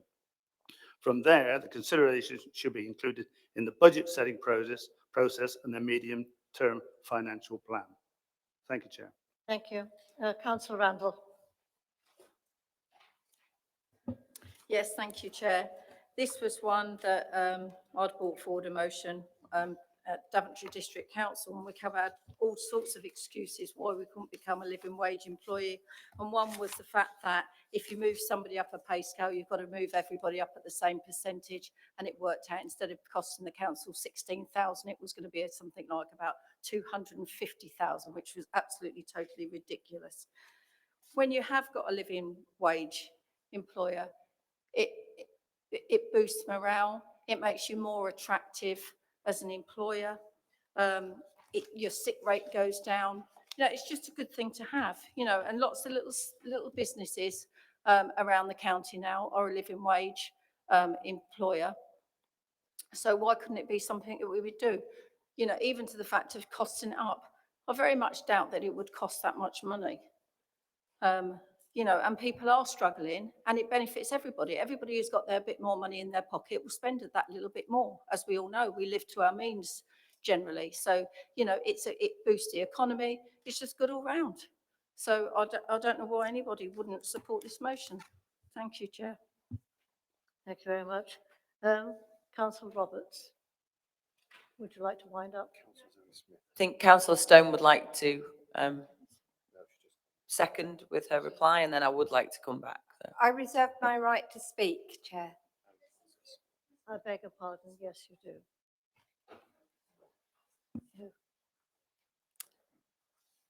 Just like briefly to add the support of myself and my Liberal Democrat colleagues to this motion. Any measure which helps tackle in-work poverty has to be welcomed. As all members will be aware, work does not provide a guaranteed route out of poverty in the UK. 3/4 of our nation's children who are growing up in poverty, and there were 4.3 million such children in the UK in 2019-2020, live in a household where at least one person works. It's this shameful statistic that exposes the lie that you can make it if you try or if you work hard. Entrenched inequality has been tolerated for far too long, and this is why we support this motion. Thank you. Thank you. Councillor Stone. Thank you. I believe you Opted to speak now. Thank you. When Northampton Borough Council agreed to become a living wage employer, what that meant was a change in paid grade for one employee.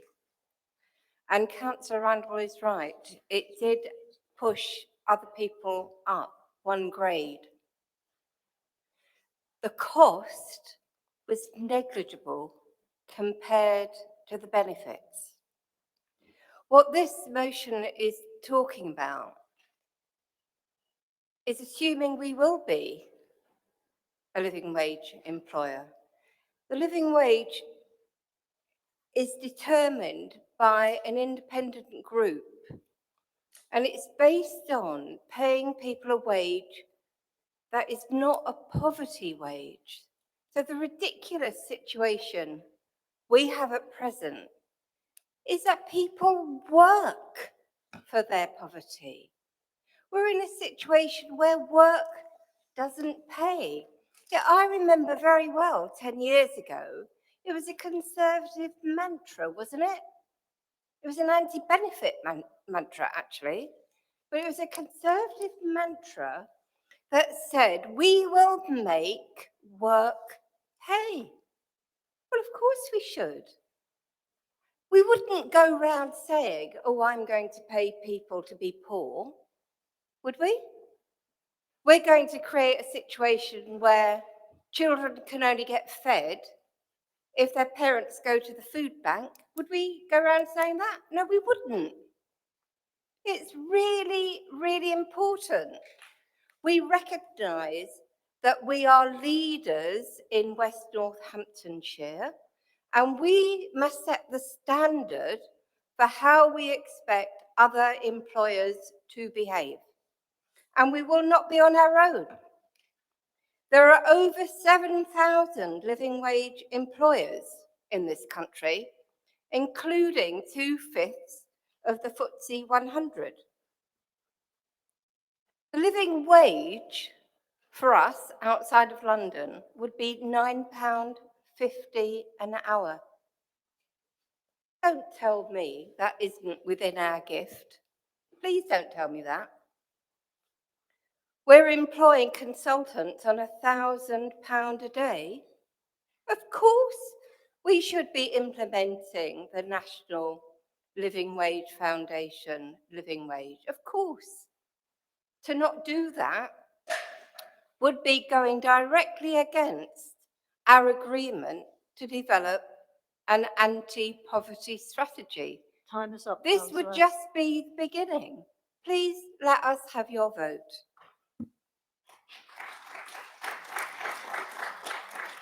Thank you. Before Councillor, I ask you to wrap up, I actually missed because it's very difficult to see with this light here, but this Councillor Zoe Smith would like to say something. Thank you, Chair. It's largely all been said, but just to sum up the brilliant things that have been said in really simple terms, if the West Northants Council can't afford to pay its employees to live, then we're in serious trouble with our budget, and it would indicate that a lot more. Thank you. Councillor Roberts, please sum up. Thank you, Chair. To say I'm disappointed is probably an understatement, because we've committed to an anti-poverty strategy. The anti-poverty strategy motions or anti-poverty motions that have been put before previous councils, which in fact are going to be brought into this by the previous motion, yeah, all stem from supporting a living wage accreditation. And Councillor Longley-Earl, I appreciate your history, and I'd actually probably like to hear more about your history, because it sounds really interesting, but people don't need sympathy, they need money. Yeah, they don't need our sympathy, they need our commitment to support. And there is nothing in this motion that says we must budget to be a living wage accreditation employer within this financial year, or in this council year. Nothing says that. It says we will commit to become a living wage accredited employer, which is hugely important. It says that this council will commit to becoming the living wage employer and seek living wage foundation accreditation. The first step on that has been described by Councillor Stone. That works with the council first. Negligible contribution. It then says to ensure all directly employed staff are paid at least a living wage, to inquire with the Living Wage Foundation to begin the process and receive guidance, to nominate an individual to be a lead officer on the real living wage, to liaise with the Living Wage Foundation and document progress. Fits perfectly with the anti-poverty strategy. To initiate an internal working group to plan and manage the living wage on an ongoing basis. We've agreed to do that as part of an anti-poverty strategy. To build living wage into all terms and conditions, pre-qualification questionnaires and future supplier communications. That gives you the time, Councillor Longley, to feature that into your budgets and into this council's finances. And it says to report on the plan with the dates for implementation at the council's AGM. Just give us an update and make sure we've made progress. We cannot commit to being a committed anti-poverty, to be against poverty and want to bring people out of poverty without confirming we will put money in their pockets. And I'm going to urge you to change your mind because you've got time. You could all just pop your hand in the air and go for this. And I strongly urge you to do so. Thank you, Councillor Roberts. We're now going to take the vote. All those in favour, please show. All those against? Motion's lost. The motion is lost. Sorry? Oh, sorry, I didn't ask for extensions. Abstentions. I think the time is getting close to me. Abstentions, anybody? There aren't any. Thank you. Motion 7, proposed by Councillor Jonathan Harris, and it's equality training. Councillor Harris. Thank you, Chair. I'd just like to acknowledge at the beginning of this motion that there has been a minor amendment suggested for ease, because I'm obviously keen to make sure we get all of the business through tonight. We're happy to accept that amendment. I don't know whether that is acceptable. Okay, thank you.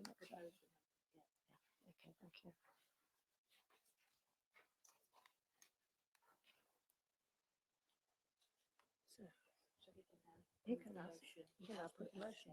Yes, can you now put the motion, please? So is that acceptable? Yes. Just a few words then, if I may. I think the content of this motion largely speaks for itself. One or two quick comments.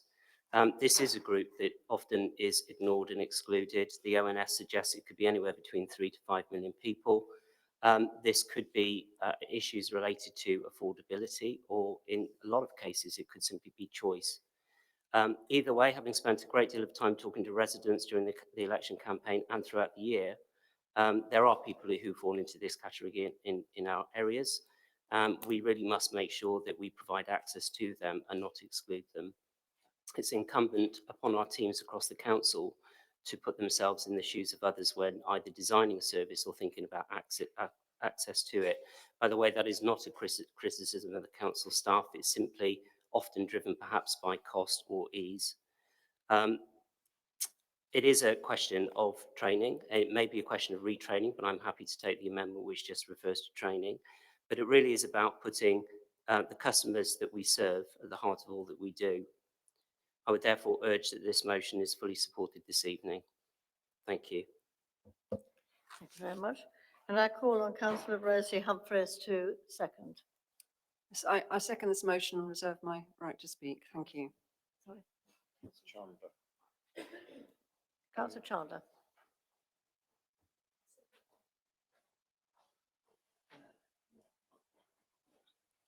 Please speak, Councillor Chandler. You have been asked to speak. Thank you, Chair. Thank you. I'd like to speak in support of this motion. People who know me well will know that I've been going on for years about this.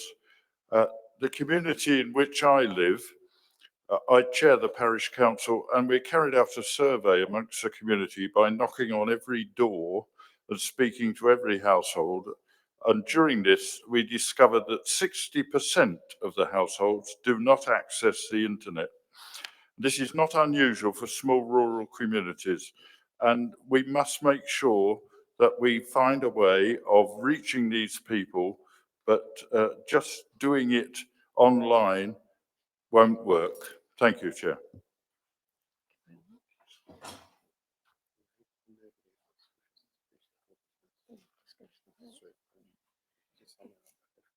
Yes, ma'am. Right.